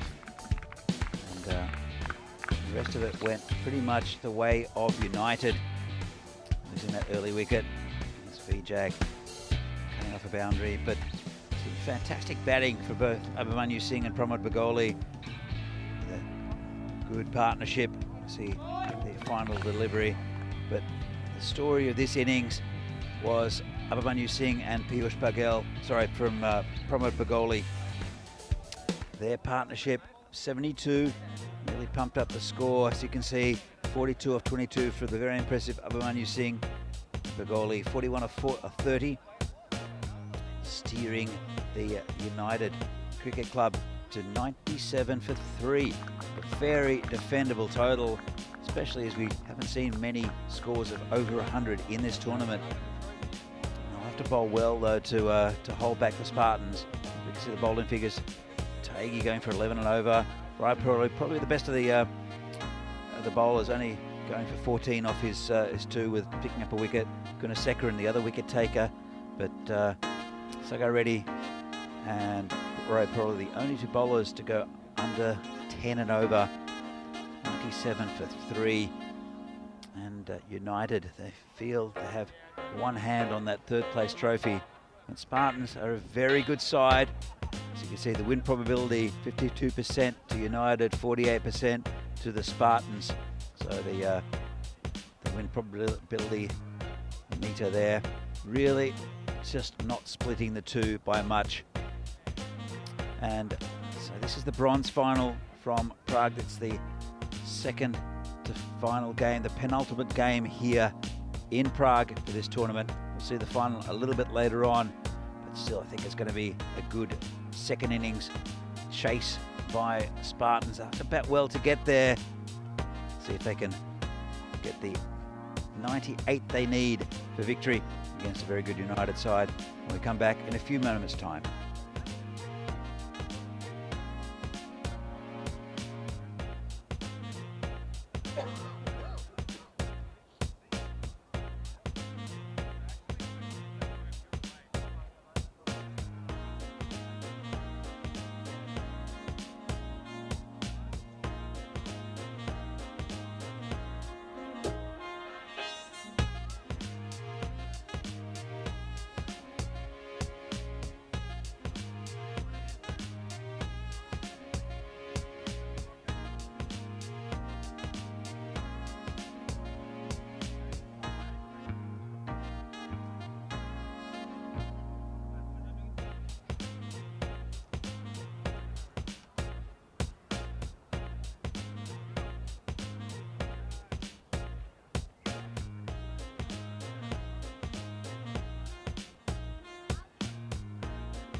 And welcome back to Prague for this European Cricket Series from the Czech Republic. It's the second last game of the tournament, the bronze final between United and Spartans. And United have posted a really good total. It's 97, they scored 98 to win for the Spartans. United, very, very good little team. They're here to compete, and they have competed very well in this tournament. With a couple of major victories along the way, and this will be another one. They are Division 2 side United. They just can't quite get out of that division. And they're going to be playing a very good side, or they're playing a very good side here in Spartans, who have to bat well to get there. And it would be Pramod Bagoli to open the bowling. Good start from him outside off stump, and called a wide actually. Sengupta and Gunasekaran will be the opening batsman. Pramod just does bowl with a lot of shape. This one just getting a bit too wide. But he gets it right on line pretty quickly, does Bagoli. He comes in again, bowling to Sengupta. Good shape. This one gets a little edge on it. There's a man back there at third man, just a single. Just got the bottom of the bat there, did Sengupta. So the ball was moving away from him. And the outswing from Bagoli. He was very good with the bat, was Bagoli. He's an important player for this United side. You saw him skippering the team last year. It's Abhimanyu Singh, who's the captain in this series, done very well. This one's going to be wide as well. And they'll take another, just a little bit wide of the crease, or the mark here so far, Bagoli. And that was a pretty big wide. Keeper couldn't hang on to it. So they've got very good cricketers in the United side. I'm sure we'll see Amandeep Bindra with a second over the left armour. Comes Bagoli again. And this is in the air. I think it's going to be safe. Bindra is coming around, and it'll be 4 runs. That's the first boundary of the innings. And it's Sengupta who just lifts it over the cover area. 4 runs. Again, really wide of the crease there from the bowler Bagoli. He's aiming at that area. He's got a very strong offside field. And that's 4 runs. 8 so far. Only 2 legal deliveries from Bagoli. Comes in again. It's a better ball, squeezed out to that backward point area. And it's come back for 2. It'll be tight. And there's no one backing up. Well, they weren't really aware. It didn't cost them anything, though. And I think it might have hit the batsman as well. And they did the right thing not to run. It's a bit of an unwritten rule in cricket, but good sporting way of the Spartans. They didn't take the extra one. Here comes Bagoli again. And, oh, I think he's got him. Big appeal. Not interested, the umpire, though. Not sure. It might have clipped the pad. I actually thought it had taken the stumps. It went straight through him. Let's have another good look at this. And, yeah, I think it might have clipped the pad. Yeah, and that's what Sacha has just indicated. That was the noise. Went straight through him, though. There we go. And you can see he's just indicating he hit his pad, and he's indicating it to the wicketkeeper and not to the umpire. Comes Bagoli again. It's down leg side this time. Good take by Singh. Been a bit loose this over from Bagoli. That one just didn't swing. It's a good start here from Spartans.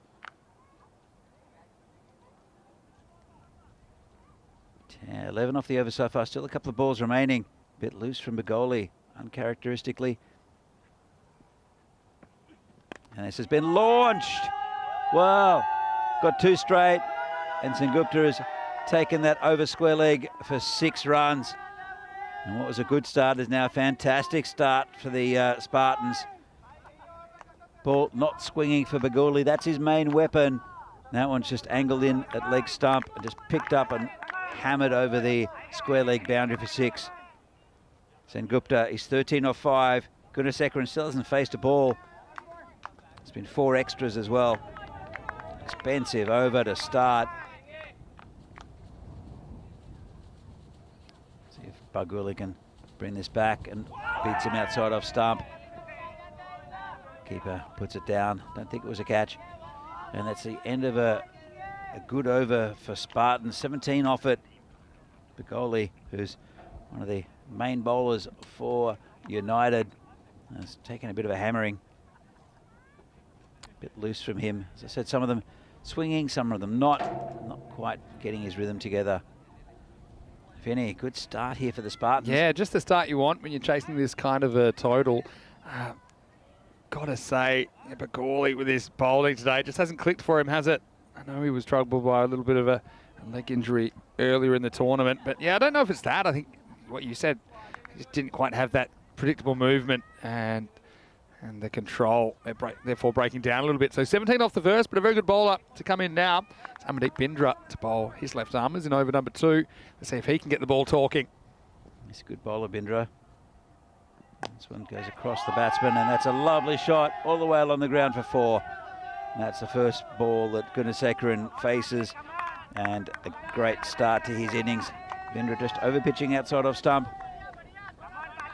And he can get the ball to move away from the right-hander in the air and also to duck it back in. Problem is the conditions not very good for swing bowling. It's pretty dry here in Prague, pretty warm. Yeah, Bindra. It's the same ball. This one's squeezed out. Remember we said in the very beginning of the tournament that looks like you had a real swinging batch of kookaburras because they were going all over the place in the air. I think those ones have run out. Danny, you're onto a new batch because the ball has definitely stopped swinging. And Bindra is someone that does consistently straighten it down the line, but he's getting pretty much nothing out of this ball at the moment. There's a bit of cloud cover, but it does feel very dry and warm here in Prague. Here comes Bindra again. So hit in the air, just wide of the fielder, who does well. Well fielded. That's a really tough one. That's past him, Nawab. Nawab's continued to impress me in this tournament. He offers a lot.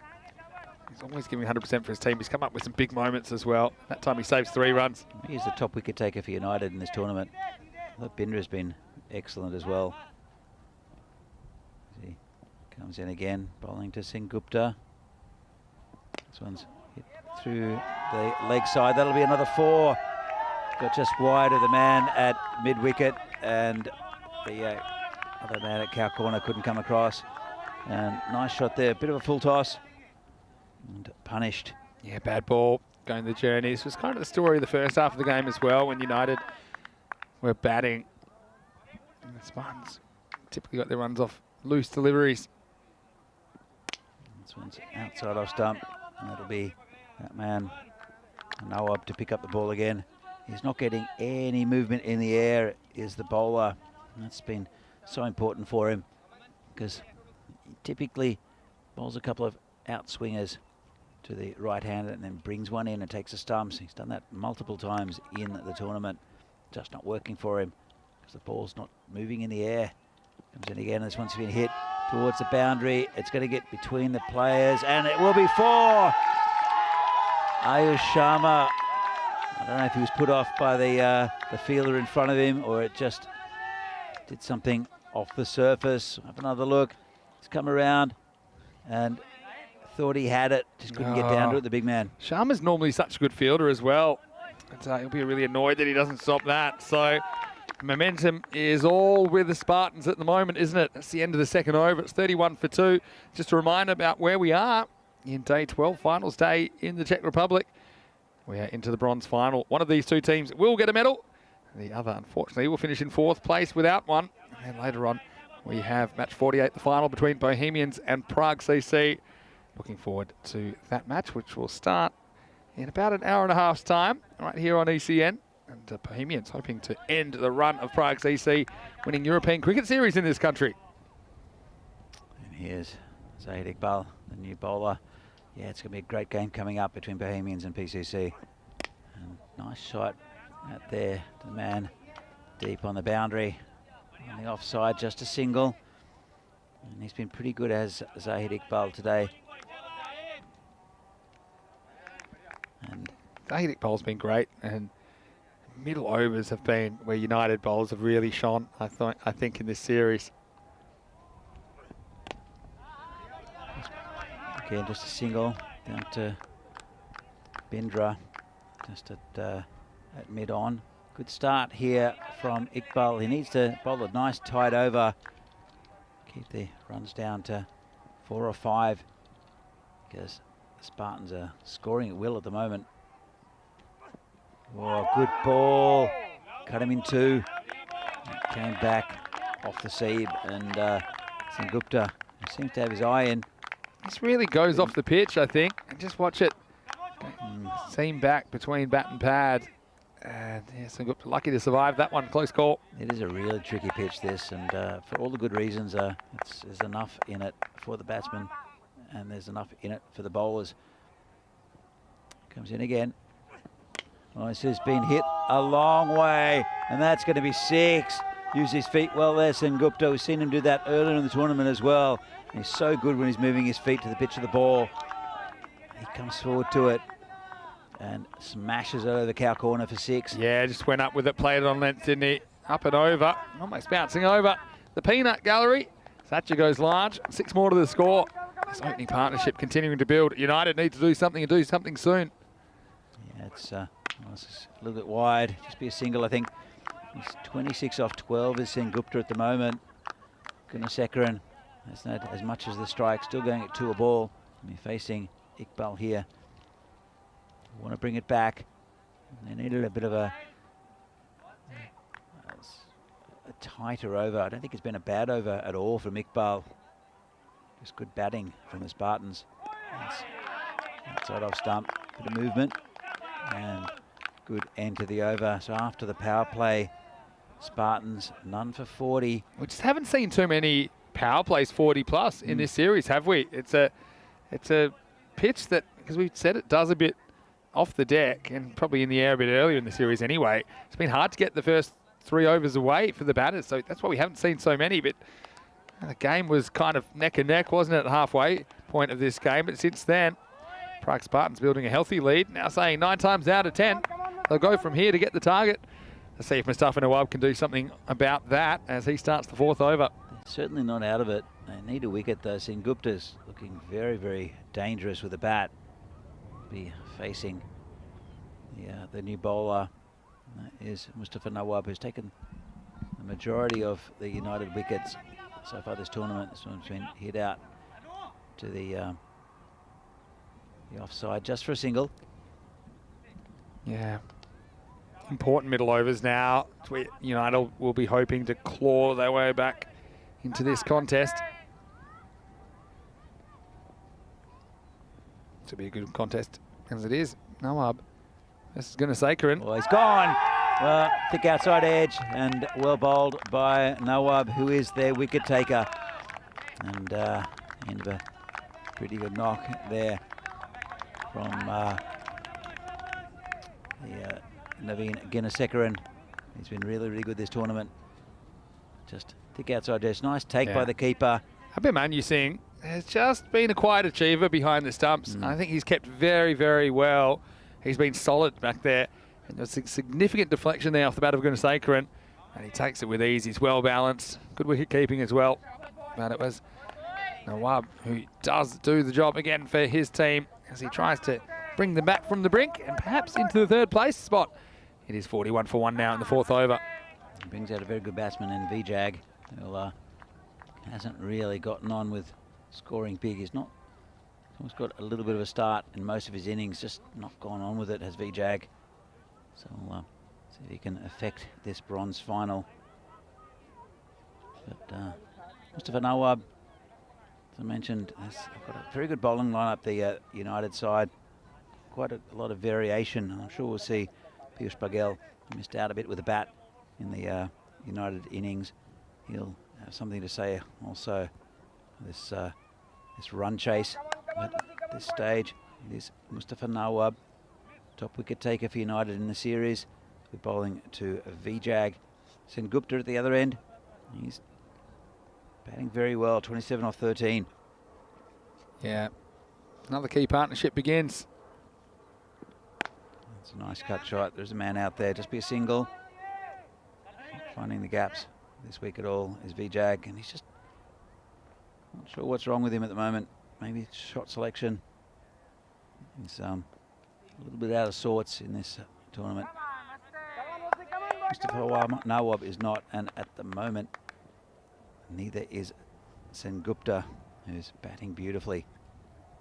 This one's hit in the air, and there's no one there. It'll be Bindra who won't be able to stop it. Got a bit of a dodgy bounce, maybe. Bindra has still got a bit of trauma fielding in that position because he's already got the worst bounce I've ever seen. The one that hit him upstairs. This one just bounces away from him. And yeah, he throws the hand at it, but comes up with nothing but fresh air. Well, it's another 4 for Sengupta. I think he could have done a little bit better. In fact, he's been replaced in that area. He's now in the covers, is Bindra, with Bagoli out on the boundary. 10.5 games without being replaced, and now's the moment that he goes. It's Bagoli's a good fielder as well. Hey, look, even good fielders, they'll have their moments where they won't want to look back and see what they've done. No one's perfect in that aspect, or any aspect really. Let's just see if United can claw their way back into this contest. There's no spin towards the point area. Good fielding there, just a single. That's the end of the 4th over. Well, yeah, doing very well at the moment in this run chase. Our Spartans, United, need a couple of wickets. Yeah, they do, but they are the kind of team that can do that. We know their middle over bowlers have been pretty successful for them, but right now it does seem like the Spartans are in the box seat, if you like, for the bronze. Vinny Sandhu here, Mr. Maximo. Alongside me is Danny Hudacek, and I know that a lot of people out there are enjoying this series, and I can tell you, I wish you were here because the weather is pretty as a picture. And one thing that I noticed just looking across to Germany was that they had a 1-run match in match number 5 over there. Austria beating Sweden by a single run. So Sweden now have lost by 4 runs and 1 run to Austria, and they won't meet again. So Sweden will play one more match in the series against Germany, and they risk going winless despite being so competitive. So that's going to be really frustrating for Sweden, because both those matches against Austria, because Austria are 1 place higher, because they're a higher ranked team, they would be worth a bunch of points they've missed out on. So yeah, tough times for the Swedes. Tell you what though, I think all these tournaments going around, it's the Valletta Cup, the CE Cup, and this Tri-Nation up there in Germany, just all leading up to the World Cup qualifiers a little bit later in the year. That's what these teams are concentrating on, just getting a bit of form for that tournament. Every single T20 international though carries these ranking points, which can determine kind of who gets these opportunities. So yeah, I think credit to Austria though. They've obviously held their nerve in 2 really close games against Sweden. They've also beaten Germany. So who knows what will happen in the Sweden-Germany game to come. All 3 of them are very strong teams. I think Germany not fielding their full strength side. Saw that Rohit Singh, who was captaining Germany, was not in the lineup. A couple of other faces there that probably being tried out for the Germans. But they're always going to be competitive. A lot of cricket played in Germany, a lot of excellent cricketers there. I'm sure we'll see in the next few months in those tournaments in Dresden and in Krefeld. And it will be Iqbal bowling to Jagan Everson. Hasn't gotten going yet. Outside off stump, no run. Iqbal keeping it nice and tight. Yeah, look at their kind of equation at the moment. I mean, Spartans could hit a speed hump, couldn't they? Especially if they lost Sengupta about now. Got the 50 up here in the 5th over. This is in the air, and he's trying to make it there, Bagel, and it just drops out. He made good ground to it, and then at the end of the fingers and dropped out. Yeah, and Zahid Iqbal giving a little pat in the back. He knew how far he ran to try and get this. Thought maybe Iqbal would have a shot on it, and ends up well inside the infield. Bagel, he spent everything to get there. Just wasn't composed at the moment of impact. I think it gets him on the end of the finger. Could be a bit of a nasty one. Piyush should still want to bowl his 2 overs as well. In fact, I think Piyush is going to come off the field. And he hasn't bowled yet, and this is his right hand. And I think his medical team are going to come on. Hopefully it's not too serious, because that's an external injury, it looks like. Maybe just the webbing. And I don't think he wants to come off. I think he's pretty keen to stay on. But I think he's going to have to come off. Yeah, he can come off, and because it's an external injury, then he won't suffer any penalty time. So he could come on and still bowl straight away. So I think he just needs to try and get this sorted out ASAP. He has been written on. He got hit on his right hand though. Yeah. And so the 12th man's on. And that's. Not sure who's it is. Actually, I wonder if there's a 12th man yet. Yeah, there is. This is Manish, who is out there for United. This has just been hit over the top. And that's going to be 4. Well, top edge there from Sengupta. And Abhimanyu Singh just watch it sail over his head, and that's another 4 runs. Yeah, so Manish Jangid is the substitute fielder. He wasn't in my even 13th man, so he was the 14th man. Maybe he won the race to get the bib off. But at the moment, things going pretty well for the Spartans, catching a break in that over as well. They finish at 55 for 1 after 5 overs. So they have 55 off the first half. They need 43 off the second if they're going to win this game. And for me, still, a lot of the responsibility is with Sengupta. Vijay is a good player, but he's a little bit kind of out of nick at the moment. They got Saga Reddy listed next. Well, he's a real excitement machine. Yeah. Anything could happen if he comes to the crease. So, yeah, still I think there could be a little wobble in this game. Looks like Bindra is coming back for over number 6. We've also got Panelet, who batted very well at the start of this tournament, and Varun Mehta, but also Kranti hasn't batted yet. He can take the game away from United in just a few balls. Don't think they'll run out of batting. It's just whether the batters there can go at the speed required. So the speed required 8.6 is kind of an average speed. It's pretty much at the kind of par run rate for the entire tournament. So United certainly not out of it. Here's Bindra coming into bowl. It's been hit past that man. Actually, he knocked it down really well. That's saved 3 runs, I think. Down there at 3rd man. Important stop, hey? And that saves 3 runs. The fact that he can just get a hand on that. Now back to Satya. That's who they need to get. United is Sengupta. Bindra could be that man. It's been dragged away from outside off stump down to the square leg area just for a single. Keep an eye on the difference between runs required and balls remaining. At the moment it's at 13. They've got 41 off 28. So United were hoping that they can either kind of keep that steady or maybe make it drift out a bit. Prague Spartans will be hoping that that reduces through these final overs. Slashes that one out again to that man at sort of a deep cover area. They'll come back for 2 and well run in the end. Good return. But Vijay's pretty quick. Yeah, pretty streaky shot though. Yeah, it was. I'd say it was good running. And the fact he got back, turned so quickly, Vijay. He is able to get back. Tarek in the chat saying, if I won the toss, would you bat or bowl first? Well, I can tell you that 2 teams in the final, they would have different answers. Because I said I think PCC will want to bat, Bohemian will want to bowl. I can give you some toss news because Bohemians won the toss and they'll bowl. So it's exactly what we thought. It's a bit redundant, that toss. We knew straight away exactly what both teams were going to do. Bohemian's very strong in the bowling. Although sometimes I think I know and then I get surprised. So I mean, say Javed said he'd bat.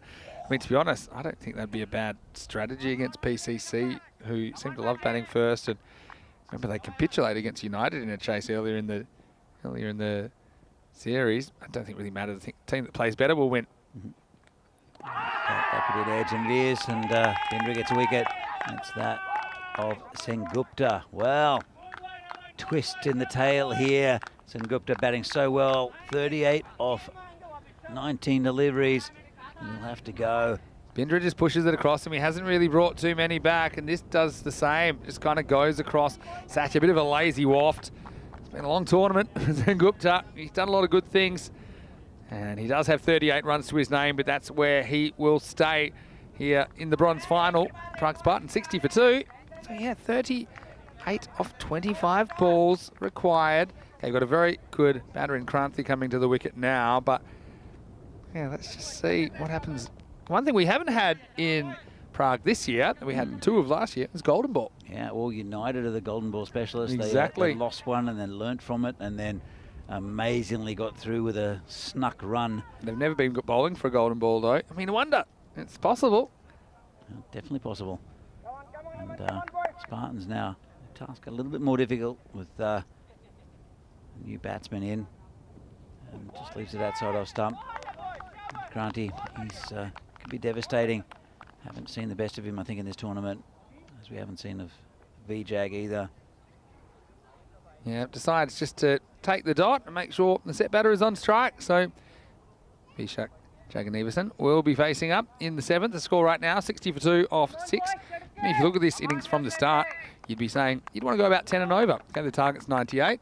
Right now, that's exactly what they are. They're 60 off 6. And you can see with that wicket, especially the wicket of Sengupta, the line is, well, the line for the Spartans taking a dive, and the line for United's getting a boost. So now they're going to go for Ghanshyam Kumar in over number 7. Let's see what he can do.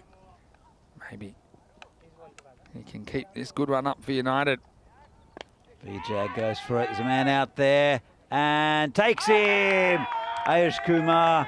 Well, he got distracted a little bit by that fielder again, Bagoli. But Vijag misses out again. He's gone for 8 off 10. He said, Ayush Kumar, you've mushed the fielder and the bowler together. But it is Ayush Sharma and Ghanshyam Kumar that do combine to take this wicket. And, well, they don't mind. It was a holy union between them. I mean, Bagoli was hunting that as well. But I think Ayush Sharma, he calls it in the end. And just Bagoli gets out the way, gets behind. And so, yeah, well done to Kumar, who gets a wicket his very first ball. Jaganevasan goes for 8, and I think there's a twist in this yet. It's the Prague Spartans now. We just have got a bit of a stagger in this innings at 60 for 3. That was a big wicket. And that one of Sengupta, who's was a driving force behind that chase for Spartans, but now a little wobble, and we'll bring another batsman out. It'll be the wicketkeeper Varun Mehta. And as I said, just a bit of a wobble. Kranthi at the other end. Still have batting to come. Panalet we haven't seen yet. And, bowling pretty well, United. I think starting to believe a little bit more with those 2 quick wickets. Comes in again. Hit back to the bowler. Good bowling there by Ghanshyam Kumar. That gaps out to 15 between runs and balls. It's exactly what United needed to do through these middle overs, and they're doing it. Predictor says they're favourites now. Don't know about that yet. It's been hit firmly to point, just a single. Bit of a fumble there from the fielder. But, yeah, as I said, those 2 quick wickets turn things a little bit, maybe to the favour of United. Comes Kumar again. And that could be out. Not out, says the umpire. Well, I'll have to have another little sneaky look at that. He was pretty confident. Nice early call. And might have been outside off stump. Let's have another look. And oh, it did a lot, but did a lot. That's true. Looked no, pretty adjacent though, didn't it? Pretty good for me. Maybe just doing too much and going down the leg side. I'm speaking as a bowler here though, but I thought that was pretty close. Yeah, good bowling. That one's going to be called a wide. This is a tense match. I know Saeed Babula in the chat. He's enjoying this match. He likes these kind of matches, close matches. Well, if you watch ECN with over 1,000 matches a year, you get plenty of close ones. Oh, good bowling. This is a very good over here from Kumar. What do you think about sending in Mehta? Would you have gone for a ready, kind of a firecracker? Mehta himself is a pretty good striker of the ball. Got a few options, don't they? He's got Panalet as well. His sleeve. Just hit to their covers. I think Kranthi's the key here in these overs. 7 overs down, only 3 overs left. And it's getting up over 11 and over now for the Spartans, and they've fought back so well. They were 40 off the power play. Scored 24 and lost 3 wickets off the next 4 overs. So United, they're fighters and they are fighting back against these Spartans. It will be Mustafa Nawab, the top wicket taker, to bowl again. Great over there from Kumar, only 3 from it, and a wicket as well. Just putting the squeeze on these Spartans. Yeah, it's fantastic over. Just a reminder, we have the final coming up, and it's starting in around about an hour's time, just over. It's Bohemian that won the toss. They sent in Prague's DC. Just have a look at that batting lineup, though. Very strong top 5 of Lala and the Beast, Ashok and Ramakrishnan from Mendon. For the Bohemian, though, they got some firepower of their own. I wonder who they'll get to open. Buyan and Davitsi listed. I feel like they'll keep Grover up there. As the next ball is just punched out to point for a single. Oh no, they're going to have a mix-up here, and well, better throw there, and he's gone. And well, unfortunate for United, and maybe a bit fortunate for the Spartans. Look, he overcommits here. This throw takes the keeper wide, and because it bounces as well, takes a lot of velocity out of it. No, continue. Short, gets away with it. It's gone down the ground, and they'll look for 2. And that's pretty close, I think. He's going to go to the box. Yeah, wow. Lucky we've got heaps of film, because we're getting a lot of these today. I reckon he's gone here. I think so. I'm going to call it on that replay. We'll get it short, a bit slower. He is struggling, and he is good on. Yep. Well, I'm calling it. Go back a frame there. You see, he's out there. Mm-hmm. Yeah, he's already out. Bails are broken. Bhamanyu Singh, yeah, for me, the bails are off. And so he's gone. So nice bit of keeping as well from Abhi. He dives. Where's a kind of a mini Jonty Rhodes, wasn't it, from Abhimanyu Singh? As he kind of that extra little slide. It was a double slide, and it will be a run out. And so United continue their fight back into this match. Don't know where he's going there, Kranti. He went very wide of the pitch and probably ran a few extra metres. That cost him. Pretty tight decision, but has to go. And I think United are sniffing this one, Vinny. Oh, well, don't speak too soon, but yeah, take your point. Soko Reddy, though, in a couple of overs, can take it away from United again. It's been a very good match between these two. Very, very evenly matched. And Spartans, Soko Reddy, he's taking his time getting out there. And I think he wouldn't have wanted to bat in this game. But He can be a hero here, though. Could be a hero. Can hit the ball a long way, Soko Reddy. And yeah, that's another really good over here from Nawab. That was a good throw. It was from the boundary and went to the keeper. So that was Ghanshyam Kumar who threw it. Comes the bowler again, dab down. It's a good start here for Soko Reddy. They've extended that gap to 16 now between runs and balls. And look, even by maintaining it, the run rate goes up at this stage of the game. So the fact they've actually extended it a little bit, Yep. You look at now, they need 2 a ball. Simple as that. Wouldn't have expected that at the halfway point. Oh, good ball there. And a bit of a swat by the batsman. Excellent bowling. Left him off the pitch. And he'll want a few more of those. Will the bowler? He's got another ball left in his spell. Here comes. Been excellent this tournament. And another swing and a miss. Ball is just in the keeper's gloves. He's got one more left, has Nawab, and he's been excellent for this whole tournament as Mustafa Nawab. Yeah, everyone seemed to agree in the chat as the batter's turn that cost him. Charlie Hunt saying the turning circle meant he had to run twice as far. Tarek also saying the batter's turn cost him. And so, yeah, don't run further than you have to, I suppose, is a lesson. This one's hit to cover.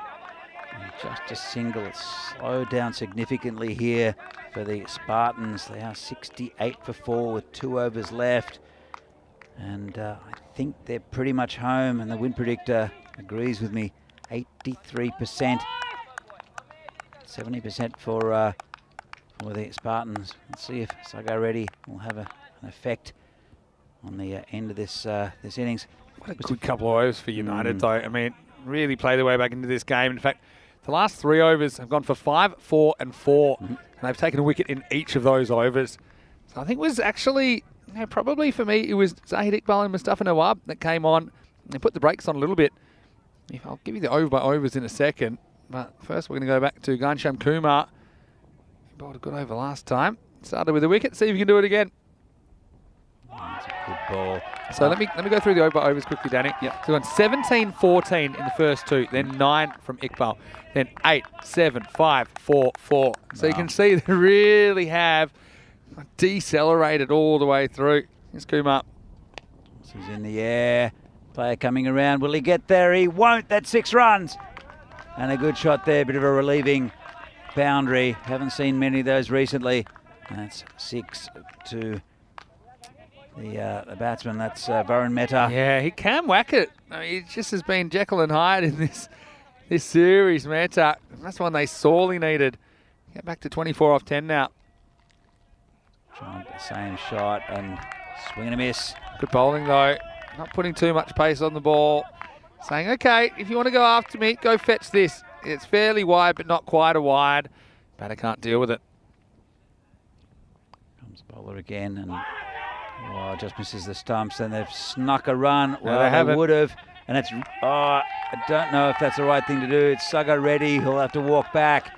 And Varun Mehta holds his ground. He's going at about a run a ball. And Saga Reddy is walking home. It's not quite panic stations yet, or it shouldn't be. This almost shaves the stumps. I think Reddy thinks it gets past Abhimanyu Singh, but he's got a shock because he does have it. It's a simple run out, a wasteful run out, really, because Reddy is one guy that can whack it, and unfortunately for him, he won't stick around. It's the end of his series with the bat. He's run out for just 1 off the 1 ball, and it's 74 for 5. Still do have a couple of good batsmen here in Varun Mehta and Juno Punalat, but Mehta, he's 10 off 11, including a 6, so he's not hitting the ball as well as he'd like. He's missed too many for me. Comes in again and just get a single out of this one. Yeah, but see, he's still a guy that can hit a 6, and so that's why I didn't think that. I mean, if you're trying to run there, you're almost certain that you're giving up a wicket. I just think at this stage, for just to change the strike, it wouldn't be worth it. Anyway, Punalat, let's see if he can move things along. He's hit that straight. Just let it bounce in front of him. The fielder there does well just to cut off the boundary. It looks at this stage like United are going to do this, and they're going to be medalists. And they're not even in the top division. What a great effort from them. As we get to the end of the 9th over, 76 for 5. They'll need 22 off the last. We have seen that happen before, but not very often at all. They'll need a magical finish, the Spartans, if they're going to pull off the bronze. Well, 22 off the last one. Look, United, they've had a fantastic tournament. They pulled off a couple of big upsets in the group stage, including almost a perfect bowling performance against the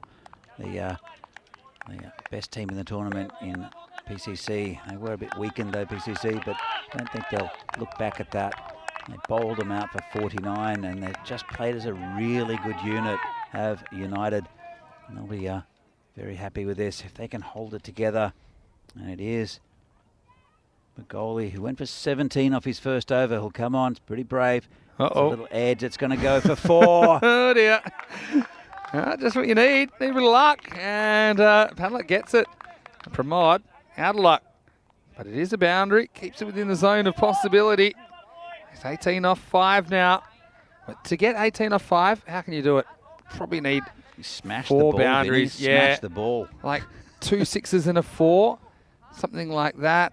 And then a couple of singles. That's one way to do it. So, yeah, I do think you need to go and get 3 balls to the boundary or over. Yeah, and there's only 5 balls left. So you've just got 1 there. But we've seen overs go for more, haven't we? Bagoli, I think he's too good to get this one up. Oh, it's gone for 6. And it's hit the ice cube. And there's another twist in this game, Vinny. Oh, dear. Oh, well, somebody wake up the win predictor. Because surely we're not going to see a magical finish. What a shot that was from Panlet. The first one was streaky. That one was anything but. That one rattled the cube walls. All right, 12 off 4 now. And that's going to be called a wide. Not happy, the bowler. It was wide, though. It was. Just, well, we saw consecutive sixes off the last ball in Sweden to win a game. Well, we see something similar here. Paguli, he's gone for 28. Never see that. And Mehta just digs this one out. Good bowling. Got to go for 2, I reckon. They have to go for 2. I don't. Oh, a bit of a fumble. We're lucky it didn't go for 4. Good 2, though. Even though Mehta can whack it, I mean, you got to go with a guy with a hot hand. You want Panlet to be facing up. He's just cracked one of the shots of the day down the ground for 6. So what is that? 9 off 3, right? 9 off 3, is it? Yeah. That's possible, especially there's a boundary here. 6 would make it super interesting, Vinny. Oh, geez. Bagoli, sweaty palms time. And it's in the air. It'll just be a single. They'll They're look gonna for 2. They can't. They're not going to get there. And that's a run out. Well, he had to go, but the right man's at the right end. Yeah, not a bad trade-off, I think. Mehta was unselfish. I think I would have been tempted to go to the keeper's end. I think he had enough time and he'd gained his balance. Look, it was good. They save a run with a run out, but it does mean that the man doing the damage, Panlet, is on strike.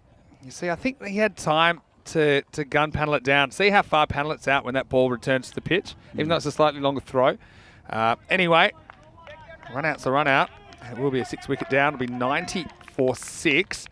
8 runs required off the last 2 balls. Now, you've got to make sure you get something off this, because even if you need 7 off the last one, you can tie it with a 6. But I think Panlet will be hoping he can be a hero. Jeez, what a finish this would be. What a finish this is, Vinny. Comes Bagoli. He's not got much of it. They should get 2. Got to go I 2. think. Had such a slow start. I think he's in trouble. He's in trouble, and that is going to be out. Umpire put his finger up and not getting there is Panlet, and I think he's gone here. I think he was given out in the field. He was. He's so far out. Good quick throw, yeah. He's gone by miles. And that was all about the fact that Panlet was so far on the back foot that he took forever to get started going for his first run.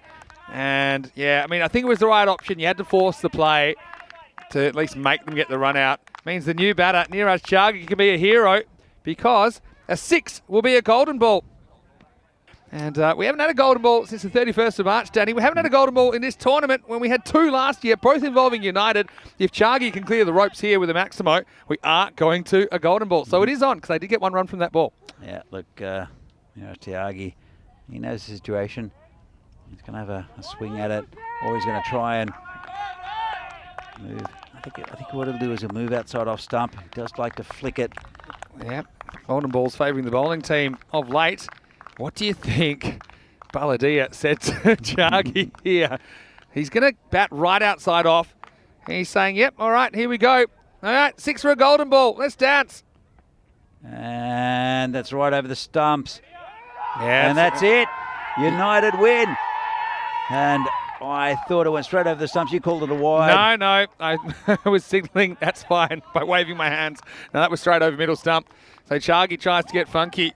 Pramod holds his nerve. So another thrilling encounter. 97-91 to United. The Spartans, they've had a brave tournament. They'll finish in 4th place. But look, credit to United. They have medalled, and that is a huge moment for their club. Already they beat Prague CC earlier in the tournament.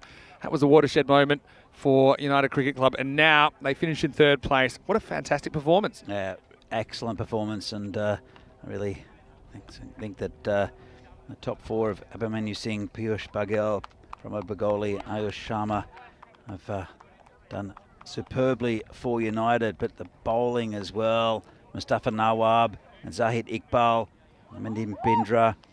Excellent, I think, for United. Really good tournament for them, and they'll be very happy. I'm sure there'll be a lot of celebrations tonight in the United camp. Punjabi food, I think, is one of their sponsors. They're having some of that. Well, United do win the bronze then in match 47, which means the only game remaining is the final. It starts at 2:30 p.m. GMT, which is 4:30 in Central Europe, and 8 p.m. in India. That is about 50 minutes away from the first ball. Join us a few minutes before that as we take you into match 48, the final between Bohemian and Prague CC. But right now, let's have a look at this defence. But it certainly started with a flurry of runs as the Spartans, they were really motoring in the power play. Yeah, they had a fantastic power play. Took 17 off the first over. I think it was 14 off the second. And just a bit of sloppy fielding there in the outfield. But it was really taken to them. Yeah, Spartans looking excellent. And it was Sengupta doing most of the damage. I liked the job in the middle overs, though, again with Mustafa Nawab, along with Zahid Iqbal. They've been really good in those middle overs. And you got to bowl good balls to get good players out. I think that was a good one. I got rid of Gunasekar, and on the walk, he just edged behind. And then this one, damaged Pagel, who I don't think we saw with the ball. They went to Ghanshyam Kumar instead. Things got a bit scrambly towards the end. The balls were flying. That one was huge down the ground. And this is where they kind of fell off a little bit. Lack of communication resulted in Reddy being sacrificed. And Bagoli, yeah, that one was a wide marginally. Then they got this one, but it meant Panellet was still on strike. But then he got run out the very next ball, trying a 2, which I think he had to go for. United, it does mean a lot to them, as Craig says in the chat. And they can be very proud of their efforts to come third in this tournament.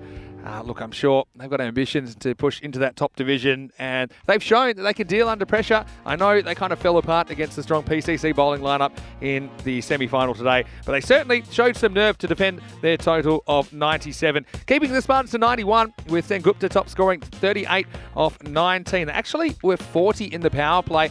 They would only get 51 more runs. They really slowed down. 55 in the first half, only 36 in the second. Apart from that, Jenny Panellet was good late, and he tried his best to get them close to the target, hitting them out of trouble. But he was one of 4 run-outs. Apart from that, you had Mehta with 11 and 10 at the top of the order as well for Gunasekar before he was caught behind. Plenty of good performance with the ball. Bagoli, it was the most expensive, but luckily for him, he just held on in that last over. The wickets went to Bindra Nawab and Ghanshyam Kumar. Got to say, I really liked the work of Ghanshyam Kumar. I think they probably weren't planning to bowl him, but with that injury to Piyush Singh Baghel, he had to bowl his 2 overs and did very well. And congratulations once again to United, Danny. Absolutely, and you're right with Ghanshyam Kumar. Took 1 for 3 off his first over. Was super economical. And a fantastic performance from United. Congratulations to them. Yeah, fantastic performance from United. Big congrats to them, because I know they're kind of one of the neutrals' favourites. I know that took them a long time to win a game on the European Cricket Network. I'm sure their captain Abhimanyu Singh would be thrilled with that. Their ex-captain Bagoli as well. To all of their players, big congratulations to you guys. That's something that you can be really proud of. So we'll see them at the trophy ceremony a little bit later after the final. Also, commiserations to the Spartans. I think they provided some magical moments along the way in the tournament. Who can forget Gunasekar and 6 for 5, the best figures we've had all year on ECN. Also Sengupta with the bat and the ball, delivering at times. And look, plenty of other players. Kranthi, I think, captained them very well. So that is the end of the bronze final. Just the big final to come. And I can tell you that it will be Bohemians bowling first. They won the toss, sent in Prague CC. I don't think that bothers PCC at all. They will be opening up in short with Lala and the Beast. And Bohemians basically throwing their top 5 bowlers at the top 5 batters of Prague CC. I think the game could be won and lost in the first innings. Let's see if the bat or ball prospers in that match, which is coming up in about 45 minutes right here on ECN. So we will leave you for a bit of a break now. Just want to give a big shout out from the Giant Ice Cube to all of our wonderful viewers who I'm sure will be sticking with us to the final. Beautiful day, and we are ready for the big one. Bohemians or Prague CC? Have you got any feelings about this one? Oh, good luck. Putting me on the spot here. Look, we'll ask this guy. You got any feelings? Who do you like in the final? Bohemians versus Prague CC? Yeah, I think he said. Yeah, okay. So, we know what Sazib thinks. He thinks that Bohemian's going to win. But we're going to take a quick break, slightly extended break, 45 minutes or so. But then we will be back with match 48, the final. Join us then for the big one from the Czech Republic. Vinny Sandu here, Mr. Maximo, alongside Danny Hudicek. We'll see you shortly for the final of the FanCode European Cricket Series, Czech Republic.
48 matches. 10 teams started this journey in the Czech Republic, and it all comes down to this. Bohemian Cricket Club, they have made their first ECS final. They started this challenge on match 1 2 weeks ago when they beat Prague CC, the beasts of Czech cricket. So it's going to be a big final. Can they finish the same way? Lots of stars on show. I'm Mr. Maximo. This is the FanCode European Cricket Series Czech Republic final, and it starts right now.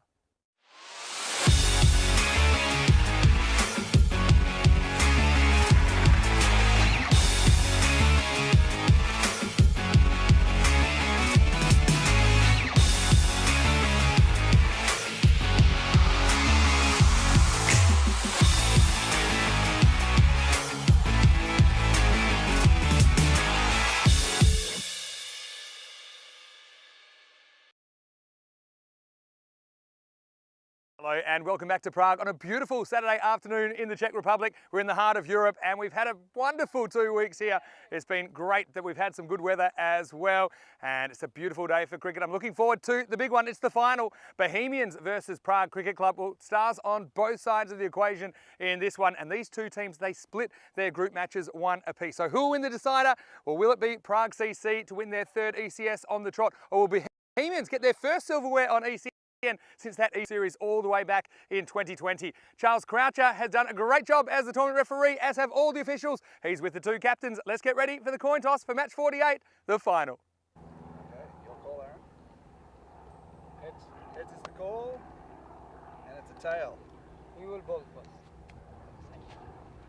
So it is Javid Iqbal of Bohemians that's won the coin toss, and he's elected to bowl. Well, I think they could have saved some camera time there because I don't think we needed a toss here for the final. I think PCC, they were pretty keen to bat, and Bohemians, they wanted to bowl first. So both teams basically cards on the table saying, yeah, PCC, you go there, have a bat, but we're going to throw our best bowlers at you. Bohemians have a really good 5-pronged bowling attack, and they will be out to get the top order, no doubt about that. And with someone like Ram coming into their middle order, it's even longer. They've got a really strong top 5. Can the Bohemian 5 penetrate that top order? I think that's where this game will be won and lost. Sahil Grover's been great behind the stumps for Bohemians as well in this series. And Subbu Davitsi, well, you never know what you're going to get from the water boy. Let's see if he can deliver in the final. I'm sure he's a big game player and he wants to show it. Well, I'm really looking forward to this. It's anyone's game. This trophy is up for grabs. Will PCC hold on to it? Or we have a new champion of the ECS. Danny Hudacek's been great to have his company as well over the last 2 weeks. Let's go over to him now in the giant commentary. Ice Cube, the news is PCC are batting first. Bohemians sending them in the final.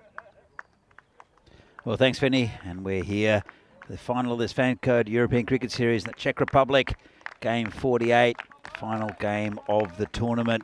And it's 2 very big teams here in Prague, the Bohemians and Prague Cricket Club.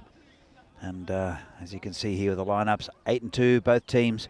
And PCC going through on run rate as the top team in the division in Group A with the bat. And you can see that it actually changed up for the order. Lala will be there, but first. But it's also the left-hander Sharan Ramakrishnan who'll be opening the batting for PCC. It's a really, really good move, I think, by PCC because Ramakrishnan is a very good player, and he's the one who took the game away last year in the final from Vinaradi. And here's the bat and ball wall. Bohemians 91, Prague CC 97. I think that's a relatively good indicator. Probably Bohemians have been a little bit more sketchy with the bat, let's say, in this tournament. Been fantastic with the ball. The best bowling team in the tournament, in my opinion. But PCC have got a very strong lineup. They're going to hold back the beast, Arun Ashokan as well. And, Bohemians, they're going to be opening up with Javid Iqbal, who's led this team really well. Be a little bit of pep in his step, I think. Javid, he'll want to get these big batsmen out for PCC. It will be Lala facing, and interesting on offside field for Bohemians. The old stager, Imran Al-Haq, is there at short cover. He does well in that position, got a good pair of hands. And man on the boundary at deep mid-wicket. Also a deep third man. Just about underway with this final. It'll be Javid Iqbal bowling to Naeem Lala. Here we go. Bit short, bit wayward, and that is a wide first up from Javed. He did the same thing in the last game as well, did Javed Iqbal. Brought it back pretty well. Very experienced bowler. Does not give too many runs away. Often picks up wickets, does Javed, and big ones early in the innings. Here he comes again. And it's nicely pitched up, squeezed out. And he's on his skates here. Sharan has an appeal, not out. And that's the first run off the bat for PCC. Off 2 balls so far. And I think there'll be a lot of nervous energy right up for this, both of these teams.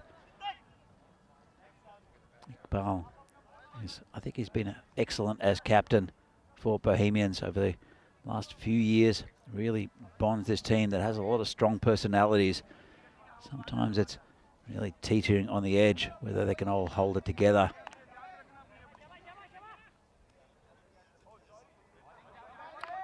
So it'll bring Sharan Ramakrishnan to the striker's end. And that one's a good ball. I think it was an edge and a drop by Sahil Grover. Good ball there, sharp chance. Just put a glove out, couldn't hang on to it. He's been really good as Sahil. Let's have a look at this. And it was an edge, very thick edge. Unlucky for the keeper. That would have been a big breakthrough. Just a single in the end. Good bowling from Iqbal.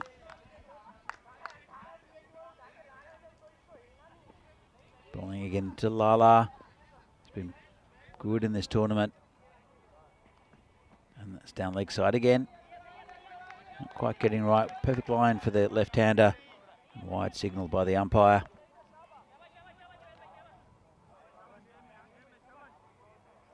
I mentioned that Bohemians have got a very good bowling lineup. Have a couple of spin options, but they haven't really used them much at all in this tournament. As Javed comes in again, this one's a big swing and a miss there from Lala. And you can hear the Bohemians, they're really up for this game, putting a lot of pressure on the batsman. And Ramakrishnan's had a chance already, sharp one though, to the keeper.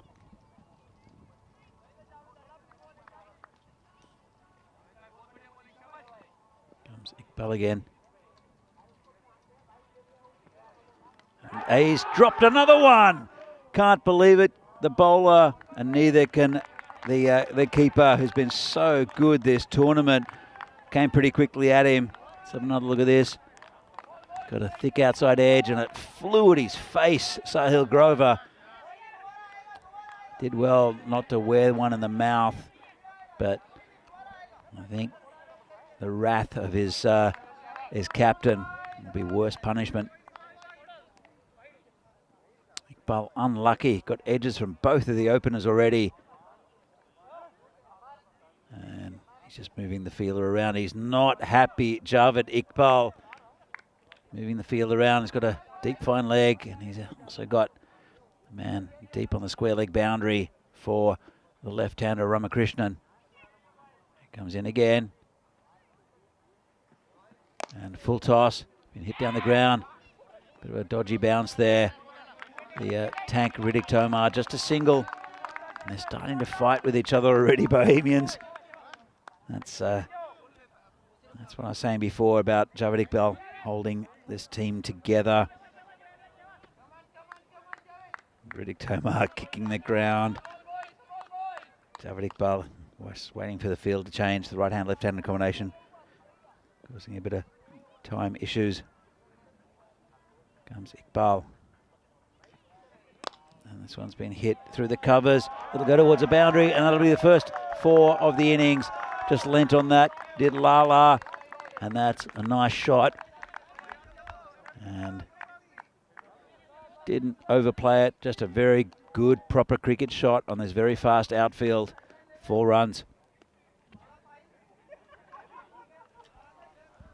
Well, that's the end of the over. Pretty eventful one. Vinny, welcome back to the Ice Cube. Well, good to be back, but tell you what, we'll come back to the wicketkeeping in a moment. Let's talk about batters and bowlers first, and you can see Lala, Wickramasacre, normal opening combination. They've sent Ramakrishnan up there. I think we'll see the Beast at 3 and Ashokan at 4. Lala, top run scorer at the moment. He's been flying. Buyan, I'd like to see him at the top of the order for Bohemians. And look, Bohemians talked about their attack being really consistent. They've got 5 really good bowlers. They never really give you too much for free.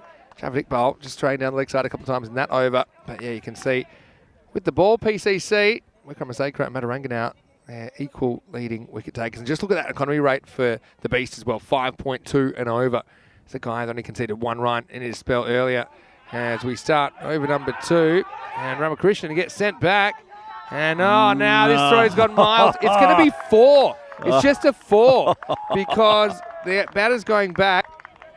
And, well, Bohemians, that's the... Say things come in 3s at the 2 drop catches. Zahid Mahmood was the man that throws it. You see, he gets sent back here, and any sort of decent throw is gone. But look how much it misses by. It literally goes to the middle of the pitch. That's why there's no one backing up there. And it ends up just being just a 0 plus 4 overthrows. So it's just a 4. Non-boundary 4, though, for Ramakrishnan. Wow. And, this game's moved ahead so quick. I'll come back to the first over in a second. Here's the tank. And he gets driven away into more regulation 4, same direction. This time it's not thrown, it's hit. And PCC away, cashing in on some opportunities given early by Bohemians. Am I wrong in saying that it was Zahid Mahmood who gave away 4 overthrows in the group stage? I'm pretty sure he threw it in the middle of the pitch that time as well. Oh, I don't recall, but I mean, that is one of the widest throws you can ever hope for. It just needed to be anywhere near the keeper and it would have been out. Hello to Why So Serious, who has a very interesting stat. And once again, I didn't think of it 2 weeks ago, and I didn't think of it this time. I'll tell you what it is in a second. But this one should be out. Well, someone has to catch this, surely. Oh, Harker's going back, and he won't catch it. And maybe not the man you want under the high ball. I think that Sakle Mukhtar, he was also probably able to reach it. He was coming in, I think maybe because Imran ul Haq calls. Mukhtar leaves into it, but I think it's an easier catch for Mukhtar coming in. Ul Haq had a bit of the cricket zombie about him as he was searching for it. And that's really a 4th opportunity in... We've only had 9 balls. A 4th opportunity to take a wicket that goes down. I'm going to tell you what the stat was from Why So Serious, is that these 2 teams met in the first game of the tournament. They're meeting in the last. And that was the same in Stockholm because Bachirka and Albizami, they met in game 1 and they also met in game 48. So a bit of symmetry to this one. Bohemians will want the same result as this one whistles past the outside edge. Grover's got the iron gloves going at the moment. He's been golden gloves throughout this tournament. Took 5 in a match earlier, which you don't see very often. But he has missed 2 chances. The first one pretty tough, but I mean, at his best, I think he takes both of them. And now he'll just be feeling a bit of anxiety. You see that last take was fairly regulation. He wasn't able to grasp that one either. Here's Tomar. Nice looking drive by Lala, and it's kicked away. And I guess an effective kick by Zahid Mahmood. And this one almost goes for overthrows as well. I mean, maybe a few nerves there. Bohemians back in the ECN finals for the first time in the best part of 2 years. Yes, well, not for this man though. Benny, here's my little bit of trivia. Okay. Riddick came up to me and said, this is the 3rd final I'm playing in a row. That's true. He lost the first 2 with Vinarati against PCC. Yeah, that's true. And just wonder if he's the curse. Surely not. Another edge. This will take some stopping, you know, but it will be stopped. And I think it's Kamal Singh down there. It does well.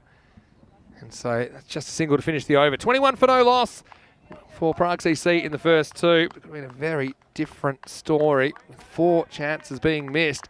This is the story of the day so far. We saw Bohemian get here by beating the Prague Spartans first up this morning. And Prague CC picked apart United after putting 114 on the board. They destroyed United in the power play, having 3 for 3 at one point. And in the bronze, congratulations to United, who bounced back, and they beat the Prague Spartans. So United will medal. We'll see them in the trophy ceremony, which follows this game. Right now, this is game 48, the final between, I think you've got to say, the top 2 teams in this tournament. So I see Buyan's going to bowl over number 3. Ramakrishnan sent to the top of the order. It's his first day playing in this tournament, Sharan, but very good player. And left-hand, right-hand, I do like that. Makes your batting order a bit longer as well. So it's hit straight, almost takes out Lala, but now he's almost going to have a run out at the other end. Well, everything happening so far in the final, Danny. Oh, it's been chaos.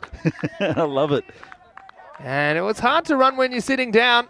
If you don't believe me, try it at home. And Lala, he said, well, of course I'm not running. You almost sent me into the next life. So Sharon runs one. He runs halfway there and halfway back. And now he's facing up again, and no one's catching this. This is blasted down the ground, almost knocks over the umpire's hat, and it's 4 runs crashing into the sight screen. Lovely shot. Just overpitched a little bit from Buyan, and that's what he can do, Sharan.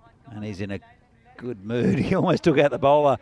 As I said before with in the previous game with Sharan, if he gets one out of the middle early on, he's a very, very difficult man to dismiss. And he took the final away from Vinarati last year, and he's done that to quite a few teams in this league.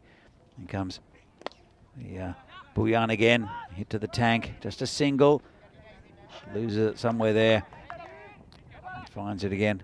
Being Buyan back again, bowling to Lala this time, and they've dropped both these openers. And then there was that chance for the run out. But it has been absolute chaos. Sharon could have been out 3 times already. Yeah. Yeah, PK in the chat saying it all happens in the finals. No doubt about that. Can they get a wicket though, Bohemians? Turn the tide. Good wide Yorker this time from Buyan. Lala, he's still struggling a bit with that leg injury, I think. This is like groin strain, I think, to be honest. Not sure we'll see him bowling, but he's got an important job to do at top of the order. Also, they're likely to see the beast at 3. Wikramaseka Shokin at 4. He's reaching. Buyan's come up with a pretty good over here, despite that shot down the ground. But you kind of don't mind. If you hit for good shots, that's one thing. What annoys you is when batters make it little edges or something that flies away, or there's misfields, or let's just say 4 overthrows. Yeah, you're right, Vinny. Buyan, it's been a pretty good over. Good power play there for PCC. A little bit of length this time. Goes sideways. And this will be cleaned up out there by the captain, Javed Iqbal. So going for Buyan in the 3rd. I'm sure we'll see Farhad in the 4th. I think it's probably time to unleash him. And I think he'll enjoy bowling to the left-hander as well. It's the end of the power play. The score is 27 without loss. Imran's got the ball. I'm sure he's just polishing it for someone, because they're surely not going to bowl Imran al-Haq. Part of the charm, or part of the skill of playing in an ECS is knowing exactly where the cameras are. If you hang around the pitch long enough, you know that's normally where the cameras are. So that's what it's about. Imran's getting a bit of FaceTime, but I think we are going to get Shohaz Farhad to bowl in over number 4. This will be a good contest. They're all good contests. I think I said I just felt like this game will be won or lost in the first 6 overs. It's the 5-pronged pace attack against the 5-pronged batting attack. And so, yeah, best against the best, in my opinion. It's a pretty even contest so far, and they do have 27 off 3, going at 9 and over. Good start from PCC. They're lucky not to lose a couple of wickets. I'll say a quick hello to Asad Khan, and love you right back. I heard to say hello to Said Babullah as well. He said he wants to see new champions this year. Well, maybe, but they better do something soon, because, I mean, if they're wicketless at 5 overs, we're going to really see PCC going at absolutely everything, I think, in the last 5. But here's Farhad right now. And this on drive should be stopped by Buyan, and he does, or does he? Just a matter of whether he touches the rope here. I have a feeling, I didn't have a great look at it, to be honest. I'll look at the replay before I judge. I feel like his body language tells me he doesn't touch the rope. Yeah. No, he does. That's 4. That's definitely 4. I think we'll look at that one more time. I think there's a guilty shot here. So he's turned around. There. Yep. I think it is 4. I think it's got to be. And yeah, maybe he didn't even realise, but I think 4 is the signal. So Bohemians once again, that's normally a single. Instead, it's 4. And so Lala will get another boundary. He moves into double figures, facing Farhad again. And this is whipped away, and this will be 4 more. This time Farhad getting a little bit too straight. And Lala taking us to La La Land again. He did it in the first time that we saw him in the competition. And will he do it the last time? That was just beautifully clipped off the pads for another boundary. He loves the pace coming in the ball, does Lala. And he took the fast, raging bull of a bowler from Burno, Riaz Afridi, for 5 4s in the opening over of the match against Burno. And Yeah, I think he likes the pace coming on the ball from Farhad as well. Got to say well done to the officials, getting that boundary right. They've been absolutely amazing. That one saying that. Pushes it wider. This is just a little bit too wide. One thing that Shahaz Farhad has been saying to us, though, is he loves the challenge of bowling to good batters. So he gets his wish here. That one just missing. But he wants to bowl to good batters. And that's a really good sign that I look for in a bowler. He's not going to make any excuses. I think he's relishing the idea of playing some international cricket now that he's qualified as well. Look, absolutely. And he loves to push the ball into the right-hander as well. Didn't see that ball. Have to be very careful, though. Comes again.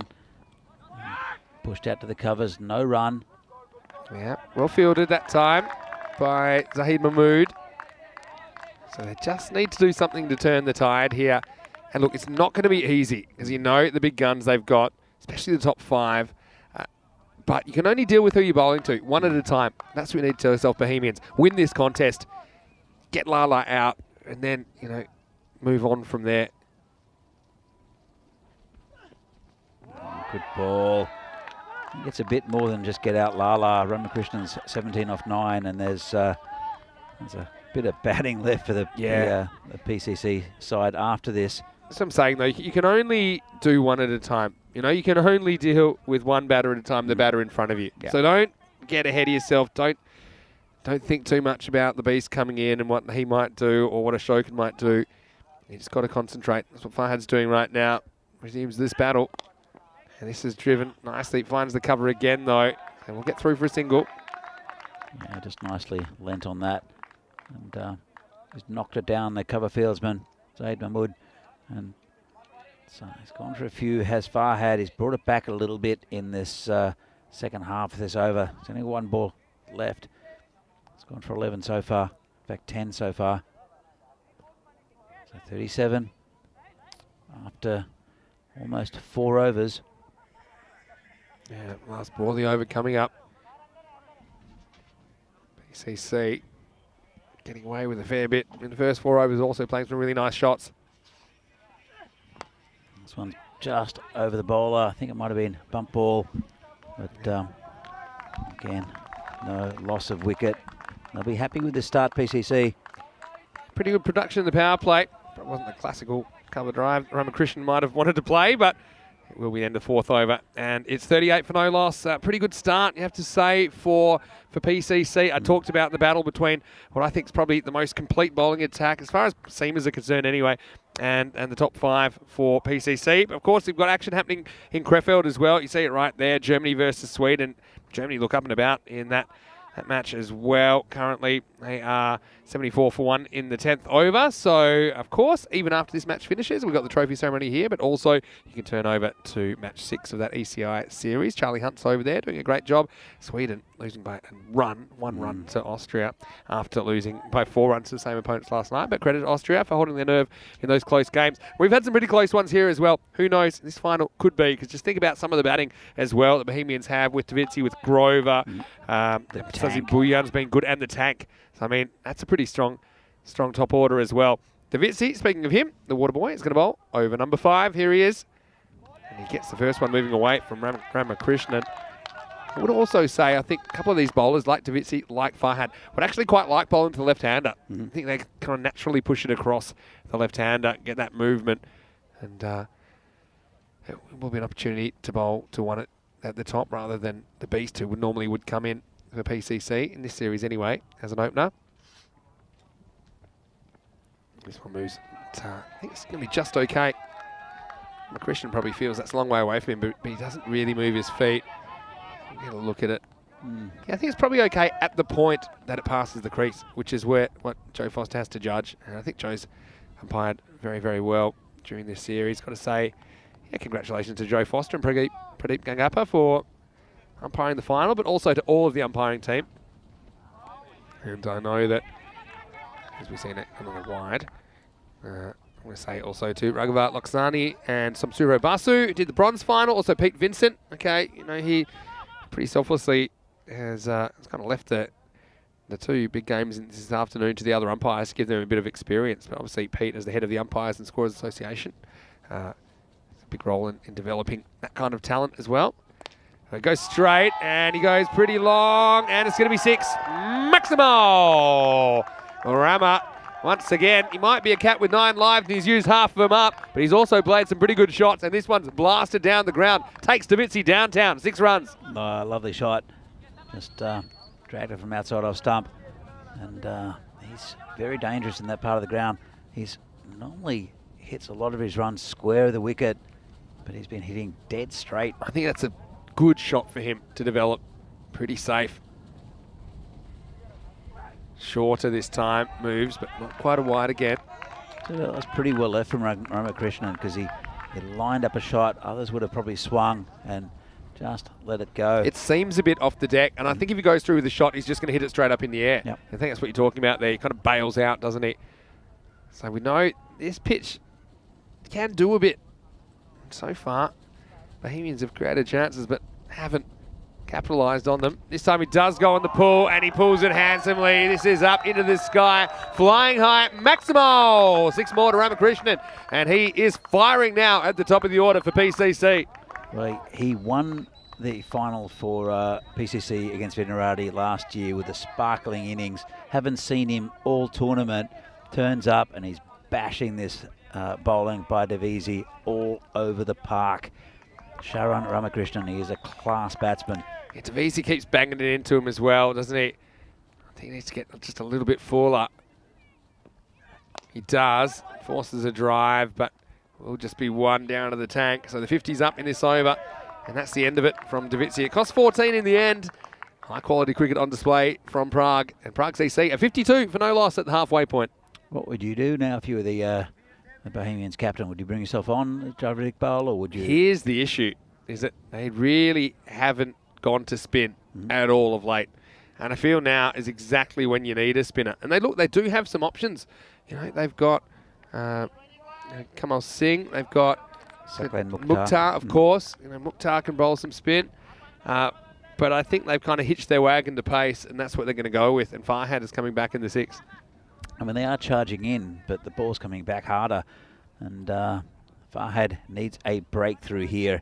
He's definitely the fastest, probably the best of the Bohemians bowlers. Charges in. Goes after him again, and this one is comfortably over the fielder. Maximo! Ram is heating up. Well, I said that's it might be a cat with the lives he's had, but right now he's a hat in a hot tin roof, and he is dancing all over this attack. Another one lifted out of the ground. How good is Ramakrishnan today? As I said, all he needs is 1 out of the middle, and his confidence builds. And he is such a confidence player, and he's hammering this attack. Yeah, it's exactly what you said, I think. The ball's coming in a fair pace, but it's disappearing off the bat quicker. So Farhad with a comeback ball. He wants to go after him again. This time it's high, hanging a long time. The tank is under it and takes the catch. So big moment in the final. And Farhad, he's seen the end of Ramakrishnan and just sends him on his way.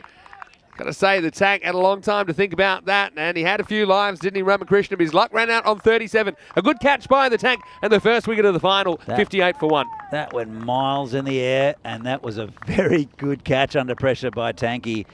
And first wicket goes down. Doesn't get any friendlier, though, for Bohemians, with Sudesh Wickramasekera coming out next. Yeah. So here's the scary thing.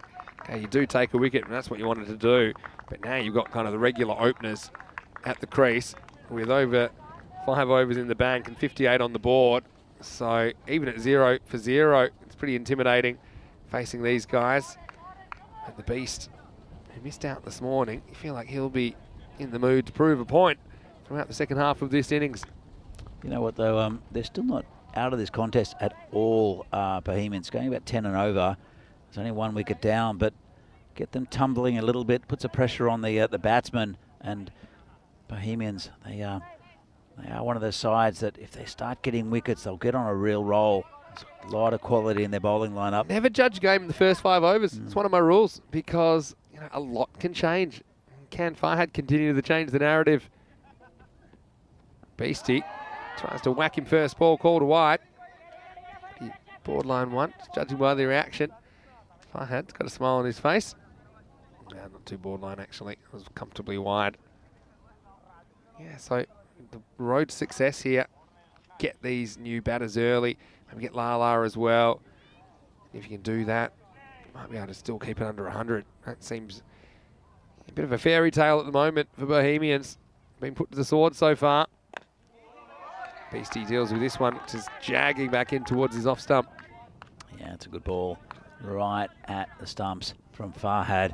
And yeah, that's the thing with Sudesh, is that you can keep him quiet for about 6 or 7 balls and then he'll just accelerate the run rate by smashing you everywhere. Yeah, and he's got the license to do it as well. No doubt here, with 4.5 overs to go and plenty of batting to come. Could see some fireworks. He wants Farhad. He's not sticking around. Doesn't want to look at him. Wants to hit him. But he misses out. And Farhad, it's been a real kind of battle for him, but I think he's employed his services well. Does have the wicket to his name. And like I say, he relishes bowling at the big players. They don't come much bigger than the beast in the Czech Republic. Farhad coming again, bowling to Wickramasekara. This one's probably a wide, and I think it is. Yeah, it gets probably the inside half of the line. And so, yeah, that is the rule. Wickramasekara was still having a go at it. That'll just be one. That's how I read it anyway. I think the umpire sees the same thing. Doesn't pass completely within that line. They have been consistent on those.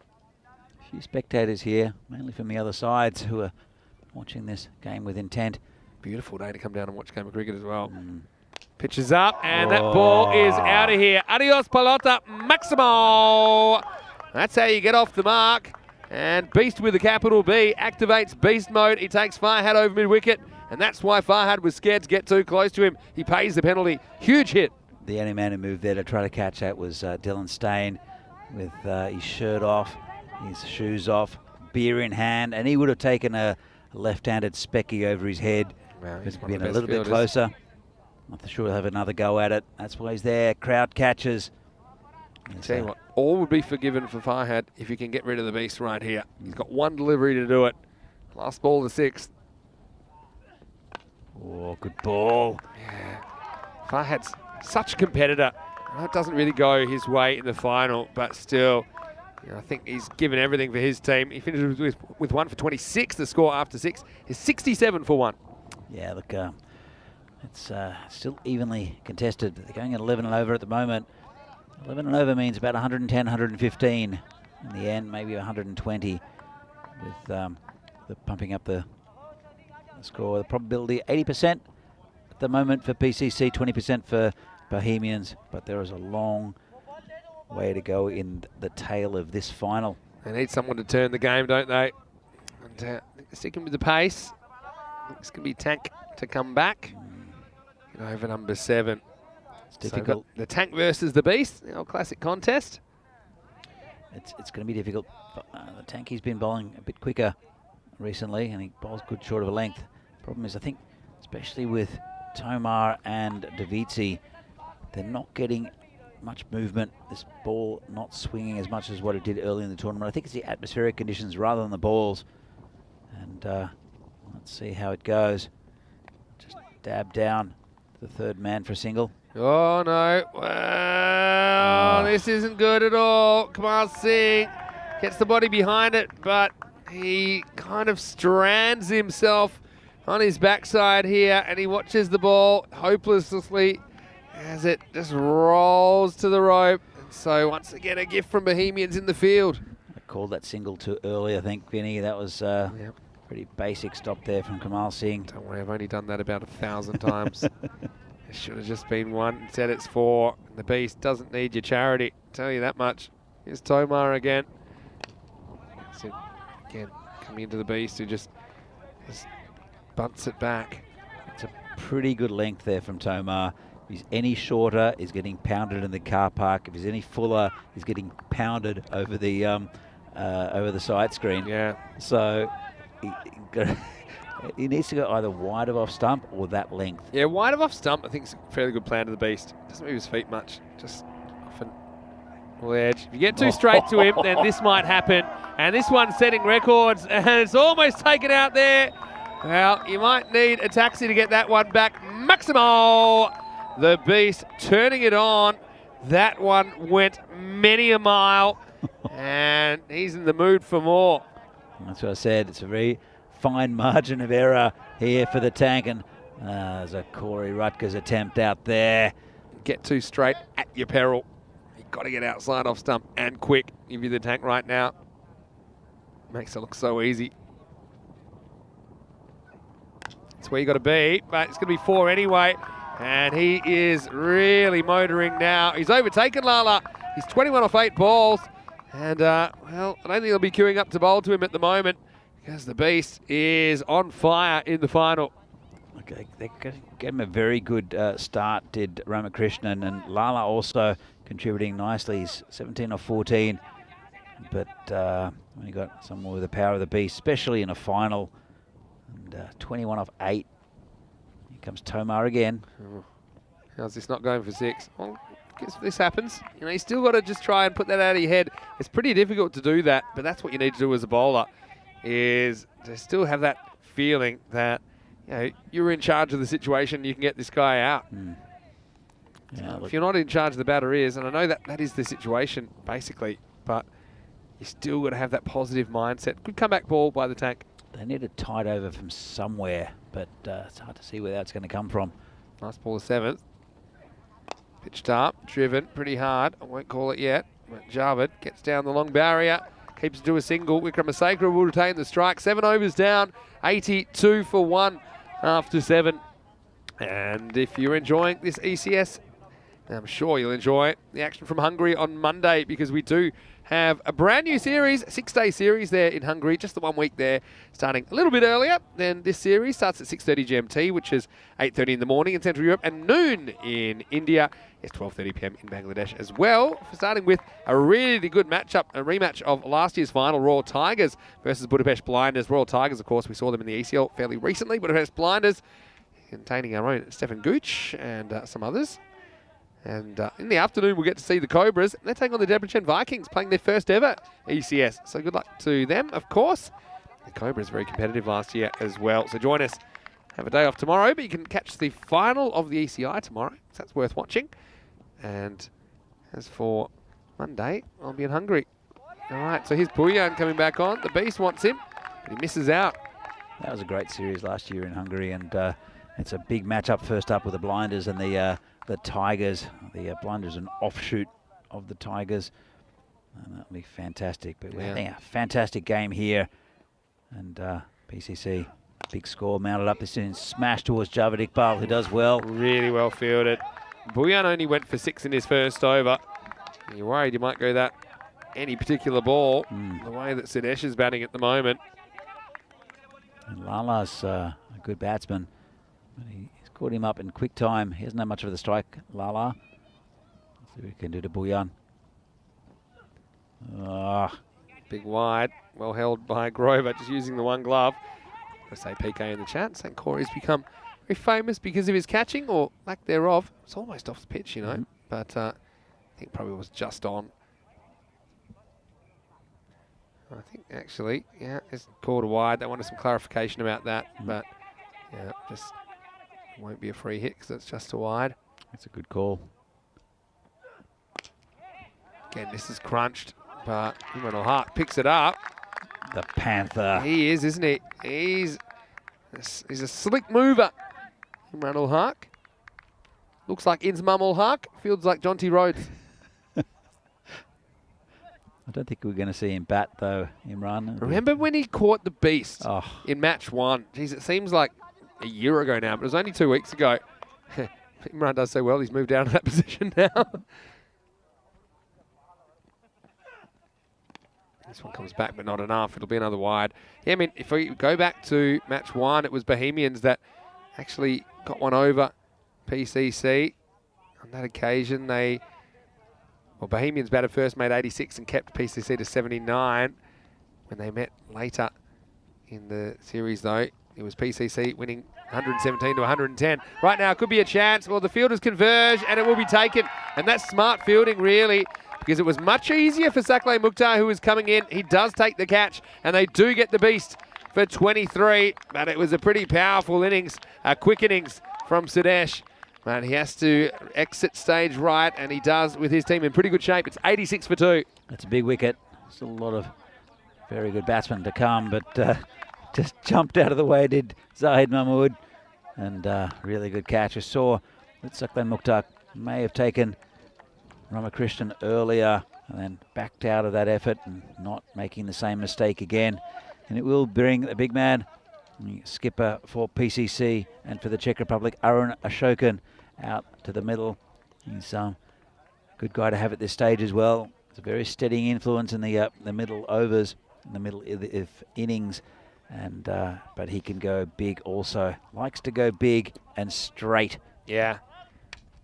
Yeah, so you solve one problem, and suddenly another appears in the form of Arun Ashokan, the PCC and Czech Republic captain. Well bowled, though, by Buyan. He's held his end of the bargain. He's got 1 for 10 off his 1.4 overs. And he gets full to Ashokan, who clips this away, and it's going to beat the fielder. That's 4. So a powerful start from Arun. It was just a little push, but he's such a strong man. And it races to the boundary. Yeah, he's always had the ability, has Arun. He's got the temperament to go with his technique and his stroke making. So he's a very important player for PCC. Gets another good ball from Buyan. And this one will just be a single. It's the end of the 8th over. 91 for 2. Look, you know, they haven't quite batted them out of the game just yet either. They're on about 115 pace, 114 pace. And you think about some of the runs that have been given away in this innings. There's one misfield down at long on. That was 3 runs wasted. There was the 4 overthrows. So he's like 7 and probably a couple of others. So maybe they could have been around 80 or low 80s. 8 wides as well. Been a bit wasteful, Bohemians, but they're certainly not out of this contest just yet. Not out of the contest. Good spell from Buyan. But all bowlers going in double figures, and I think this might be the case with Davisi as well. Bowling to Ashokan. All happens in the 9th, and Ashokan gets one, doesn't really bounce as much as he hoped for. He'll just trot through for a single. So back to Lala, who hasn't faced many at all. So he should have faced 24 balls at this point if he'd had half the strike. He's only faced 15, which is less than 2 balls of every over. He's hit a couple of 4s, but I don't know. Hopefully he can accelerate. It's been typical innings in a way. He hasn't been 100%, I think, physically. This one ties him up. He won't get a run here. One thing I've noticed with Lala is at the start of his innings, he hits beautiful boundaries, a lot of technique. As he goes through a little bit further, I don't know if he loses his shape, but he stops scoring. He just gets a little bit kind of desperate to force the issue. They're running pretty hard here, because I think they know they've got to get this over in. This one is in the air, and this isn't going to help the over rate, because that's blasted into the long grass. Go find that one, says Lala. See Davitsi rushing back to his mark, and yeah, probably not thinking too hard about where he wants to put the ball. This wasn't a good delivery, and it was well hit by Lala. Good shot selection. He moves into the 20s. Yeah, it was an attempted side ball. Just rolled his wrist on that and got it too full and wide. And I think they've got to bowl the next 3 balls in probably about 3 minutes. So they should do it, but they're leaving it pretty close, because we're 38 minutes into the innings at the moment. You're meant to start over number 9 by the 40-minute mark. This isn't going to help either, because this is hanging in the air a long time. This is going to take some fetching. Lala does it again. Maximo! There he goes, 4 and 6 pick-up sticks, and he's still making hay at the top of the order for PCC, and that one brings up the century for Prague. Well, as I mentioned, he does have a bit of a lull in his innings and finds it hard to get going, but there you go. He's just made me eat my words. Have seen some epic chases in finals, though, as well, haven't we? I mean, I'm thinking back to the ECC with England versus Belgium, for example, in the final. This one is going to be 4 more. He just turns on it again. Davitsi just too short, I think, and a player like Lala is very quick to pick that up, and he knows he doesn't have to even get it in the middle of the bat, because this is lightning fast in that area. Once you beat that man, You're going to be chasing it from past the rope. Another 4 runs. Yeah, just too straight coming across Lala, and he's a difficult man to bowl to, but, especially when he's got free rein, lots of wickets to come. 3 boundaries on the trot, 4-6-4, and now the last ball of the 9th. He wants to go again. This time, he just skews it out to deep cover. It'll just be a single, so Lala will retain the strike. He moves to 33, and after 9 overs, PCC 107 for 2. It's about what expected after their very good start. They were going about 11 and over, about 12 and over now, so said maybe between 110 and 120. They might get over that. They should really. Yeah, the way they're going, you know, they might be thinking high 120s. A nice little idea in the chat from Saeed, who's saying, you know, maybe in some competitions in Europe, they could choose players by auction mode. I mean, obviously, typically here in the European Cricket Series, we're showcasing genuine European cricket clubs, so that probably is not how it's going to work. But I know in Gibraltar, for example, just for the night series, they hadn't had any cricket there for 5 years. So they did something like that with their 5 sides to create teams to try and get them even. So yeah, it's got an idea that has merit. I know in Iceland, they do a similar thing every year. They kind of shuffle the players. All right, 10th overtime, and it's Iqbal returning. And he is going to be hit to cover. They'll hold on to this. So they'll allow the single. Yeah, but it is something, you know, based on circumstances that can work. Is it the suggestion of choosing players from all around Europe to play in that sort of game, or just in the individual country? I think we're talking about individual countries, but you know, also, you know, that would be a cool idea if we were to do that. But obviously, the expenses of getting people around and all that, you know, you need a lot of money to make some concept like that work. Well, if you get, I'll come back to that idea in a moment because I've got something brewing. Top ball, Grover handles it.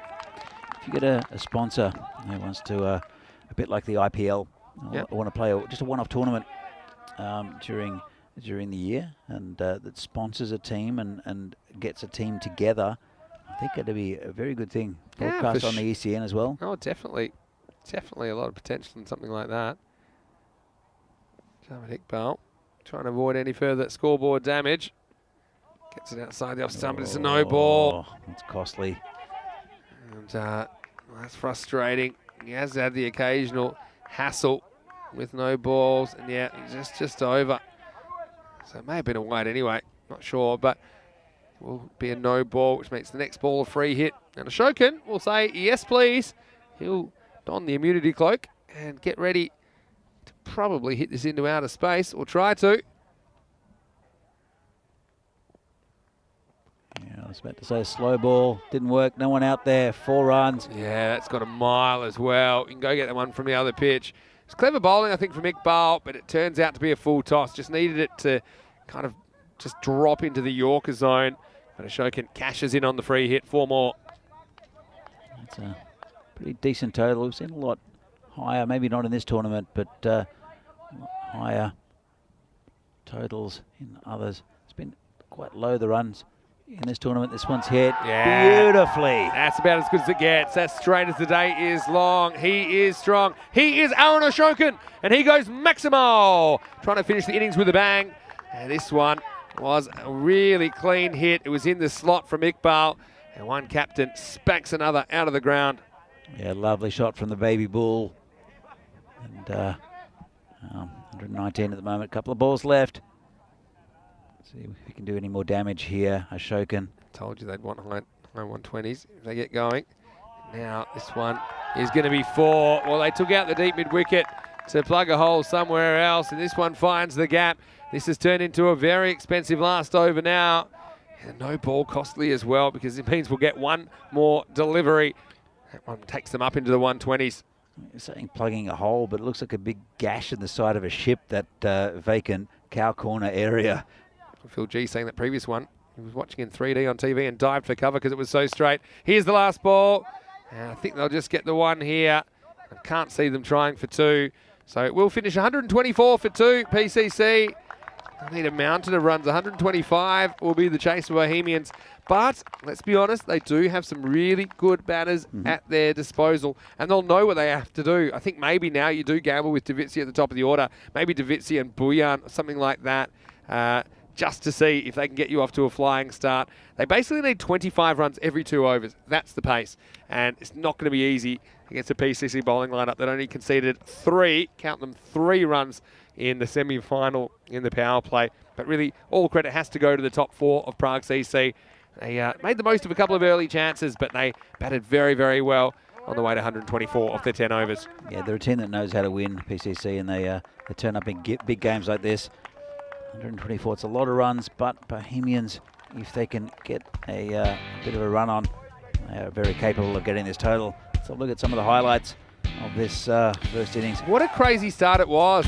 We had 1 drop catch behind the stumps. In fact, we had 2 drop catches behind the stumps. And then, okay, Lala does what Lala does, playing some nice shots. And then we had this one, which was thrown to absolutely nobody. You talk about good placement with the bat. Well, that was one that pierces the field in the wrong way for the fielding team. And that was the 4th opportunity. And then this one was adjudged for correctly as Boyan's shoulder just touching the rope. So really, it was a good start for PCC, but Bohemians be really disappointed they weren't able to cash in on some of those early opportunities. Ramakrishnan batted really well. He was fantastic at the top of the order. We know he can bat anywhere really for PCC, but I think it was the decision to put him up there. Yeah, really good decision, and that right-hand left-hand combination was very effective. I think it's where he lost his wicket. Catch out there from Riddick Tomar, but a lot of damage done. A little bit of sloppy fielding. Yeah, it's another one. Which has cost them probably about 15 altogether. Yeah, we can count 10 just there. The 2 boundary stops going for 4 instead of 1. That's 3, 6. And then the 4 overthrows makes 10. So there's 10 exactly. But what I would say is they're not out of sight just yet. I do think it'll be really tough for Bohemians to chase these down. But they do have a lot of talent. And they also have a lot of talent that won't be too intimidated by the kind of bowling they're going to get. So they're going to need a bit of luck. They're going to have to bat really well, but they are still in the contest, Bohemians. You see there, Lala, 34, not out, batted through the innings. Ramakrishnan ends up top scoring, 37 off 18. Pretty nice innings from him. 3 maximos and 2 boundaries in that one. The Beast didn't stay for a long time, but he had a good time. 23 off 13 with some big hits. And Ashokan, the captain, coming in at the end, 21 off 9. So all of those strike rates were 160 or above. In fact, a couple of them were over to a ball. As far as the bowling went, well, no one really got taken down in a big way. I do think Boyan was the best of the bowlers by some distance, 1 for 15. Farhad tried hard as well, 1 for 26. And Intavitsi, it was a bit of a mixed bag from him, ended up going for 30 off his 2 overs. But he will be hoping that he can maybe make a headline with the bat. 8% chance, but there is a chance for Bohemians. They're going to have to bat well. PCC, they'll be looking to defend this total and go to 3 European Cricket Series in a row. Can they do the three-peat, or will there be a twist in this tale? Join us in a few minutes to find out. Vinny Sandhu here, Mr. Maximo, alongside Danny Hudicek. We'll see you shortly for the final instalment of the Czech Republic edition of the FanCode European Cricket Series.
And welcome back to this final innings of play in this FanCode European Cricket Series from the Czech Republic.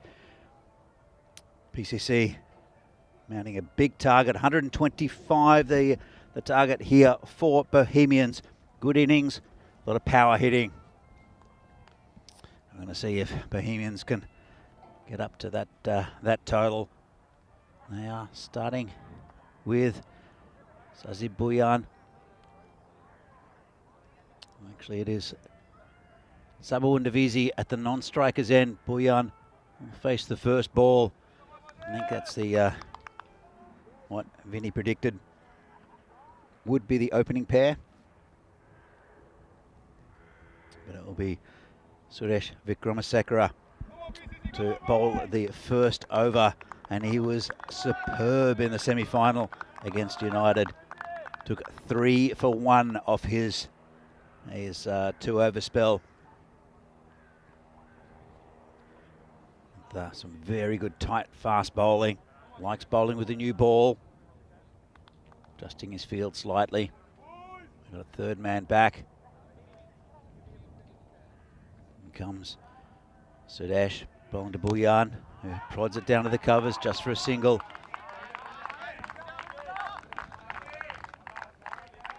We'll bring Davizzi on strike, who's been a bit out of sorts in this tournament. He likes the ball coming onto the bat though. This might suit him, you know. He needs a bit of confidence and a good start. Beastie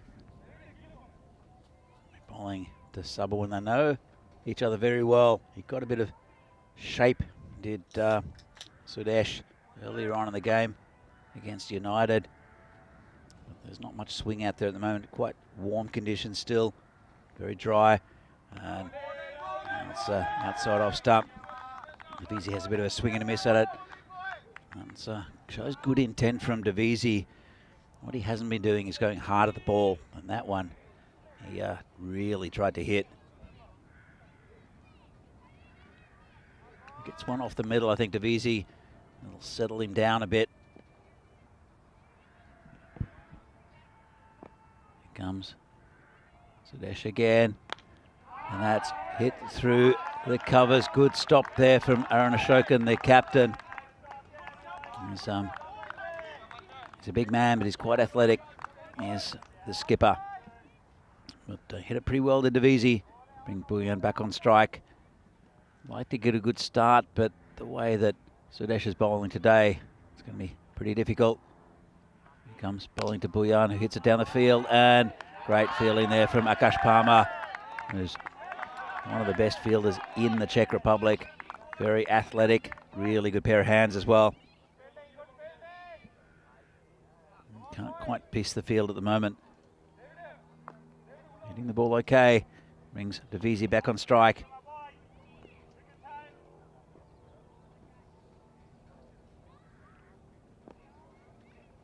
Comes again. And this one, he's missed it. It's gone through to the keeper, Hili Ahmed. Let's see what he wants to do here at Davisi. It's just not quite as easy for him batting at the moment. He's just a little bit out of sorts. In Malta only about a month ago, he was hitting it at all parts of the ground. Hit 100 in one of the games in a record partnership. Comes Beastie again. And this one gets a top edge, should be out. Ramakrishnan's under it and takes an easy catch. And Sabun Davisi has not had the greatest tournament. And he's there with his head down. I feel sorry for him. But I don't think the PCC boys do. And that's the first wicket down. Big one. Sabun Davisi is back in the sheds. And that's... he did attack the ball very hard, Vinny. Yeah, he did. And yeah, just going after that pull shot, but he doesn't time it. Probably just on him a little bit quicker. So he had to roll the dice, didn't he, Davisi? But it doesn't work out for him. He trods off, looking pretty dejected. You can understand why. The Beast does it again as he removes Sabah from the equation. 3 for 1 after the first over. I think this is the top 3 would have gone for, though. You gotta kind of just go for it. 12 and a half and over. Now you're a long way behind already. You're kind of 9 behind where you need to be. So that's added. So there's 9 overs to go. That's added a whole point to the next net run rate just without even looking. Now it's gone from kind of 12.5 up to 13.5.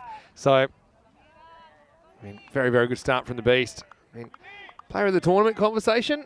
I mean, tell you what, that bowling effort in the semi-final was absolutely fantastic. In the final, even his innings here was pretty quick. I mean, the Beast, I mean, often I think they should just give it to him on day one, save everyone the trouble, but it's hard to go past him, isn't it?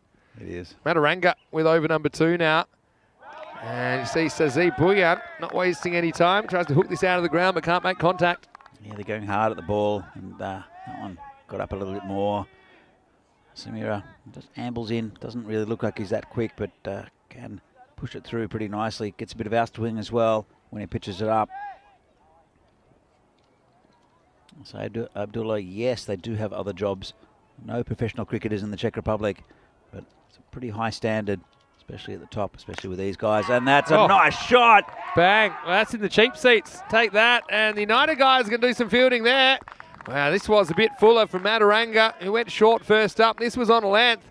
And abracadabra, Sazi makes that disappear. What a shot, and he holds the pose. A lovely shot. And that'll give him something to think about, the bowler. Coming again. Bowling to Bouyan. This is short, I think. It is, and it's blasted, and this is 6 more. Well, Sazeeb, he hasn't given up. He's gone Maximo off Mataranga, and he stands and he delivers. That was even better, I think, because it wasn't a bad ball at all. He just flat batted it over mid-off for 6. Sazeeb doing his best tank impersonation. Just blasting a couple. And Mataranga is getting a chat from his skipper. Don't think he's done too much wrong, but it's just come past him. I think when you get in a bit of trouble like this, nothing you can't handle, Mataranga. Full straight. That's what I go back to. I think that Bouyan is feasted on the length so far. And now they're going to bring up the deep mid-wicket. They're going to put back the third man. He's going to change the angle. He goes round the wicket. He goes short, does the opposite, and it's dropped. Hilal Ahmed. That was a pretty spicy one. It took off. And you see, he has to go wide and even wider after the deflection. But he just doesn't get his gloves in a powerful position to be able to grasp that. They're still coming together. And he wasn't really able to explode from a low position to get up and stop that. But he does stop the boundary and also changes the strike. So not the worst case scenario for BCC. Still bring Tomo on strike. The tank for the first time. It did come to him pretty quickly. Yeah. And you're right, he did stop the boundary. But it would have been a nice catch to take. Yeah. I'll give him a little critique of that in a second. But I'm not saying it was an easy catch at all to Hilal Ahmed. Full straight, that's where you want to be, but it gets worked away, and the tank is off to the races as well with another boundary. Well, I did say the rate, 25 off every 2 overs, and that gets them to 20. Yep. So they're not a mile behind in this game. They just need some sort of magical partnership, and signs of it at the moment between these two. Yeah, so with the keeping there, I mean, he's a pretty good keeper. I'm not saying he's not. You want to stay low, partly so that if you do have to jump, you can get a bit of power into the jump. He was kind of flat-footed for the whole of that ball, and he's kind of reacting. He's kind of just throwing his arms at it. He didn't really get a jump at it. If he got a jump and anticipated it, and I think he could have got his gloves together and probably could have caught it. All right, wide now, so that helps as well.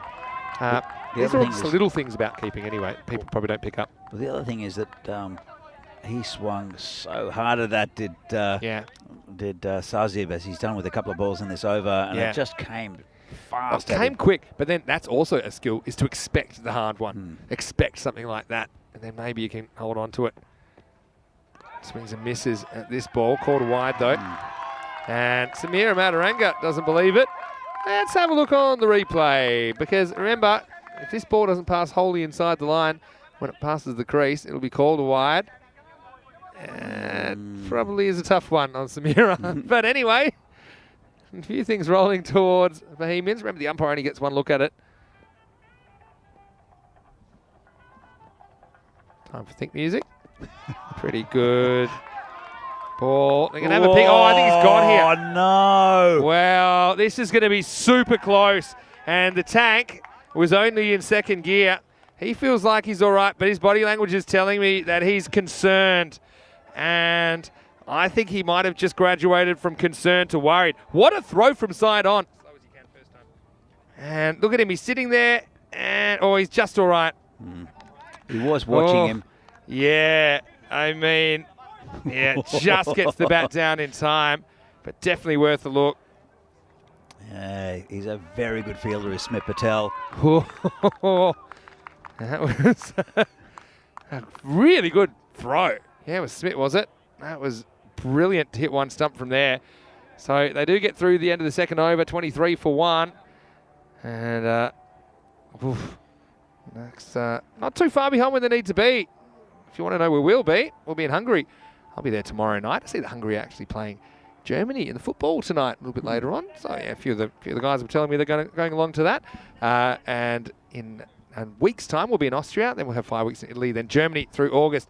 Here is Davidson Romani, who's going to bustle in to bowl the third over. So yeah, mini targets. And for me, my mini targets are 25 every 2 overs. Okay, you're close there. I'd want to be 50 or at least high 40s after the fourth over. Not easy, but this is the pace. There's no point letting the game drift away. You've got to believe that if these two can keep scoring and keep being productive, that they can get to this score or close. Remember when these two met earlier in the tournament? It was a similar game. See, one gets past the bat once again. Yeah, but PCC defeated Bohemians in match number 16, 117 to 110. Okay, so Bohemians know they can get to this kind of a total. But you have to have that intent right from the start. I think that's what we're seeing from these two, by the way, as well. Look at them. These two will have to be bat deep into the innings for them to get close, though. And Romani is pretty quick. Digging it in. Yeah. Been good over so far. Yeah. It's one of those balls that's a little bit short.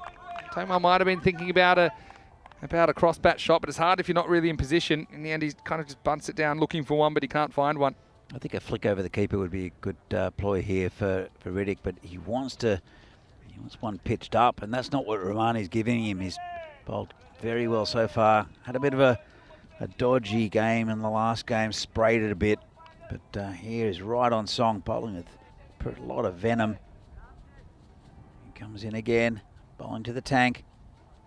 Good contest. Pitched up and missed. And frustrate the tank. And we'll feel that he should have got something on that. We are still in the power play, but just for a couple more balls.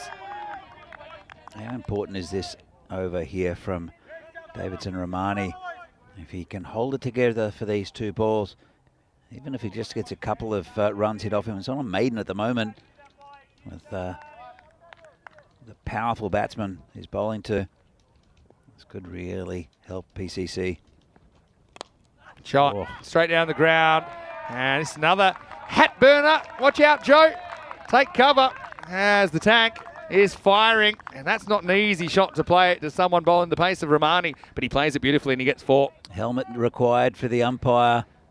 Well, Joe's got a beautiful face. I'd hate for something to happen to it. And this one certainly had him ducking. But nice shot by the tank. They finally get something off Romani. 4 consecutive dot balls leading up to that. It's been a really good over so far. See how he finishes off. Well, tries to smack it to Hungary, I think. And it's the end of the over. It's 27 for 1 after 3. So not the worst power play, but here's the thing. Sometimes when you're going for broke, and that third over is, I think, when some of the batters, if they're set, let's say, they go for boundaries every ball, but that can create dots if you're not hitting the ball that well. And there were 5 dots in that over and a 4. Yeah. So you can see they still have a bit of a chance, but this run rate is up to 14 and over required. So again, it's a tough one. You've got to just constantly keep reassessing. So if I was to see that now I'm probably looking at over by over because I don't want to fall behind. That 50 after 4 seems out of sight now, but now I'm looking at 14 and over. Okay, 41. Let's try and get to 41, and if it means we have to take some risks to get there, then we do it. Big over this, though. It's Naveen Padmaraju. He's a good bowler, a good all-rounder, but these two are swinging hard at everything, so he has to get it right because he can probably go for quite a few in this over if he gets it just that fraction wrong. He's bowling to Buyan, who's 15 off 6. And just bringing up that third man into the circle. Here comes Padmaraju. That's it. Hard. Really hard. That'll take some stopping. And, well, Akash does field it well, but it was the second widest throw all day after the 4 overthrows. He's almost knocked Cover's head off there. Aaron Ashokan had to watch the back of his head. Well struck. Padmaraju, I think, is the guy they're going to have to target here. Absolutely. He's a good bowler, but you got to go soon. Oh, you're not going to go at all. Goes after this, and this is really well struck. And I think this one has gone for 4. So it just skates across the boundary. Smart batting by the tank.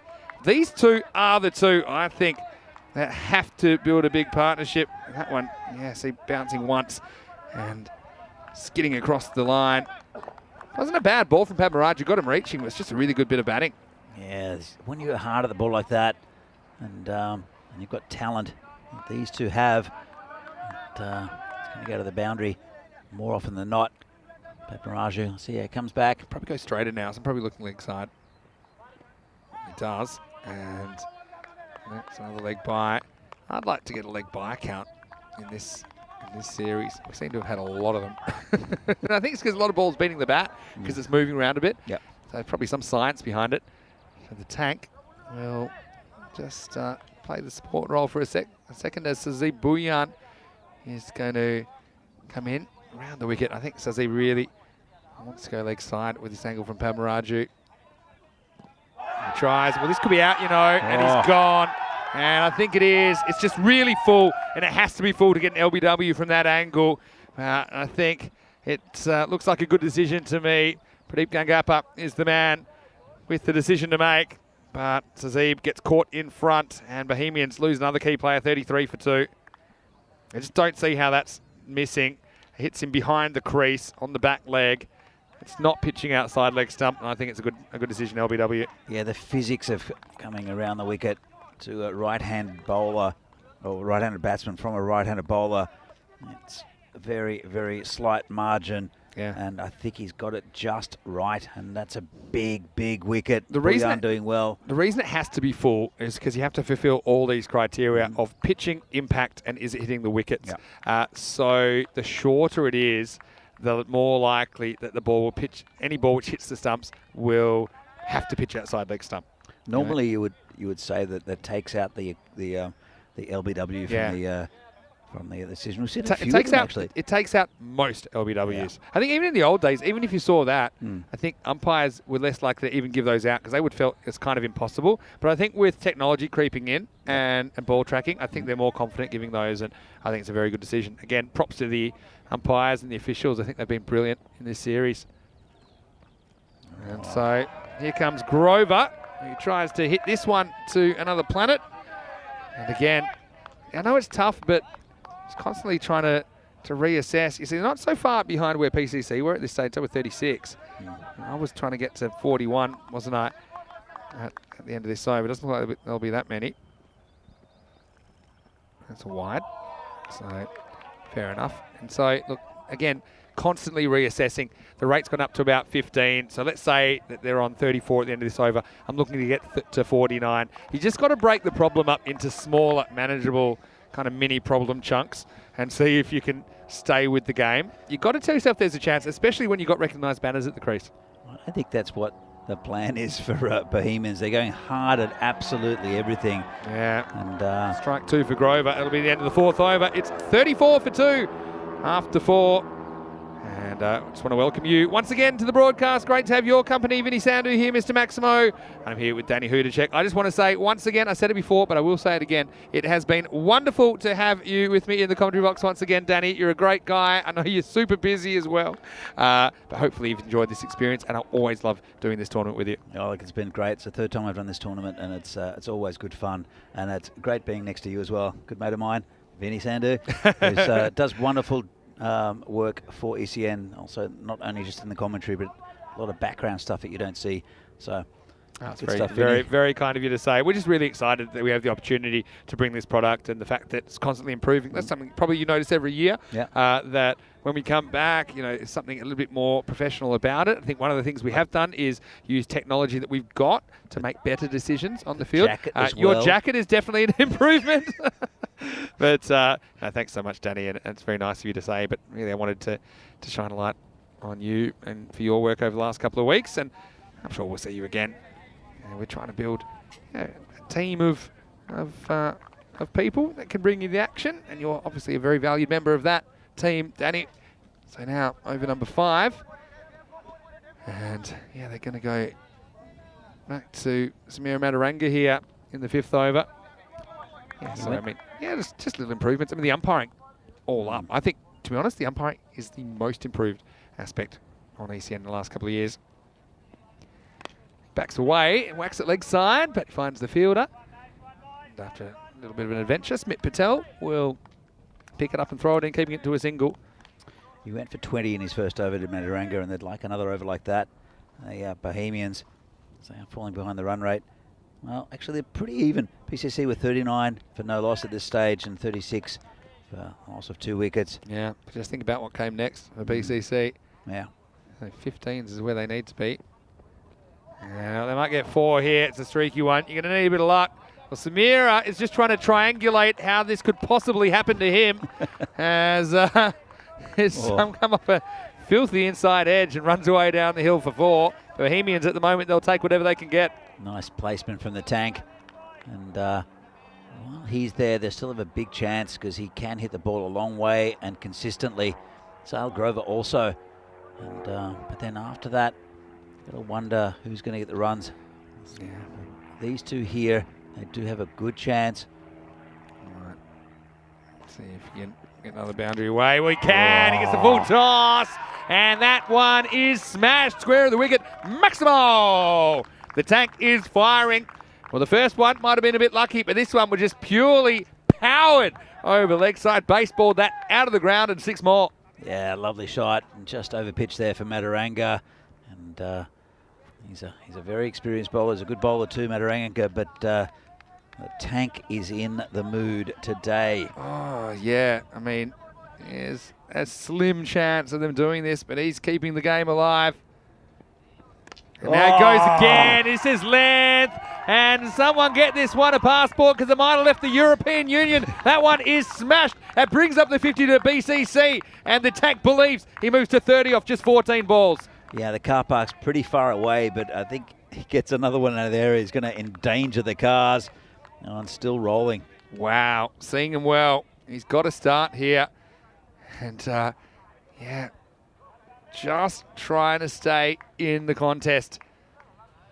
Last ball of the over. Mataranga, it's been an expensive one. Now he gets funky, and he should get away with this big gap down there. But how far will it travel? It's going to be 4.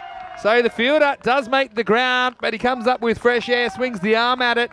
So Tomar finishes the over with 4-6-6-4. A magical 5th. Mataranga goes for 22.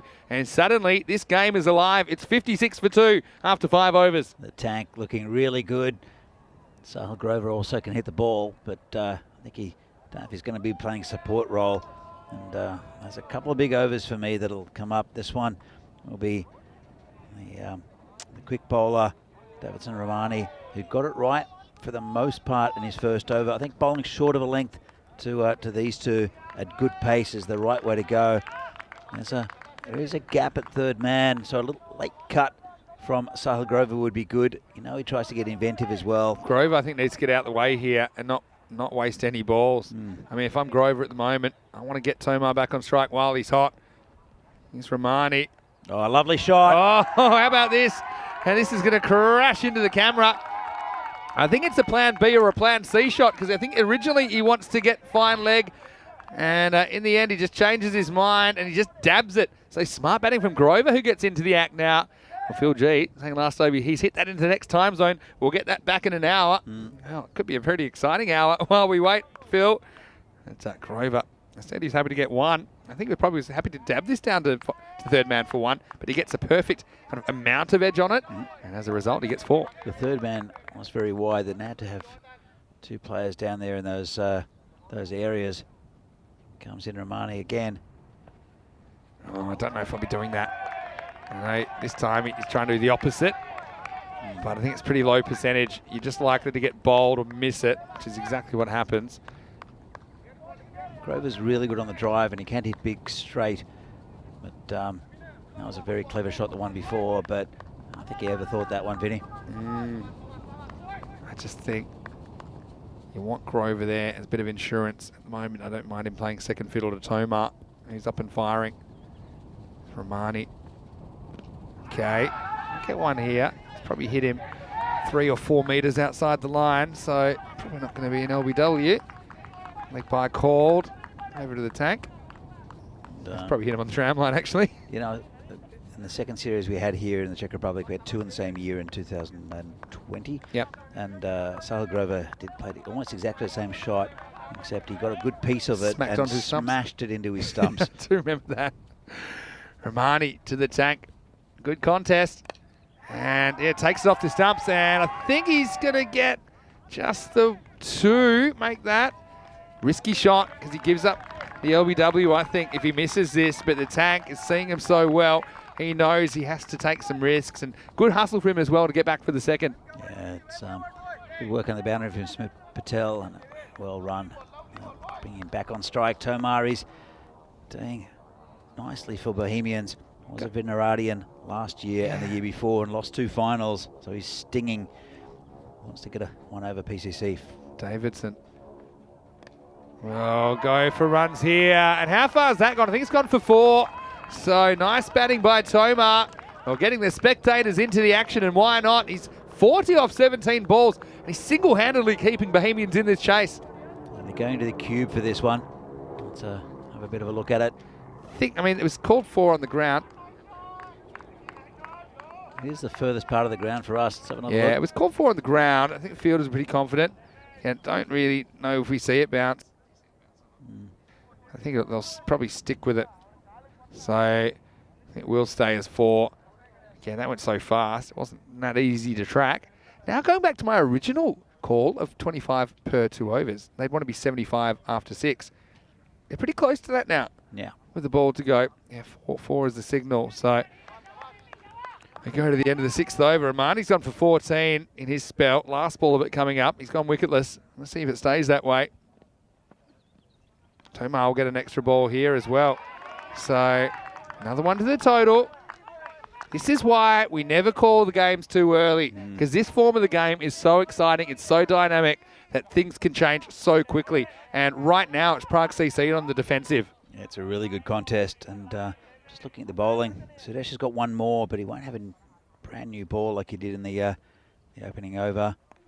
Yeah, this is cut away, and this will be another boundary. So Tomar, the tank, he is on overdrive at the moment. He moves to 44 off only 18 balls. The over ends up going for a whole lot. In fact, 16 come off that over from Davidson Romani. And the score at the end of 6 is 72 for 2. Now my original kind of chat of 75 off 6, they're close to it. And now, you know, with these last couple of overs, 22 and then 16, you can see that they've worked their way back into the game. They have a realistic chance of doing this, Bohemians. It'd be one of the all-time great chasers considering their opposition and the situation. But right now they need 53 off 24 balls and a tick over 13 and over to take the trophy. It'll be Padmaraju to continue. He came around the wicket and got the wicket of Zazib Buyan. Sorry, Buyan. And it was pretty good in the first over, but he's not got the same pace as what either Romani or Vikramasekara have. And just dab down. Smart cricket. Smart cricket from Grover. I think he knows his role this time and wasn't going to get a lot of pace from Padmaraju, but he just manages to knock it down for 1. Interesting looking aircraft going over the top. It's an old military aircraft from the military base nearby. All right, this will be super interesting. You can't slow down. You know, you need to be mid-80s after this over to stay on track. Yeah, slower ball. Smart batting, smart bowling, I should say, from Padmaraju. And they won't get a second. So good defensive work from PCC to keep that to 1. Grover's got his role to play as well, though. I mean, he's not just a nudger. We know that. He likes to attack. I do agree with this batting order that they've gone with. I know that Davizzi didn't come off, but Grover at 4. I think he can play a variety of roles. He drives this one pretty firmly. Should just be 1. And I just go back to the first innings. We counted 10 runs really easily that we thought Bohemians gifted PCC with the 2 boundary stops going wrong in the 4 overthrows. Bet they'd love those back now. It shows the importance of fielding. But Tomar, he's on 45. He has been absolutely brilliant. Sometimes there was a question about Ritik against kind of better bowling, if he could do it with the bat, but he's certainly answering those questions right now. Padmaraju is going to go around the wicket to him now. Yeah, Riddick, I don't think he saw the best of Riddick last year, but he's a very dangerous batsman to bowl to. I think he likes this. He's going to take on the leg side if it pitches anywhere around there. And he does, and he gets a fair bit of bat on this. May have been a wide, might be a missing leg, but you can't take really that chance, really. So just a single. Every ball important, every run important at the moment. Tell you what, it's been a fantastic spell so far from Naveen Padmaraju with these 2 batsmen really trying to launch an attack. He's only got 2 balls left. He's only gone for 10. Grover's going to go for this. He does. He lays back in cuts and finds Mendon. He does make the stop. Wasn't particularly clean, but it was effective. Last ball of the over. Okay, what's Tomar's thought process here? Smash it. Yeah, I think that's what he's thinking. But if it's not really there to hit, I also think he's fine taking a 1 and keeping the strike. I think he's been the dominant force in this partnership. Padmaraju's been really good. It's only gone for 11. He forgets how to bowl this time, but he'll get another chance. I think if it's anywhere near an area where he can hit it, he will. Yeah. Because it's Grover will give him the strike the next ball of the, the next over. So. But also, you don't want to necessarily get out being crazy here. Been a bit of crazy batting here from Tomar already. Whoa. Wow, that was pretty crazy. Good bat speed. End of the over. 7 overs down. Walking stick 77 for 2. And we've got a game on our hands here. 48 off the last 3 overs required. So, yeah, that's a lot. But they've got players at the crease that can do that. So PCC have some pretty good bowling options to come back. Coming on Monday, we have more ECS action. We'll be in Hungary. Not too far, actually. I think you can catch a train there, although I've decided to fly.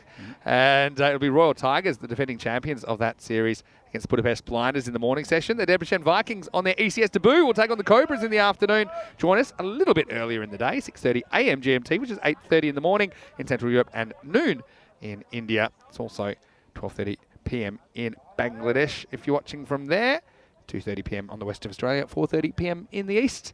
New Zealand, I'm going to guess 6:30 p.m, but don't quote me on that. But wherever you're watching around the world, we hope we can have your company on Monday for more FanCode European Cricket Series. All right, what are you spotting here? It looks like Lala is coming to the attack. Interesting. Yeah, very interesting choice. And I think he's a good bowler, but he does bowl pretty straight. And it's also on 0 good groins. Here we go in over number 8. And he gets it straight away. So Grover goes after Lala. And Lala was right on target. He sent Sahil packing. So that partnership was pretty fruitful for Bohemians, but it's over now. They put on 44. But unfortunately for Grover, he's going to have to go. And the score is 77 for 3. Yeah, it was just a bit of a wild swing there from Grover. And you can see Riddick Tomar just bashed his leg there. Asking why Sahil played that. And more importantly, it didn't get him to the strike. And just got to have a look at the score at the same time with PCC. It was 82 for 1. Yeah. So it's really very close still, and just it'll take one of those big overs. Yeah. To drag it towards Bohemians or I think the wicket of the tank. Padmaraju's over was so important. Only 5 singles off that over. Didn't take a wicket, but Padmaraju has been very, very good. Overs of 7 and 5 in the 4th and 7th. Craig Hampson saying Tank's not impressing with that one. He wasn't facing Chris. What are you talking about? I think Tank's not impressed. Oh, with Tank's the body not impressed. language. I can't read at the moment. Vinny is getting too excited. You don't have to be a body language expert to note that. Pretty good outswinger from Lala this time. Zahid Mahmood's out there and he's swinging. Again, I think the Tank's frustrated here. He wants to get down the business end. He's 22 yards from where he wants to be. And so it's not a good shot from Mahmood. Needs to read the situation, I think, and just get one. Yeah, Tank is really wants to strike and he can't get it at the moment. That frustration builds. Such a good final, this. Lala, this one's coming in at the stumps. It's hanging a long time and it's going to be out. So, well, can you believe it? A catch down at third man. And it's the Beast who finds himself down there. Well, he probably wasn't expecting a catch, but this one flies so far off the edge of Mahmood. And so he's going to have to go for a duck, 77 for 4. Prague CC regaining some ascendancy in this contest. And the Tank, he was so frustrated. Just watch him here because he knows that he has to head back to the non-strikers end under the playing regulations. And, well, you have to try pretty hard to nick the ball all the way down to third man boundary, but that's what Mahmood does. And now it's 77 for 4. And it's Javad Iqbal who'll be coming in facing Lala. And as we know, Javad does swing hard at the ball, whatever the circumstance. And there's a lot of frustration from the other end. He can't get on strike and Tomar at the moment. And I think he'd actually like the bowling of Lala because he does bowl pretty straight. He's a good bowler, but he just can't get on strike. Lala, 2 for none off his half and over. Just what the doctor ordered for PCC.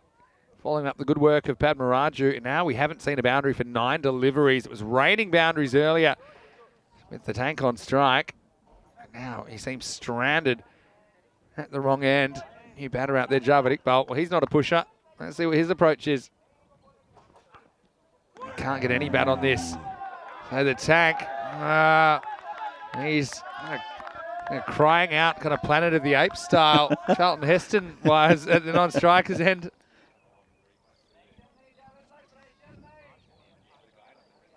Yeah, this picture of frustration is Riddick Tomar and Javad Iqbal.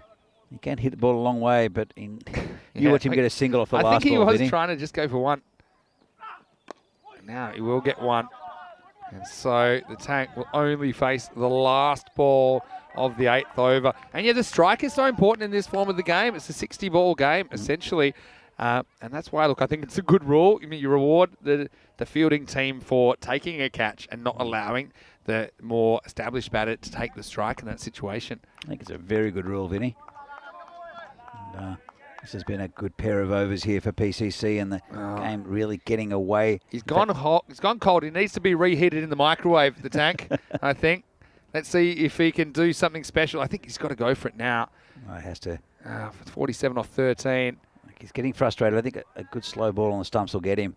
Lala will get one ball at the Tank.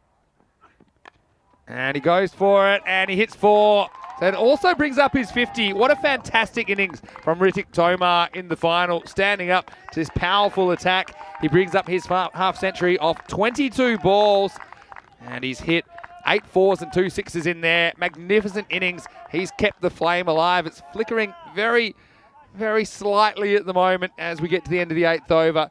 82 for 4 after 8. It's not flickering according to the wind predictor, and 100% for PCC, but if he can get a bit of strike here, Riddick Tomar, he can pump up this score. He's only got 2 overs left. 43 off 2 overs, and one of them's the Beast, so that's not going to be easy. The other one's probably going to be Lala. Yeah, I'd say so. And but if he gets a strike, he can hit big overs, even against Sudesh, because Sudesh is he likes that new ball. This is probably not going to move as much. Will come down pretty quick though. And Iqbal has to get off strike. What an over from Lala, though. 2 for 5, even with going for the boundary. Now Iqbal, what's he going to do to the Beast? Steps across and misses. And the Tank, well, he is just playing the innings of his life, isn't he? And he's feeling the game slipping away and the balls passing by. Each one is like a dagger in his heart. Yeah, look, to me, the 2 over spell from Padmaraju and then that first over from Lala have been fantastic. The Beast as well, 3 off the over. Just kept them there, the PCC boys. So and Javid's tried to do. Javid hasn't played any bad shots. You know, he's looking to push a single and missed out a couple of times. So now over to the Tank. One last roll of the dice. It's the Beast versus the Tank. It's the matchup we always love to see here in the Czech Republic. Yeah, let's see if Tanky can get a few runs off the Beast. He's only gone for 4 off 1.2 so far. As Sudesh and got the wicket of Sabun Divisi. Won't be easy for Tanky. Good contest. Seeing it pretty well. Tomar 50 off 22. You've got to go now. Will die trying. He misses. It's called a wide though. 42 off 10. I mean, it's crazy, but the Tank's just in the zone at the moment when he's on strike. That one probably does catch a little bit of the tram line. Probably is a wide. No real complaints from the Beast. I think they're home again here, PCC, but I think they are, but it's going to be interesting to see how far Tomar can push this game. he's hit that one down the ground. He's got to go for 2 here at this stage. He says no. Yeah, so, I mean, that kind of shows you as well. He's saying, I want to be on strike. But, I mean, maybe there was a chance to go for 1.5 and maybe get back on strike, at least get a run out of it. They've got 6 wickets to play with. I think Lala would have gone to the bowler's end as well. So yeah, maybe. I think he would have gotten home. It goes after this, and it's holding up in the air. Palmer's going back, and he'll catch it, and he'll pretty much put the icing on it for PCC. But Tomar, you've got to take your hat off to him. He played a fantastic knock, getting some congratulations from the Prague CC players as well. And that's what cricket's all about. You know, it's a game full of highlights and games within a game. And Tomar has kept that final alive for so long, but eventually goes for an even 50. It's a nice bit of fielding by Palmer to take the catch as well. The Beast gets his man, and Tomar is gone. It's 84 for 5. It's all over by the shouting this game. No way back for Bohemians. Now the Tankers back in the sheds. And it's their big man, Sudesh Vikramasekara, who is probably going to pick up his another Player of the Tournament award. His bowling stints in the semi-final and the final have just been brilliant. And, well, not enough runs for Bohemians. And a big target, 125, especially on this ground. I've seen the ball moving around quite a bit. Not too many scores of over 100 in this 2-week tournament. Yeah. So that's pretty much it for Bohemians. Yeah, you think so? But still, they'll be trying. Bohemians.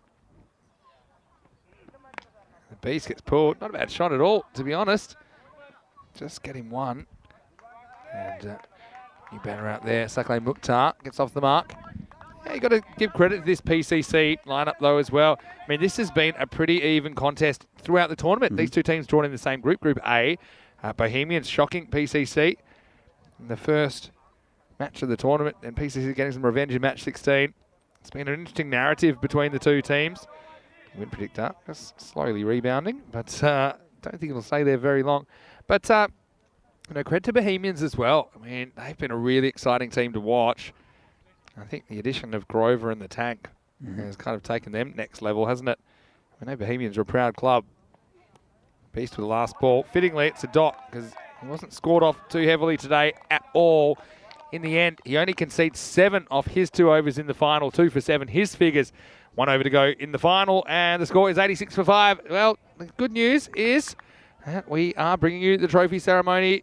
We were unable to do that in Sweden due to the weather, but the good news is if you stick around, we'll have the winning captain, Aaron Ashokan, probably having a chat with Danny for a little bit, and then we will have the trophy ceremony, including United, of course, who win bronze medals for their performance in this series, so well done to them. It looks like Bohemians will take silver, and the gold medals will go to Prague CC, and Aaron Ashokan will be raising that trophy. So join us just a few minutes after the close of play for that trophy ceremony. Right now, it's last overtime. Lala is going to finish the job for PCC. Well, fittingly, because he's been a very, very good player for them. Edged and 4. And someone's going to have to go get that one. Mukhtar put a big swing on it. Little Edge got it away from the keeper. And 4 runs takes PCC up to 90. Yeah, just a little bit of a bat for Mukhtar. This whole thing has been a really good effort from the Bohemians. They should get about 100. Not going to get the total. And Mukhtar, it's been pretty good throughout this tournament for Bohemians. But really, hats off to PCC. They're a top team, and they've come with full barrels in this final series. It's been a miss. Yeah, sometimes thinking in a parallel universe where Bohemians bat first and they put 100 on the board or so. You know, maybe that's different for Prague CC batting second. I don't know if they would have gone as hard as at the bowling. That's what I'm thinking. That's actually exactly what I was thinking. And Tomar had to go. His hand was forced, and it came off for him. What a 50 that was. I mean, I've almost got him out of the match. Honestly, I think he's played so well. Now, big swing and a miss. Yeah, some other people that might have something to say about that. Wickrama Sakra with 23 off 13 and 2 for 7. I mean, he might have something to say about it. Prague CC Ramakrishnan with 37 opening up. Lala with 34 not out, batting through the innings. And also 2 wickets here. I don't know. I just felt the outstanding individual contribution for me was Tomar's 50 against all odds. That was fantastic. I feel his frustrations. Hit in the air. It's going back. The tank can't reach it. That's 6. Yeah, so well, that's the beast. And he has just gotten close to that, but Lala gets taken down. Not a bad shot at all as he whacks this one. Just flat batted fashion. Mukhtar getting 11 now off his bat. Just 2 balls remaining though for Bohemians. Yeah, slower ball, and this one is going to be out, and the beast is ready to party. He shows it to the crowd and says, I'm holding this, but soon I'll be holding the trophy. Mukhtar goes 6 and out. A 3rd wicket to Lala in the final, or maybe that will just tip him towards that player of the match honour. But he gets some assistance from another big man for PCC as Wickrama Sakra takes the catch. And it's the end of another Bohemian batter. It's Mukhtar gone for 11, 96 for 6. Just 1 ball remaining in this series. Yeah, it's been a really good series, Vinny, and I've thoroughly enjoyed my time. And it's been some very, very good cricket, very memorable cricket, some for the wrong reasons. But it's been a good final. Just too powerful PCC. Yeah. I mean, Shrug said Lala man of the match. Yeah, certainly a very good shout there as well. I think he kind of batted well and kind of unobtrusively in the first innings. Batted around some players. He's got a few different gears, doesn't he, Lala? Sharan batted very well as well. Yeah. I think maybe Lala with his 3 wickets in addition to batting the 10 overs might get it. I still think Tomar, he's worth it. He's worth a look in. Anyway, let's get ready for the last ball. Bit of grandstanding. It's been a great 2 weeks in Prague. Hopefully we have your company in Hungary on Monday morning for another story to be written, another page in the ECS in 2022. But right now it's Lala to bowl the last ball of the series.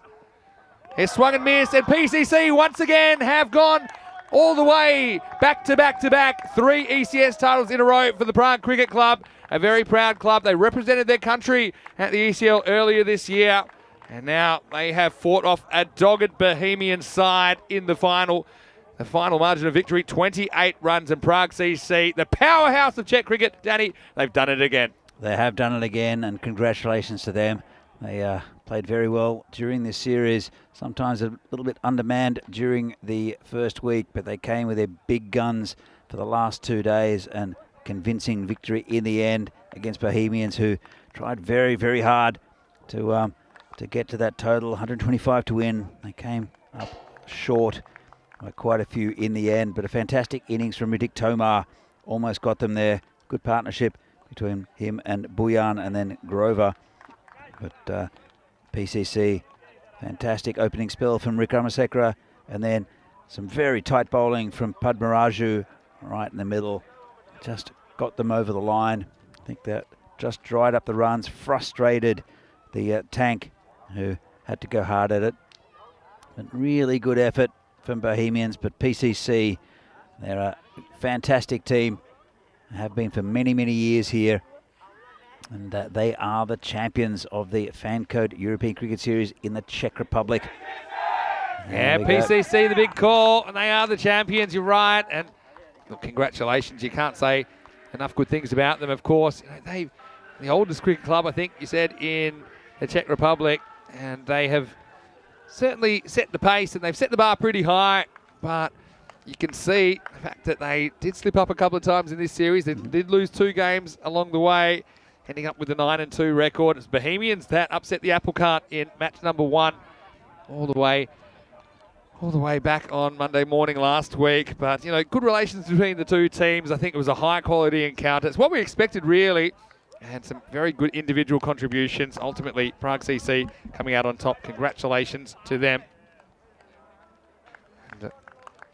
And so, yeah, just a reminder, we do have the trophy ceremony coming up in probably around about 10 minutes or so, maybe a shade less if you want to stick around for that. But right now, why don't we go to some of the highlights of this chase. And it was a mountain of runs required by Bohemian Cricket Club. 125 is what they needed. And they certainly weren't going to die wondering. Tavitsi, though, disappointment with him again. He wasn't able to time with his pull shot. He fell to the beast.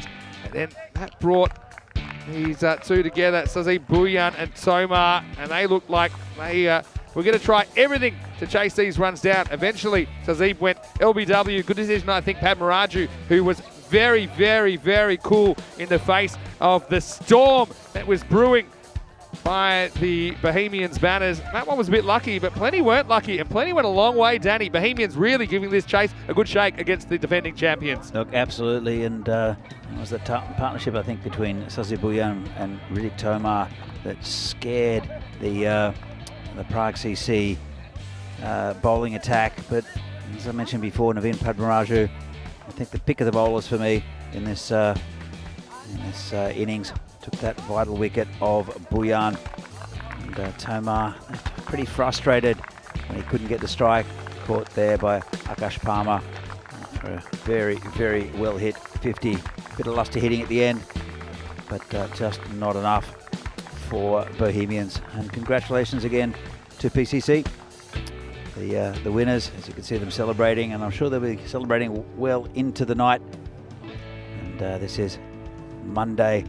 Let's talk about Monday. Raw Tigers against Budapest in Hungary. Yeah, it's going to be a great series, no doubt about it. I mean, for a one-week series, I think the Hungary series last year was the most entertaining.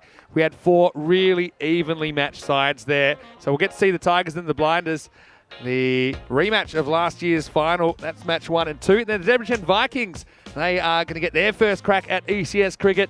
They qualified for this tournament. They take on the Cobras in the second half. Let's have a look at the scorecard. And Tomar, geez, he batted so well, didn't he? 50 off 24. 8 fours and 2 Maximos in there. Didn't have a lot of help, though. You had to say Bhuyan tried hard while he was there. He was LBW for 16. Towards the end, Mukhtar whacked 1 or 2 around. Grover never really got going.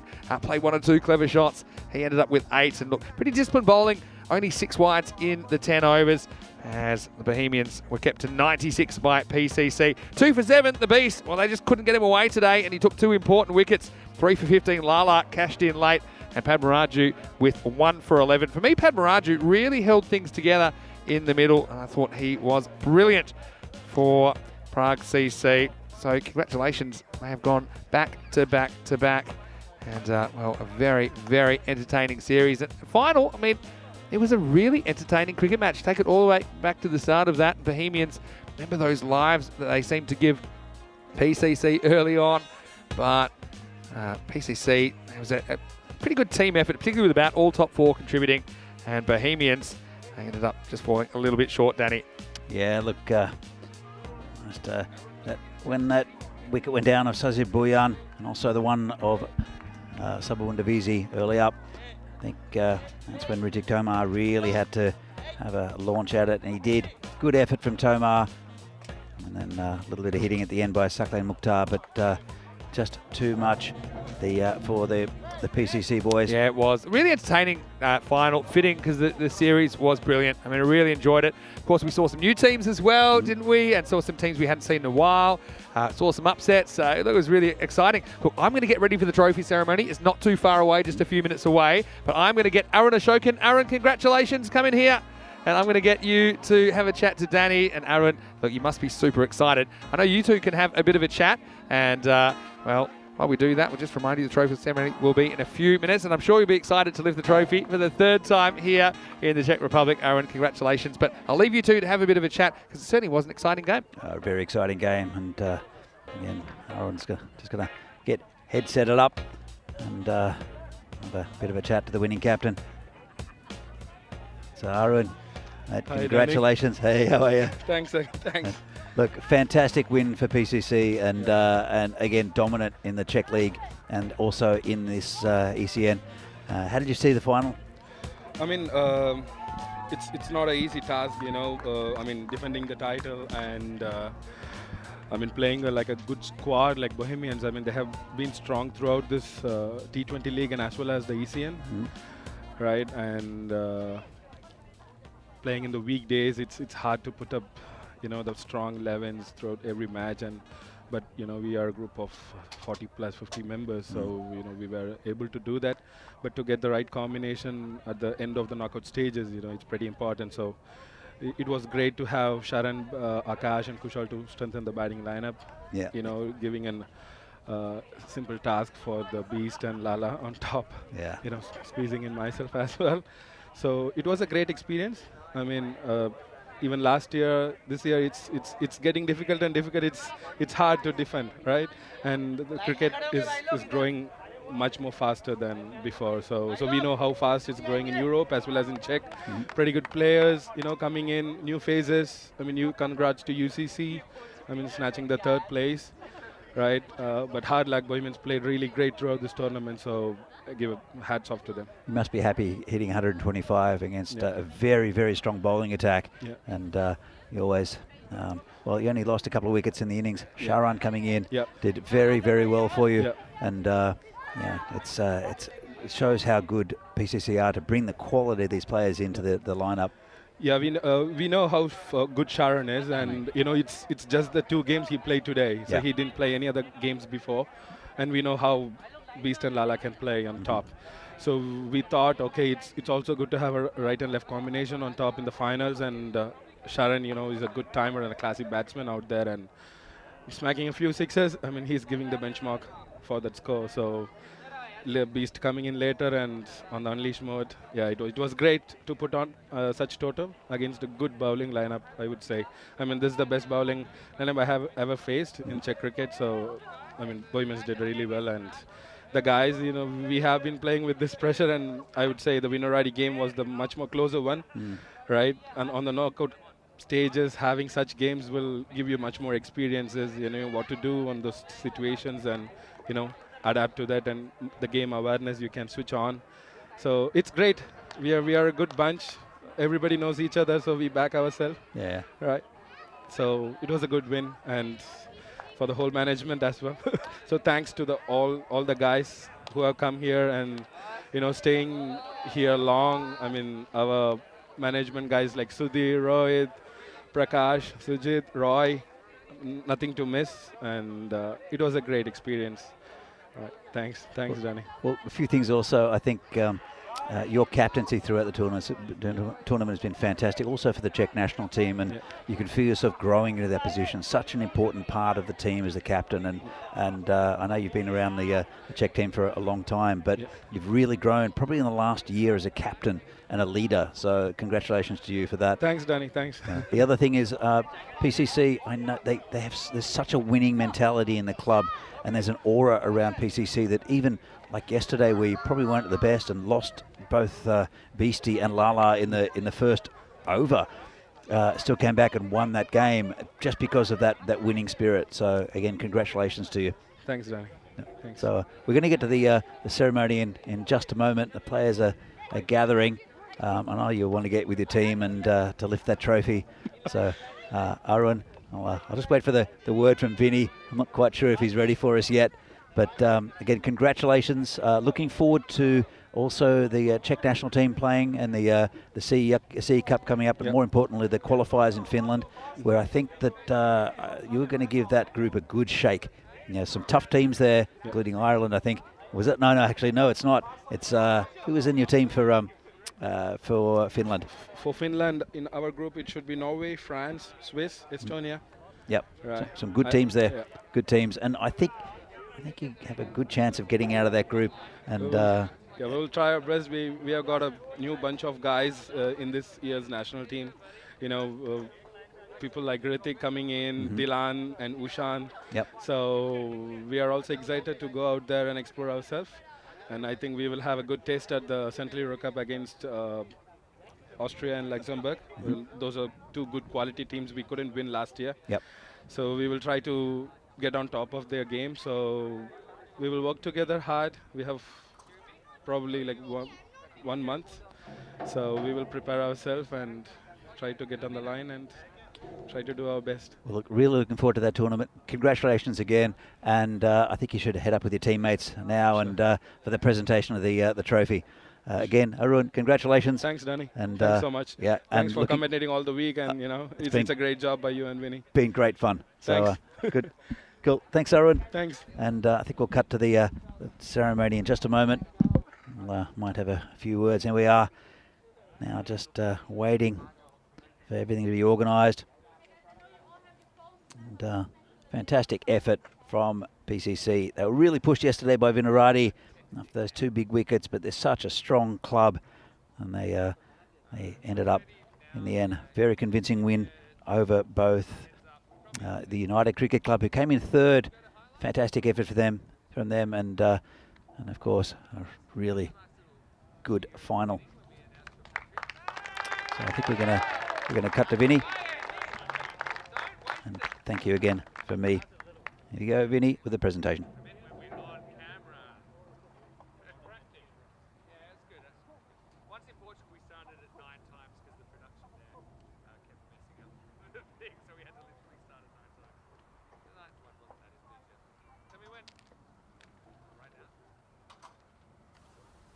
Hello guys, and welcome here to the trophy ceremony of the FanCode European Cricket Series, Czech Republic!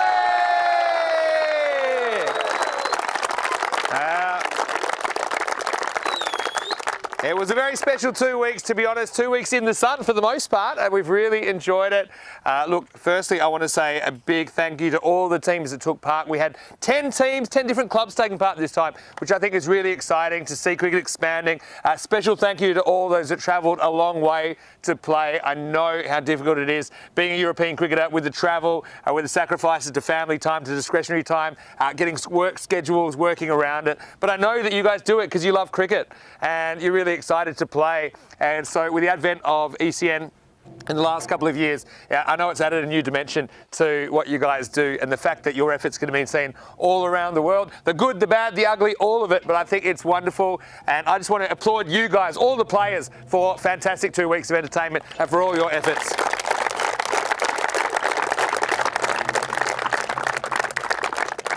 And I also want to give a special congratulations to Prague Spartans, who did make the finals day, but unfortunately they finished in 4th place, so give them a big round of applause. They had a very good 2 weeks.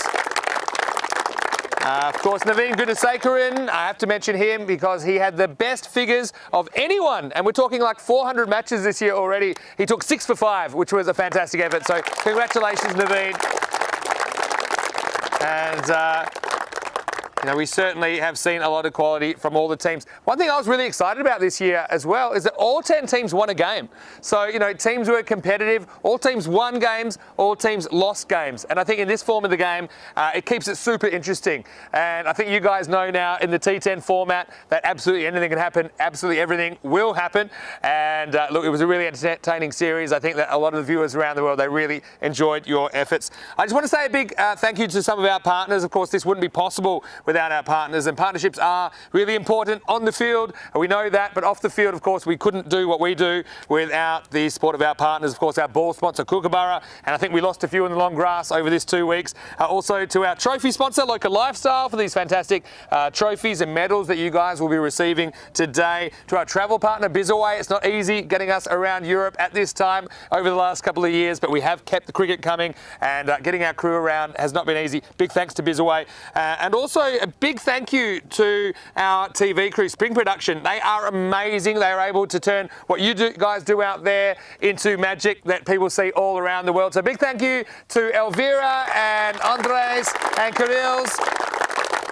Also to Emil's for directing the first week.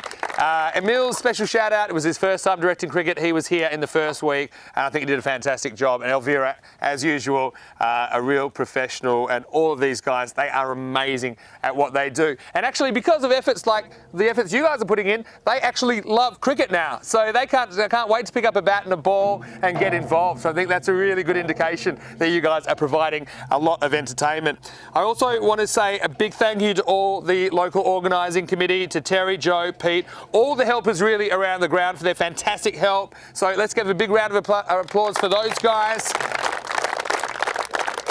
It takes a lot of work. for something like this to go on. Also want to give back thank you to the Down Under for providing the meals every day for us, and it's a wonderful establishment. So let's give a round of applause for the Down Under. Thank you very much.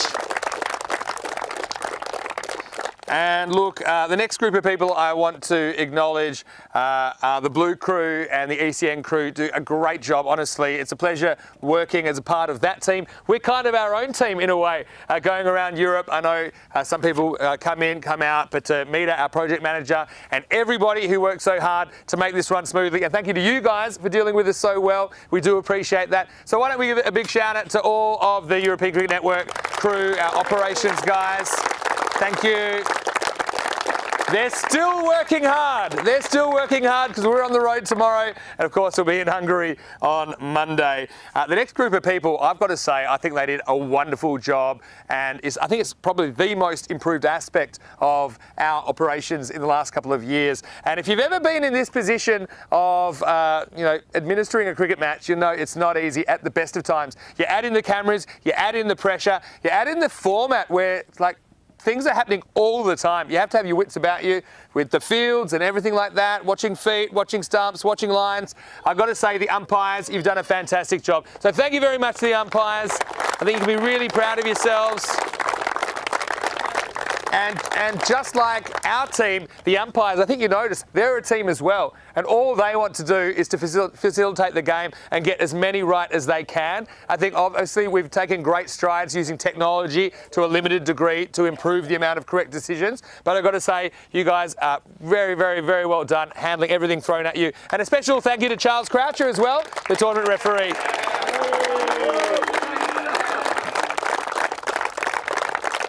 And they say that every time Charles gets a decision right, his hat grows an inch. So I want to say a big thank you to Charles. Look, okay, now why don't we get into the trophy ceremony? And I want to say a big well done to these guys. And they're kind of a real fan favourite, just the way they go about their cricket. Last year, they gave us not one, but 2 golden balls, including a viral moment that still lives on, where I don't know how they snuck that second run, but they certainly did. I think some of you guys remember that one pretty well.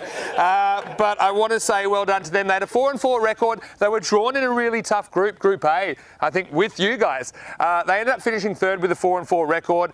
They had to beat a pretty plucky Tigers lineup, which had a bit of firepower. They did that yesterday. I know the semi-final didn't work out for you guys, but you showed a lot of grit to come back in the final and defend that score in a really exciting bronze final against the Spartans. Congratulations to our 3rd place team. It's United Cricket Club. Please come up and collect your bronze medals. You can.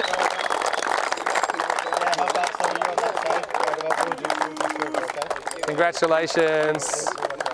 Well done, mate. Okay, watch your hand. Yeah. Well played, mate. Thanks for running. Thanks, Thank mate. you. Thank you.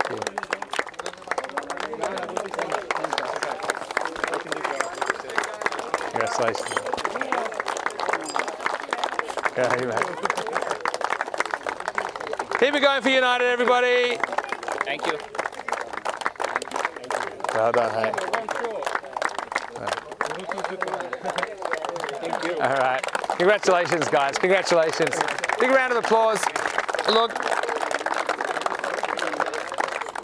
I got to say, look, it's a huge effort. I couldn't imagine actually a 2nd division side like placing in the medals. So that's brilliant. I wish you all the best for the season ahead, and who knows, we might see you in the top division next year. You've certainly got the power and the passion to do it. So good luck to you guys for the rest of the season. Hey? Now we're going to go to the 2nd place side, and look, these guys, they actually have had a bit of success before on ECN. They won the ECN Czech Super Series all the way back in 2020, which actually was less than 2 years ago. It feels about 10 years ago now because of the way the world has been over the last couple of years. But they impressed me then, particularly with the way that they were able to create pressure in the field, and they had a bit of energy about them. I think you throw a couple of players in, like like Sahil Grover behind the stumps, like Davitsi as well. And I think you guys have gone to a next level. I know you'll really be challenging for higher honours this year as well in the longer format of the game. I know that you kind of turned the apple cart upside down by beating PCC in match 1.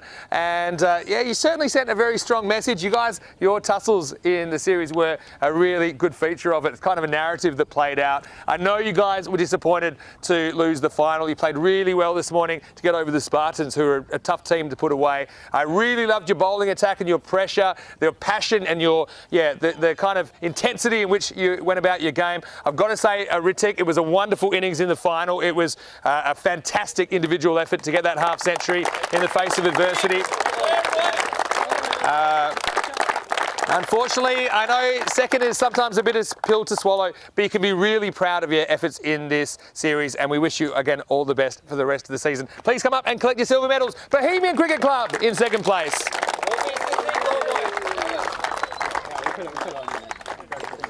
Good on you, Javid.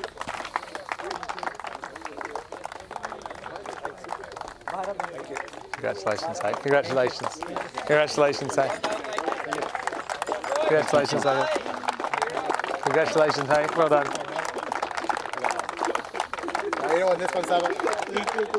Thank you, Saba. Thanks, mate. Thank you. Cheers, guys. Cheers. Last but not least, good on you, mate. Great to see you, buddy. Great to see you. Well, another big hand for Bohemians, everybody. And kind of what I love about this series as well is you can have moments that I'll still remember, even though it's a long time ago. But Imran ul-Haq catching the beast on day 1, unbelievable. So it just shows you that, you know, anything's possible. That was a great catch. I think I would have probably gotten our hands out of the way of that one. So well done. And this is also kind of in this format of the game, you know, I know Danny was talking about it a lot, but there are some players, because of the format, that may do mostly fielding, but they're such an important part of the team anyway. And I think you kind of get that sense of it as you go through a tournament like this together. So yeah, big shout out to all those players that maybe they're not getting a bowler or a bat as often, but they're really important contributors to the team. Speaking of Danny, I just want to give a big thank you to Danny Hudacek, my commentary partner, where he'll be around here somewhere. To Danny, there he is. It's always a pleasure working with Danny. I got to say that getting him out on the camera, I quite enjoyed that as well. He had a bit of the KFC Colonel energy about him, and no, he's always great, and he loves his cricket. I think that's pretty obvious in what he does, and yeah, hopefully we'll have Danny back again in the future. Now, let's get to the final couple of awards, and we do have 2 trophies here. The first trophy is actually for the MVP of the series. And okay, there's always a few candidates to consider. This wasn't an easy one, I think, because we had so many players that had good performances during the tournament, in both groups really. I just want to have a short list of players that were pretty close but didn't quite win the trophy. And first I want to mention Naeem Lala. How could I not? Leading run scorer in the tournament with 344 runs and 5 wickets. To Naeem. I think, there he is over there. To Naeem, congratulations. Thought you were brilliant, really excited. Want to see more of you play. I know you're excited to get involved in the domestic scene here in the longer form of the game as well. So congratulations to you. To Satyajit Semgupta from the Spartans, 212 runs and 9 wickets. I think Satyajit's a really good player. Obviously, we've seen him at the higher level as well. For the Prague Tigers, who are a real plucky team, Sahadat Sagor Hussain, 191 runs and 10 wickets. And congratulations to Sagor. Thought he played very well. And the Tigers creating a record with defending 60, the lowest ever score successfully defended on ECN. For United, Piyush Baghel, congratulations on a great series. 217 runs, also 7 wickets when you were brought in. I don't know why you weren't brought in earlier, Piyush, but yeah, hopefully the hand injury isn't too serious. And I think, you know, you had the second highest individual score of the week in that really close game, 70 not out. It was a great knock, and always love watching you do what you do. Also, I've got to mention the tank, Riddick Toma, 202 runs, I should say, and 6 wickets. I already mentioned how great he was in the final, under pressure. It was a really exciting contest. Congratulations to you. to Shohaz Farhad, who is back on ECN. So Shohaz, I thought you bowled really well. You were the leading wicket taker in this series with 14 wickets. So congratulations. And I know you're pretty excited now to qualify for the national side. And I really like about Shohaz that he says, I want to bowl at the best players. I want that challenge. And I think that's a really good attitude. I hope you carry that through when you do play international cricket. Well, finally, and it wasn't an easy one this year, but this guy, what can you say about him? He ended up with 300 runs and 10 wickets, and he just seemed unhittable today. He was incredible, and he's one of the most popular ECN personalities. How could you not be with a name like the Beast? The MVP is Sudesh Wickramasekara.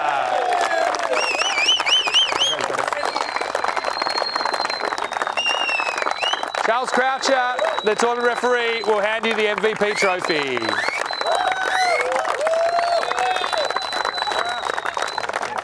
Congratulations.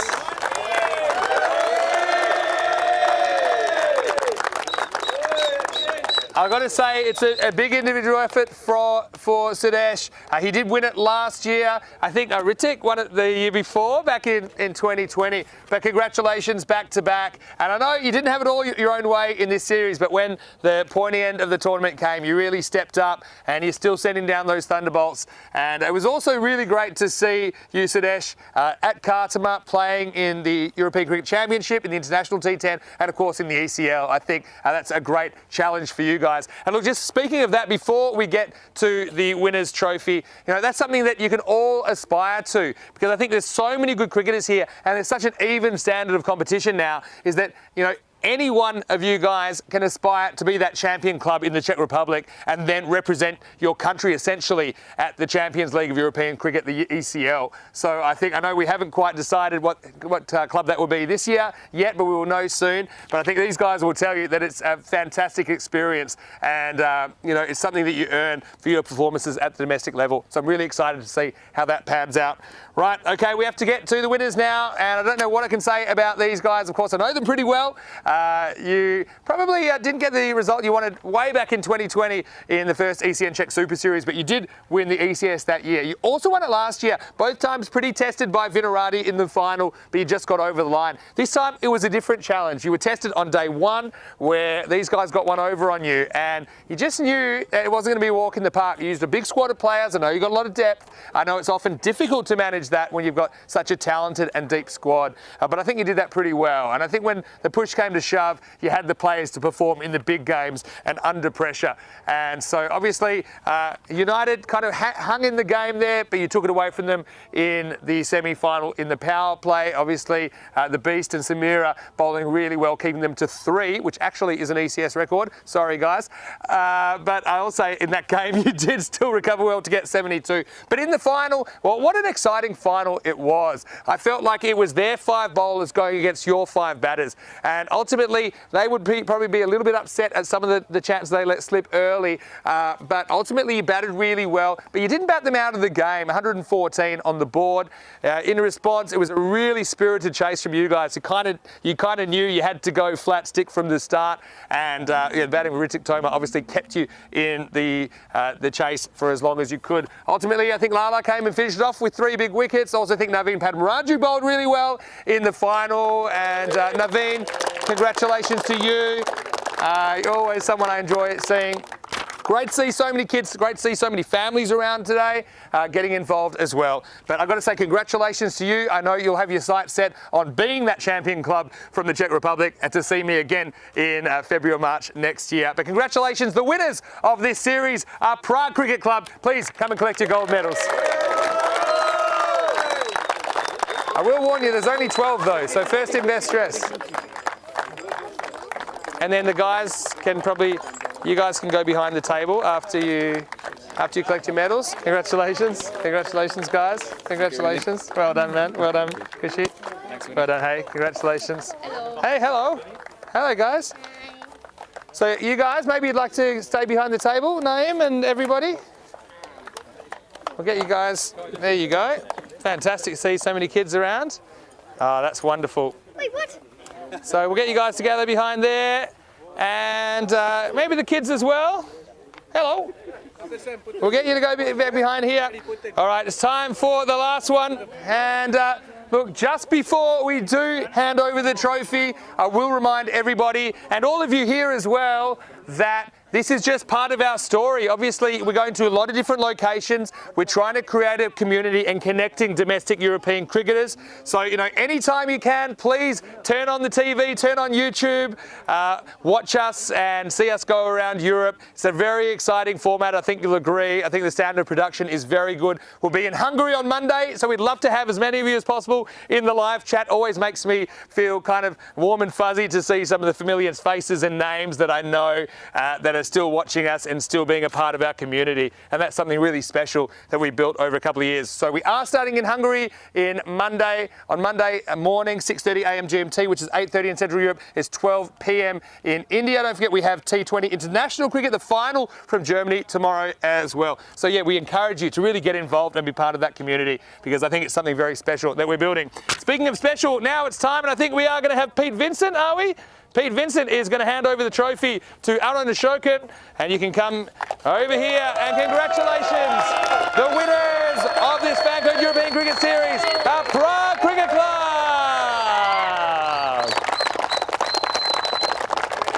Congratulations, Aaron. Congratulations. Go back there and raise the trophy with your team. Well done.